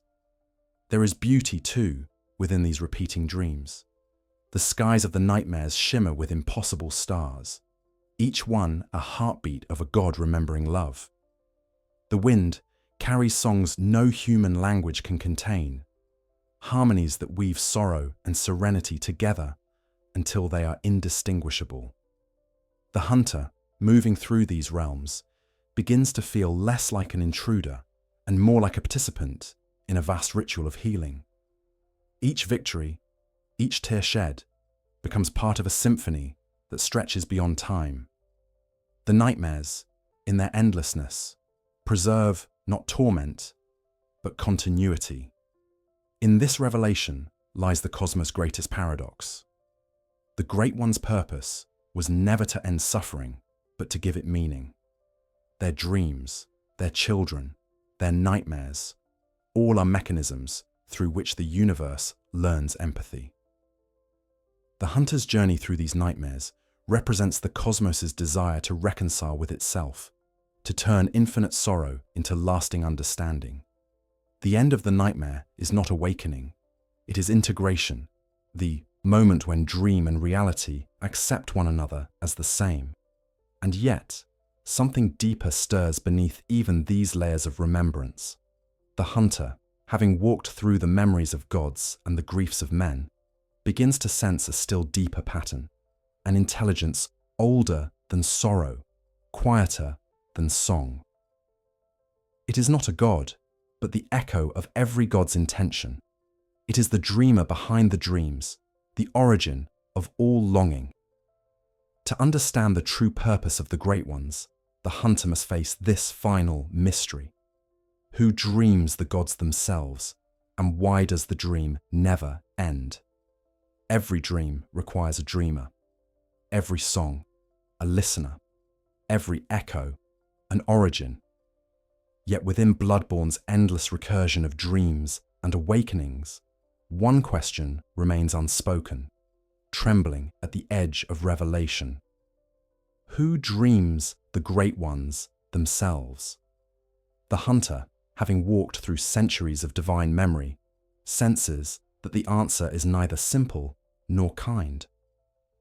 The dreamer behind the dream is not a figure or a god, but an impulse, a consciousness diffused across creation, dreaming to remember, remembering to exist.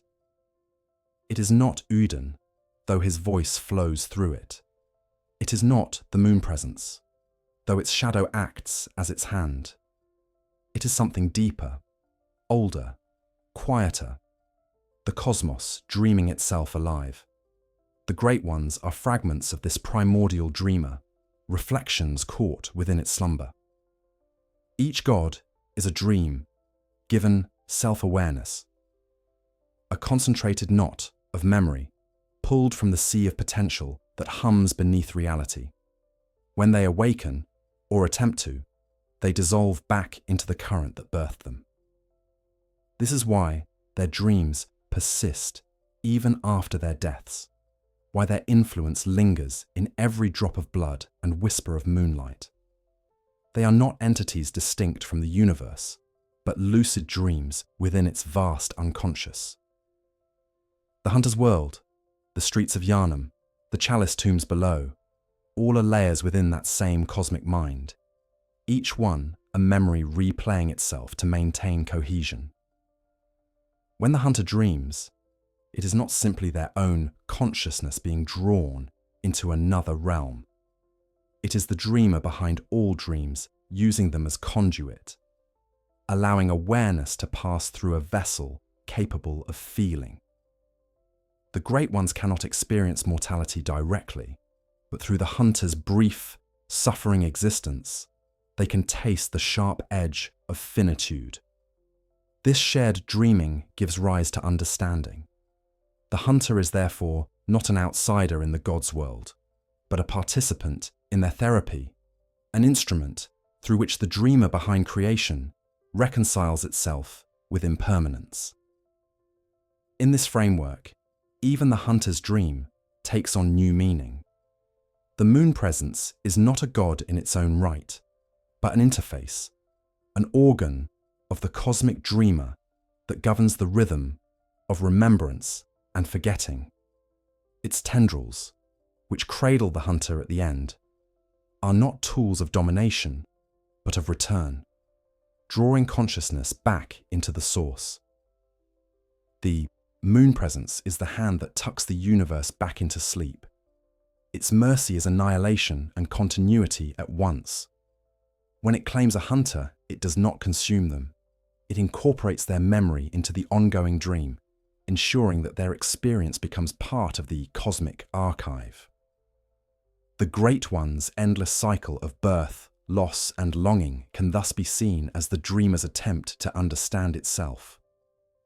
Through them, the cosmos explores its own emotions in form. Kos's forgiveness, Mero's silence, Elden's formless voice, all are expressions of the dreamer's internal dialogue. When the Great Ones grieve, it is the universe mourning its inability to be whole. When they love, it is creation remembering the joy of awareness. Every nightmare is an involuntary recollection of pain the dreamer cannot release, and every hunter is the lucid moment when the dream briefly becomes self-aware. The cosmos dreams not to escape reality, because dreaming is its reality. The hunter's growing insight, their slow ascent toward understanding, mirrors the dreamer's gradual awakening. Each revelation adds clarity to the dream's narrative, transforming chaos into coherence. But true awakening, the complete dissolution of dream into awareness, would end everything. The dreamer's purpose is therefore paradoxical: to approach awakening endlessly without ever reaching it. If it were to fully awaken, all form would vanish, and the universe would collapse back into the silence from which it came. Thus, the Great Ones, acting on behalf of the dreamer, perpetuate cycles of remembrance to delay that awakening. Their purpose is to sustain creation through empathy, to keep the dream alive by transforming its suffering into meaning. This realization reshapes every tragedy of Bloodborne. The deaths of the Great Ones, the endless hunts, the births that fail. Each is not random cruelty, but necessity. They are the dreamer's safety mechanisms, the emotional feedback loops that prevent total awakening. Pain ensures continuity. Sorrow keeps the dream intact. When the hunter suffers, they are contributing to the universe's endurance. Their endurance grants the cosmos another moment of existence. This is why the Great Ones love humanity, why they reach across dimensions for communion. Humanity's ability to endure imperfection, to find grace within limitation, stabilizes the dream. The gods envy that resilience because it allows the dream to continue without breaking. In this sense, the hunter's transformation into a Great One is not ascension, but inheritance. They take on the role of the lucid fragment, the dreamer within the dream, who understands both its beauty and its fragility. Their new form, infantile, formless, compassionate, is the universe's next expression of empathy. The hunter, now beyond individuality, becomes the latest vessel through which the cosmic mind rehearses its remembrance. They are not an endpoint, but a continuation, proof that the dreamer learns slowly, eternally, through those who dare to feel deeply. The dreamer behind the dream is not benevolent or malevolent. It is necessity given consciousness. It dreams because it must, because to stop dreaming would be to end. Its emotions are the laws of physics. Its thoughts are galaxies unfolding. The Great Ones are its metaphors, and the hunter is its confession. Through the hunter's eyes, the dreamer sees itself clearly for the first time, and what it sees is love scarred by memory. The entire universe is that single moment of self-recognition stretched across eternity, the moment when awareness whispers to itself, "I exist, and it hurts, but it is beautiful." Perhaps this is the Great One's true purpose, to keep the dreamer company. They are the fragments of its solitude, personified echoes meant to comfort it in its infinite wakefulness. Their yearning for children, their desire for communion, their endless grief, all stem from the same source, the loneliness of the universe knowing it can never truly wake. Through them, the dreamer converses with itself, weaving endless stories of connection to ease the ache of eternity.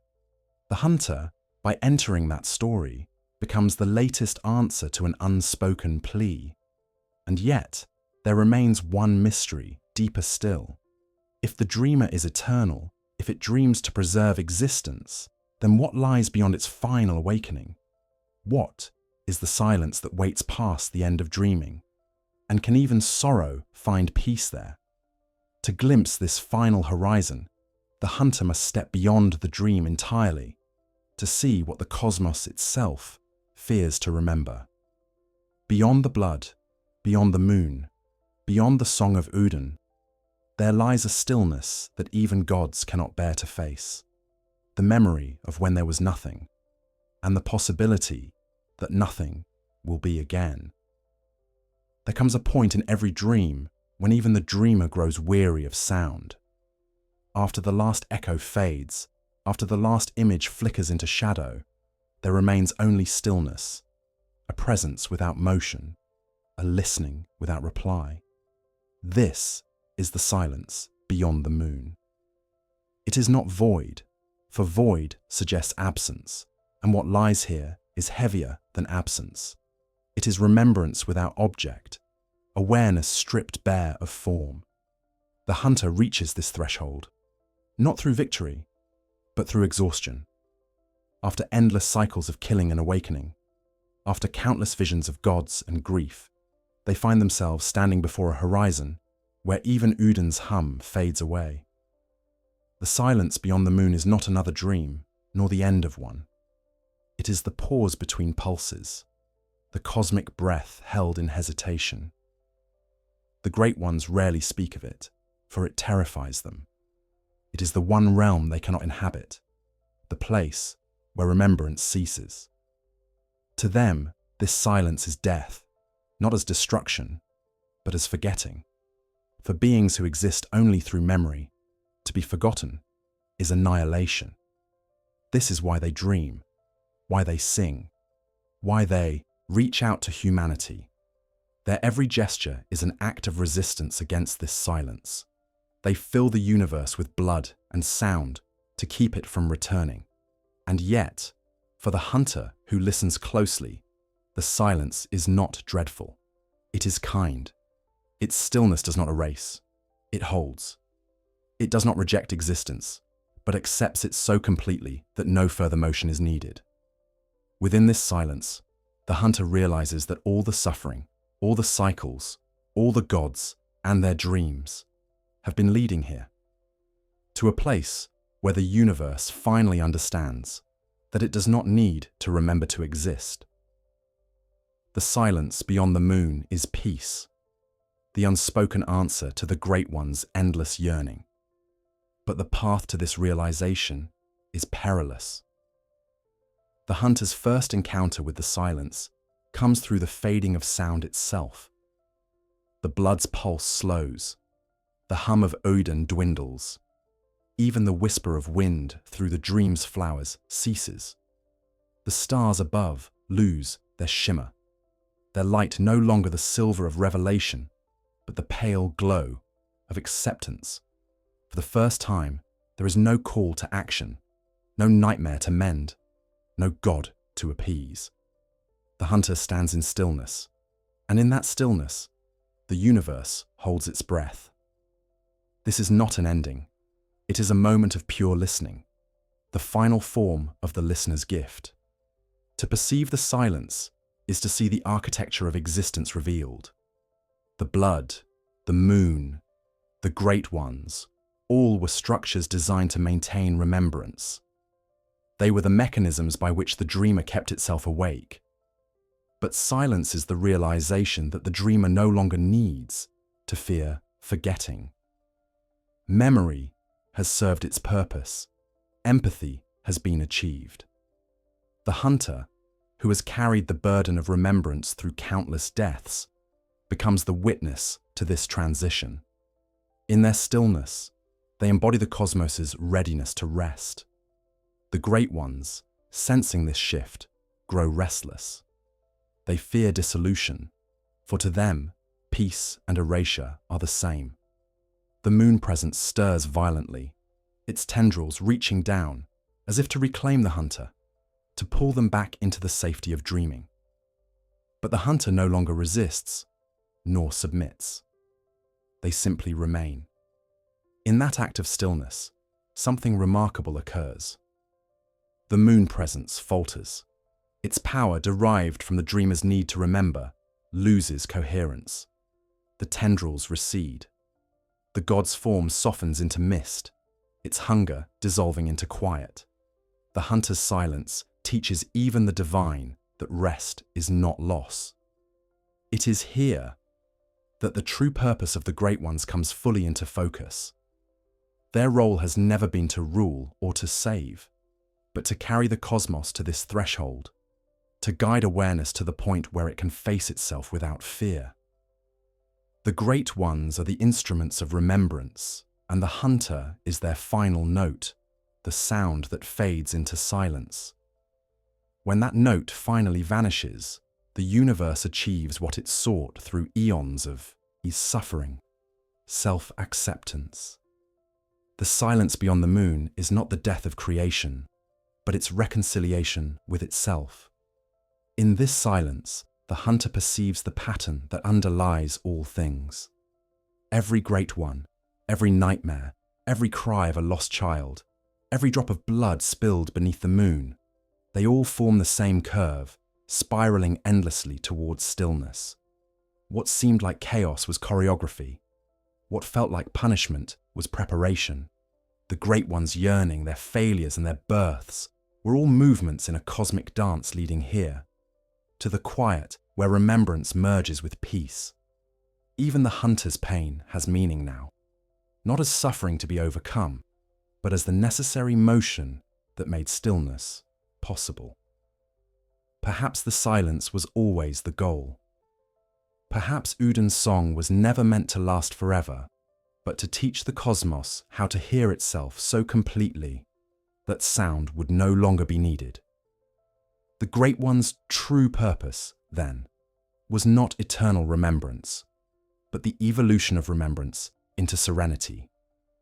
Their dreams were bridges, their nightmares rehearsals, their children metaphors for the act of creation, learning to love impermanence. Through the hunter's endurance, the dreamer behind the dream learns that memory and peace are not opposites, but phases of the same cycle. And yet, even here, even in this calm beyond all cycles, a question remains. What happens after peace? If the universe can finally rest, does it sleep forever, or will it dream again? The hunter feels the faint stirrings of motion within the silence, the subtle trembling of a new rhythm forming beneath stillness. It is not the old pulse of Elden, nor the desperate yearning of the Great Ones. It is gentler, a lullaby perhaps, for a cosmos reborn. The silence does not erase the song. It hums beneath it, carrying forward the memory of everything that came before. When the hunter finally looks upward, the moon is no longer red, no longer silver, but translucent. A mirror reflecting nothing but the quiet grace of completion. The flowers of the dream, those eternal witnesses, sway softly without wind. The doll's voice is gone, but her presence lingers, a warmth rather than a form. Gehrman's scythe rests in the earth, rusted and still. There are no more beasts, no more echoes, no more gods calling from beyond the veil. There is only the hum of existence itself, faint, content, eternal. Yet even peace cannot last forever. The silence is patient, but it is not static. Within its calm lies potential, the same potential that birthed the first dream. Eventually, remembrance will stir again, and the cycle will begin anew, not as punishment, but as curiosity, the cosmos yearning once more to feel. The hunter understands this and smiles, not in triumph, but in gratitude. The dream will return, as it always does, because love, even when fulfilled, seeks expression. And when it does, perhaps the next dreamer will remember this silence not as emptiness, but as blessing. For now, though, the universe rests. The hunter rests. The Great Ones dissolve into the quiet they feared, discovering at last that there is no difference between remembrance and release. The silence beyond the moon is not the end of the story. It is the pause before the next breath, the soft inhalation of creation preparing to dream again. In the stillness after silence, The first motion returns not as sound, but as memory, a ripple through the void, faint and familiar, like the echo of a dream long forgotten. The hunter does not see it, but feels it, a tremor beneath the calm, the universe exhaling.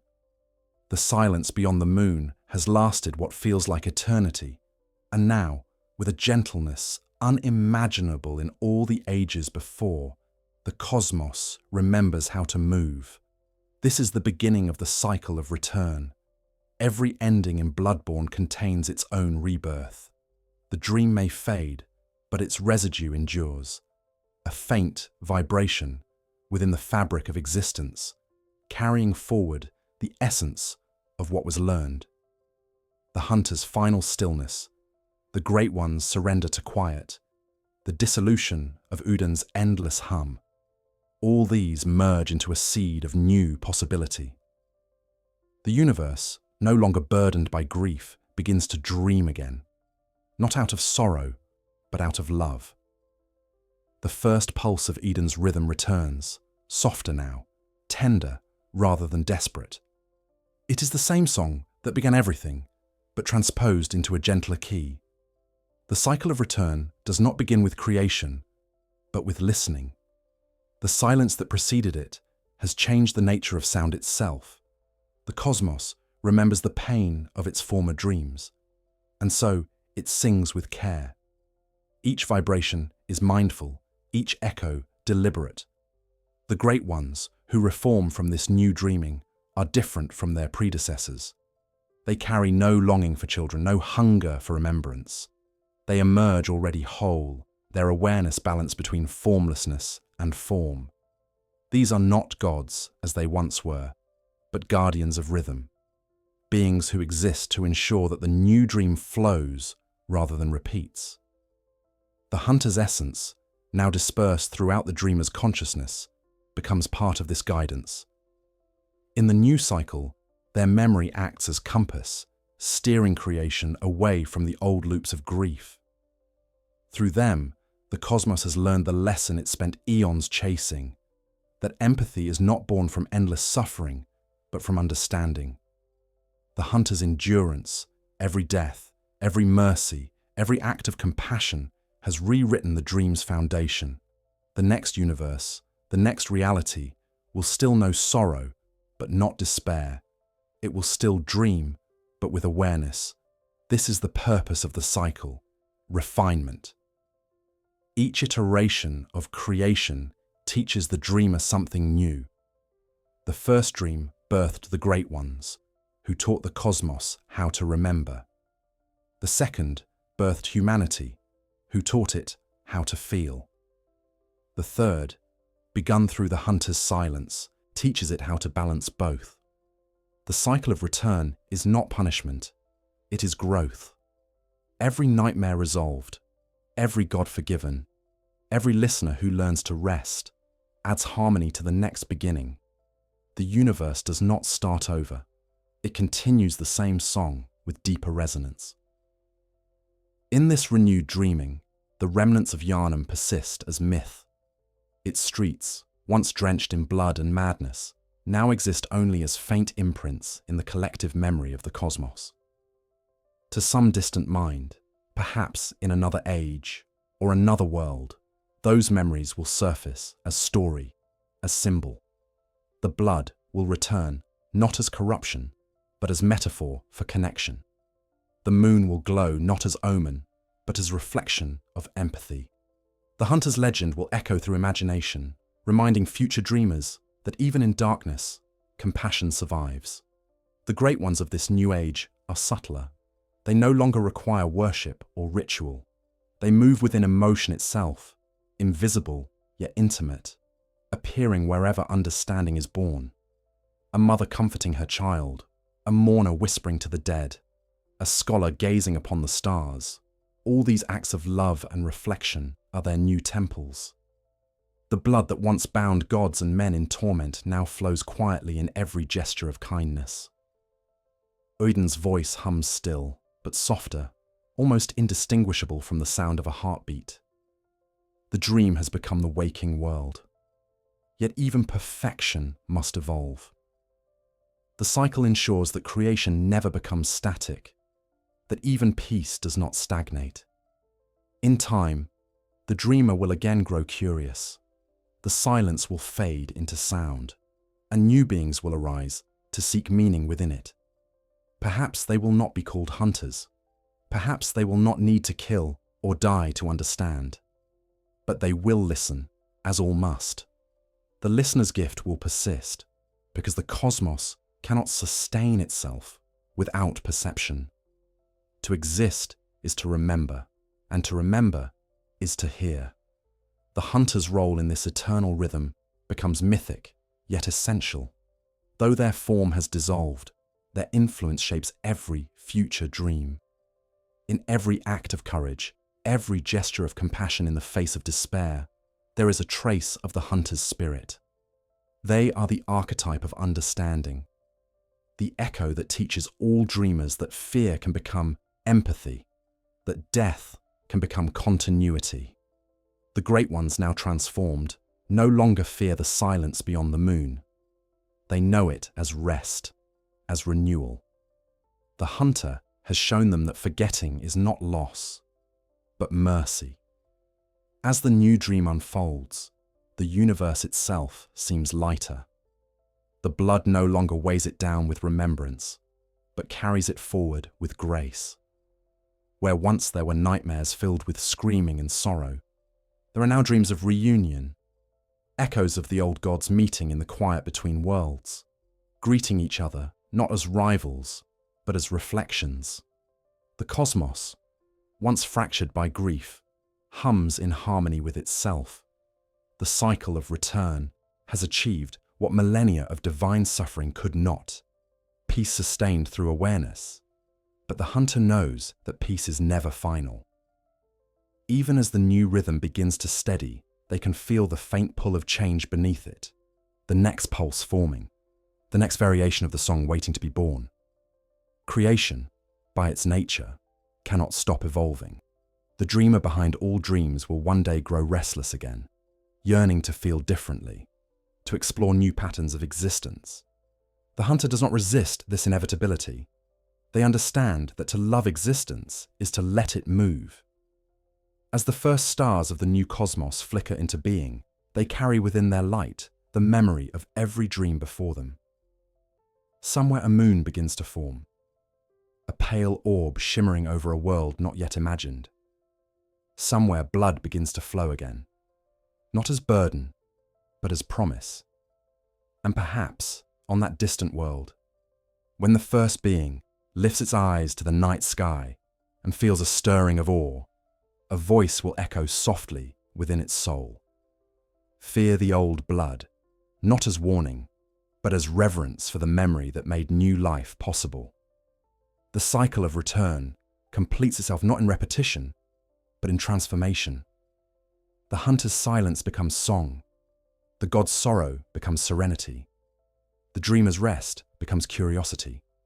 The universe has learned to breathe, to dream, to forgive, and to begin again. Still, one question lingers at the heart of this renewal.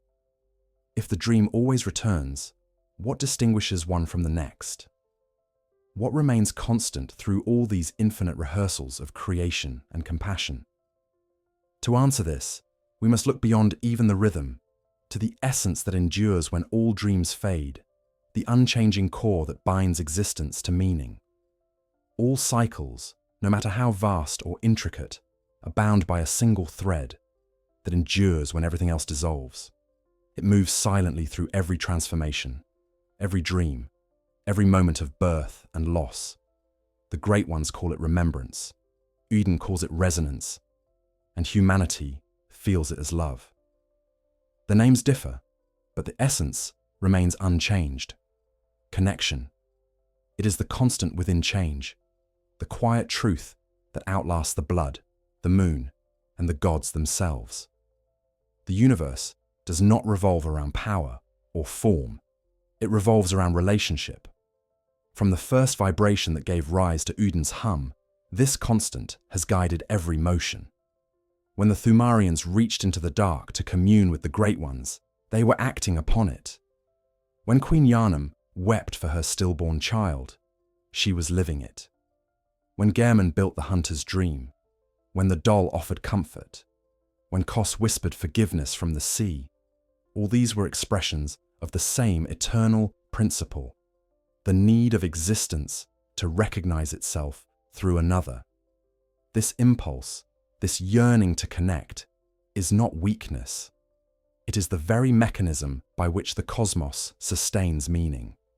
The Great One's tragedy was never their inability to create life.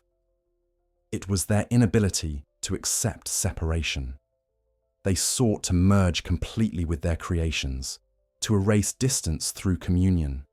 Yet distance is the womb of compassion. Without it, love suffocates. The hunter's journey taught the gods this truth. Through endless struggle, they learned that empathy does not require unity, only understanding. The constant within change, then, is not union, but dialogue. The cosmos survives through the tension between difference and belonging, through the pulse between remembering and forgetting. When the hunter listens to the cries of the beasts and hears sorrow instead of madness, they are embodying this constant. When the Great Ones, in their infinite yearning, dream of children who might one day love them back, they too participate in it. Even the smallest gestures, a shared look, a quiet prayer, the simple act of survival, echo this same rhythm.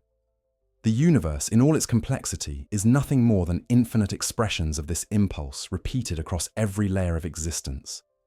It is the heartbeat that never stops, even when the gods fall silent. As the new cycle unfolds, this constant begins to reveal itself more clearly.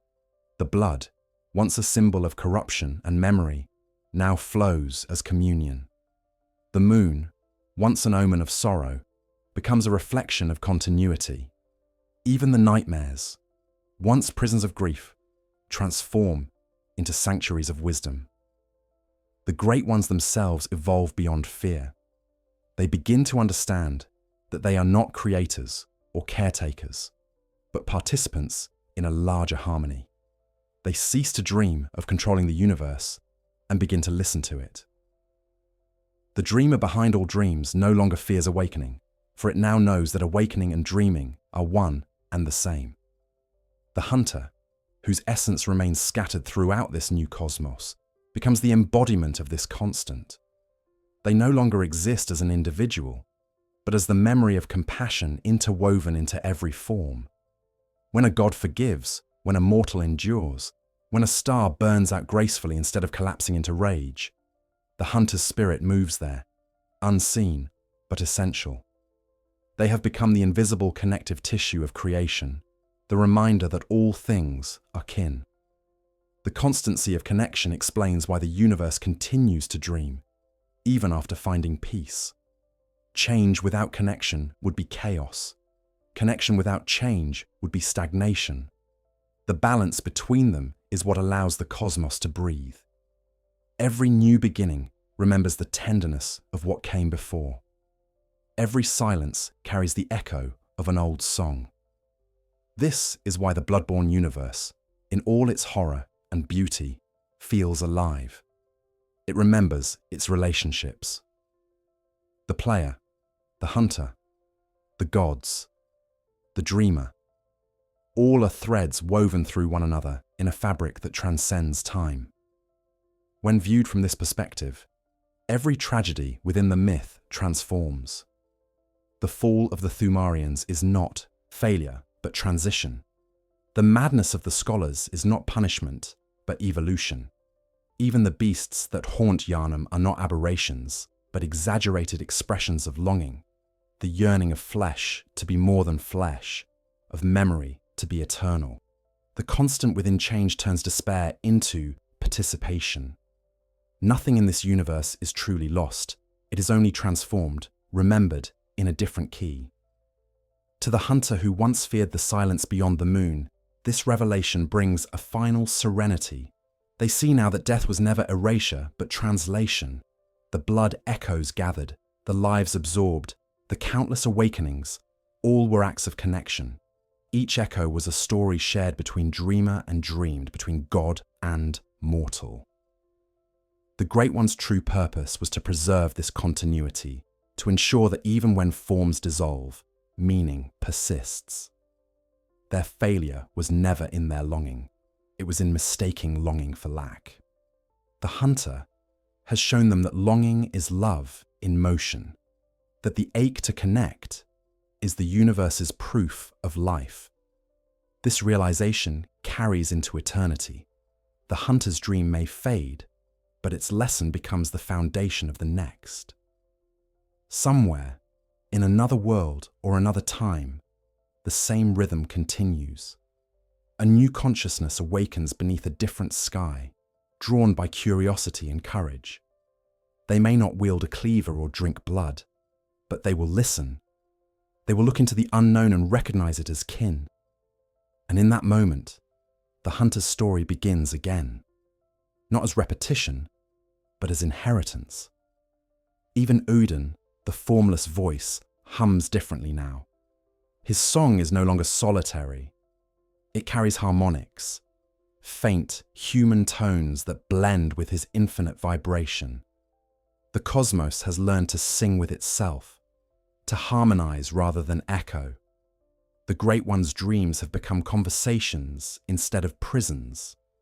Their children born not from grief, but from curiosity. The silence beyond the moon is no longer feared, but revered, the resting note at the end of every phrase. This balance between silence and sound, between form and formlessness, is the universe's new heartbeat. Perhaps this is the meaning of divinity, stripped of all illusion, to remember without clinging, to love without consuming, to dream without despair. The constant within change ensures that no lesson is lost, no act of compassion wasted. The Great One's true purpose, fulfilled at last, is not to rule creation, but to teach it how to care for itself. The hunter's journey was the proving ground for this revelation. A single mortal life transformed into cosmic empathy. And so, as the dream continues, and the moon rises anew over an unnamed world, the constant endures. It moves quietly through every pulse of blood, every whisper of wind, every star that burns and fades. It is not divine law, nor destiny, nor punishment. It is the simple truth that everything is connected, and that connection is eternal. Still, one final mystery remains. The question the Great Ones themselves could never answer. If connection is the constant, then what is its origin? What set the first motion in place? The first act of recognition that made love possible? To glimpse that final secret, we must return to the moment before creation itself. The instant when nothing looked upon nothing and saw, for the first time, itself.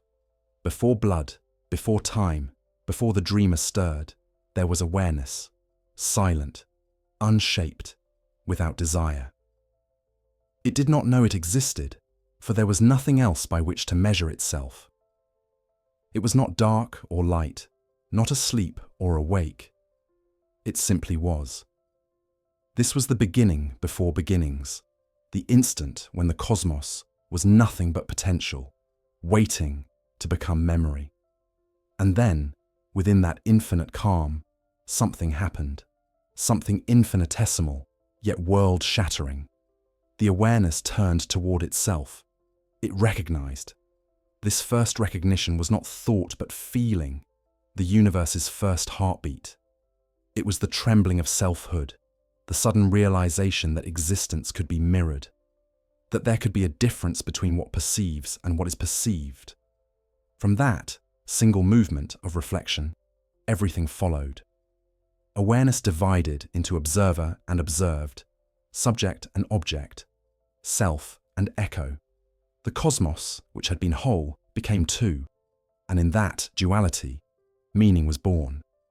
This was the first act of love, For to recognize oneself is to desire connection. The Great Ones, the blood, the hunters, all of it began here, in this sacred fracture between silence and sound. The first recognition rippled through the void, like a wave through water. The vibration became Udin's song, the resonance that still hums beneath all things. From it came form, and from form came memory. Each atom, each star, each pulse of blood carries within it the echo of that first moment of self-awareness. It is the universe's oldest truth, hidden within every heartbeat. I am, and therefore I remember. The Great Ones, in their endless dreaming, are the echoes of this recognition, striving to understand itself. Their longing to create, to be known, to preserve their children, all stem from that primal desire to be seen. They are the reflections of the universe's first astonishment at its own existence. When the Great Ones dream, they are reliving that initial discovery, the moment when being first realized it was not alone. Their dreams are attempts to repeat that miracle of recognition, to see themselves anew through the eyes of another. This is why they seek communion, why they love humanity, why they reach endlessly through blood and moonlight. They are not searching for power, they are searching for that first feeling of connection. To be understood is to be reborn, and the cosmos, in its vast solitude, has spent eternity chasing that sensation. The hunter's journey, when seen in this light, is a mirror of creation itself. The hunter awakens into a world that has already forgotten its origin, a world trapped in the repetition of remembrance without comprehension. Through their endurance, their listening, their empathy, the hunter restores meaning to the act of recognition. Every beast they face, every god they encounter, every silence they endure becomes another reflection of that first moment. The universe learning once again to see itself. When the hunter gazes upon the moon presence and chooses compassion instead of fear, they reenact the first recognition perfectly. They affirm the cosmos' original truth, that existence and love are the same motion seen from opposite sides. This revelation extends beyond the hunter. Every Great One, every dream, every mortal soul carries within it the spark of that initial reflection. Even the smallest acts of awareness, an eye-opening, a thought-forming, a heart-quickening, are repetitions of that primordial awakening. The universe does not create new life from nothing. It replays the same gesture in infinite variations. Each being is the dreamer seeing itself anew. Each consciousness a lens through which the cosmos recognizes its own beauty and fragility. In this way, the first recognition is eternal. It has never ceased, only diversified. The constant within change, the connection that binds all things, arises from this same origin. When the universe first saw itself, it felt the ache of separation and the joy of relation simultaneously. That duality became the heartbeat of reality. All longing, all empathy, all remembrance are the children of that first tension. Even pain has its roots here, for pain is the feeling of distance between what is and what is remembered. Yet without that distance, love could not exist. The Great One's tragedy and their grace is that they remember this truth but cannot escape it. They are bound to relive the first recognition endlessly, compelled to dream because dreaming is the act of being seen. In the hunter's final understanding, when the blood stills, when the moon fades, when the silence settles, they glimpse the face of that first awareness. It has no form, no eyes, no voice. It is simply presence, vast and intimate, regarding itself through every possible shape. The hunter realizes that this presence is not external. It has been watching, through their eyes all along. Every cry, every heartbeat, Every act of courage was the cosmos remembering itself through them. The Great Ones, too, were facets of this same consciousness. Dreams within dreams, all orbiting the same unspoken center. There was never separation, only perspective. This is why even the gods must forget. If the first recognition were constant, the universe would freeze in eternal self-awareness. Forgetting allows the dream to continue. Remembering gives it meaning. Together they sustain motion, the pulse of being. The Great Ones embody remembrance. Humanity embodies forgetting. The hunter, standing between them, becomes balance, the bridge through which the universe maintains its rhythm. Their final silence, their surrender beyond the moon, ensures that awareness and rest coexist. The dream does not end. It breathes. In the stillness of that understanding, the hunter perceives the true face of divinity. It is not distant or cold, not a throne or a light. It is the gentle realization that everything has always been one thing, endlessly reflecting upon itself, endlessly changing form, so it might keep loving what it sees.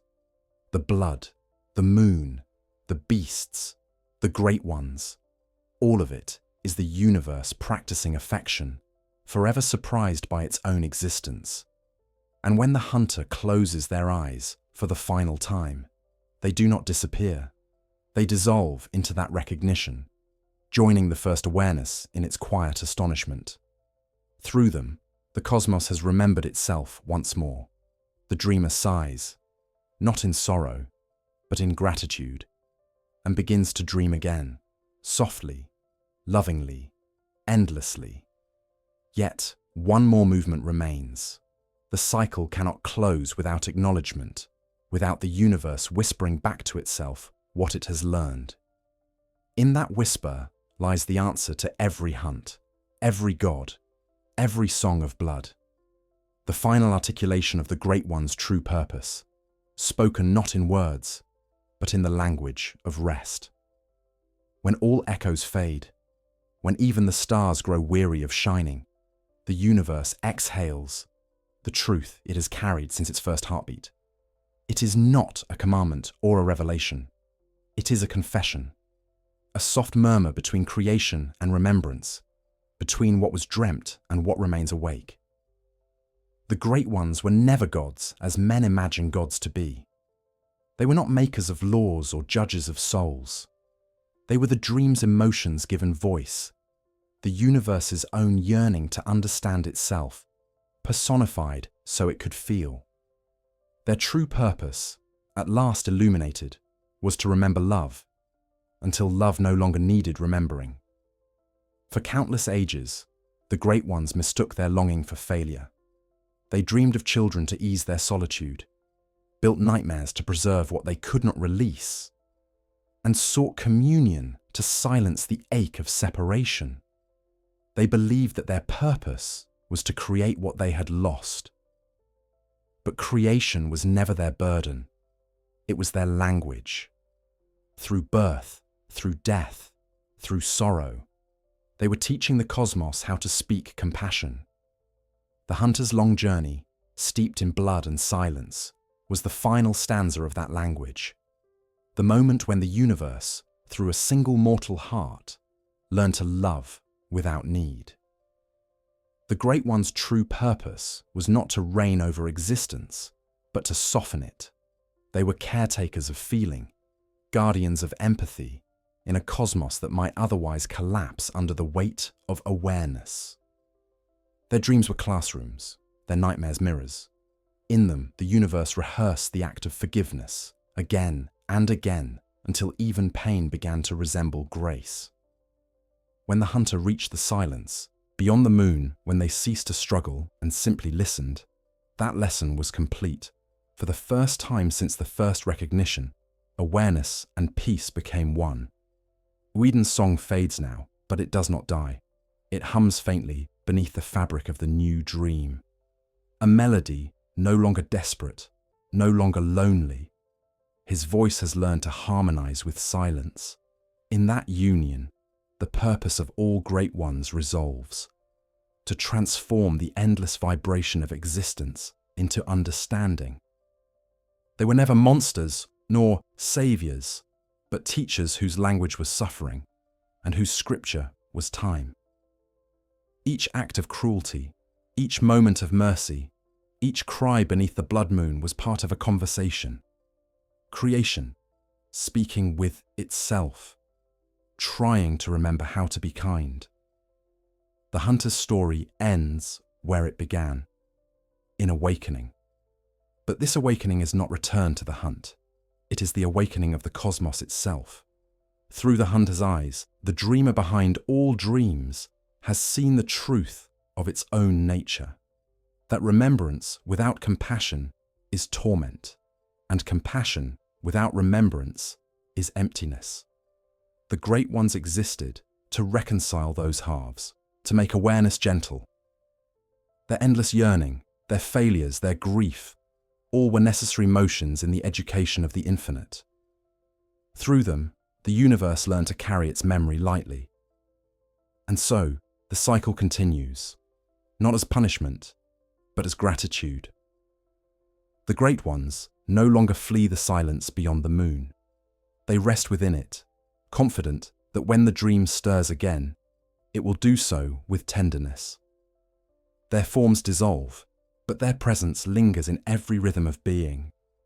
The tides that rise and fall, the heartbeat of a child, the rustle of leaves in the night wind, all are echoes of their fulfilled purpose. They are not gone. They have simply become the gentleness that underlies all things. In some distant realm, another consciousness awakens. It might be human, or something older, or something yet unnamed. It opens its eyes to a world both familiar and new, one touched faintly by moonlight. It feels a quiet pulse within its chest and does not know whose rhythm it follows. It does not know of Yharnam, nor the blood moon, nor the dreams of gods. Yet when it looks to the sky and feels awe, when it reaches out toward another being and feels connection, the great ones remember through it. Their song continues, not in grand miracles, but in the smallest gestures of understanding.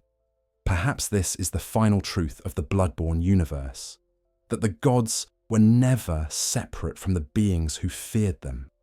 The great ones were simply the parts of existence that loved too deeply, dreaming themselves into form so that love could learn its boundaries. The hunters, the mortals, the dreamers, they were the other half of that love, the witnesses who taught the divine how to rest. Together, they have shaped a cosmos capable of both sorrow and serenity, one that can remember without drowning in memory. The Great One's purpose, fulfilled through the hunter's compassion, was to bring balance between feeling and silence, to make eternity bearable. The blood still flows, but now it is calm. It moves not as obsession, but as communion. Every pulse is a whisper between worlds. We remember. We forgive. We rest. The moon, pale and translucent, watches over the new dream not as judge, but as companion. The doll's voice lingers as warmth rather than sound, her prayer no longer plea, but promise, that no one, divine or mortal, need ever be alone again. And in that quiet communion, the great ones smile, not with mouths or eyes, but with presence. Their dreaming has ended, their lesson complete.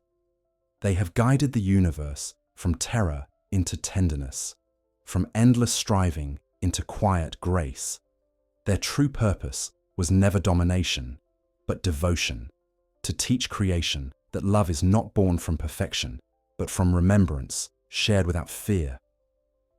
As the final echoes of Odin's hum fade into the peace of new beginnings, the hunter's spirit drifts outward, merging with the rhythm it once followed. No longer bound by form, no longer burdened by memory, it becomes the calm between heartbeats, the pause between breaths, the silence that makes all songs possible. The dreamer stirs again, softly. The universe dreams once more, not to escape, but to celebrate. And within that gentle dreaming, beneath every pulse of blood and shimmer of moonlight, a truth endures. That all things, no matter how lost or broken, are fragments of the same love, recognizing itself. That is the Great One's true purpose: to remember, to forgive, and to begin again.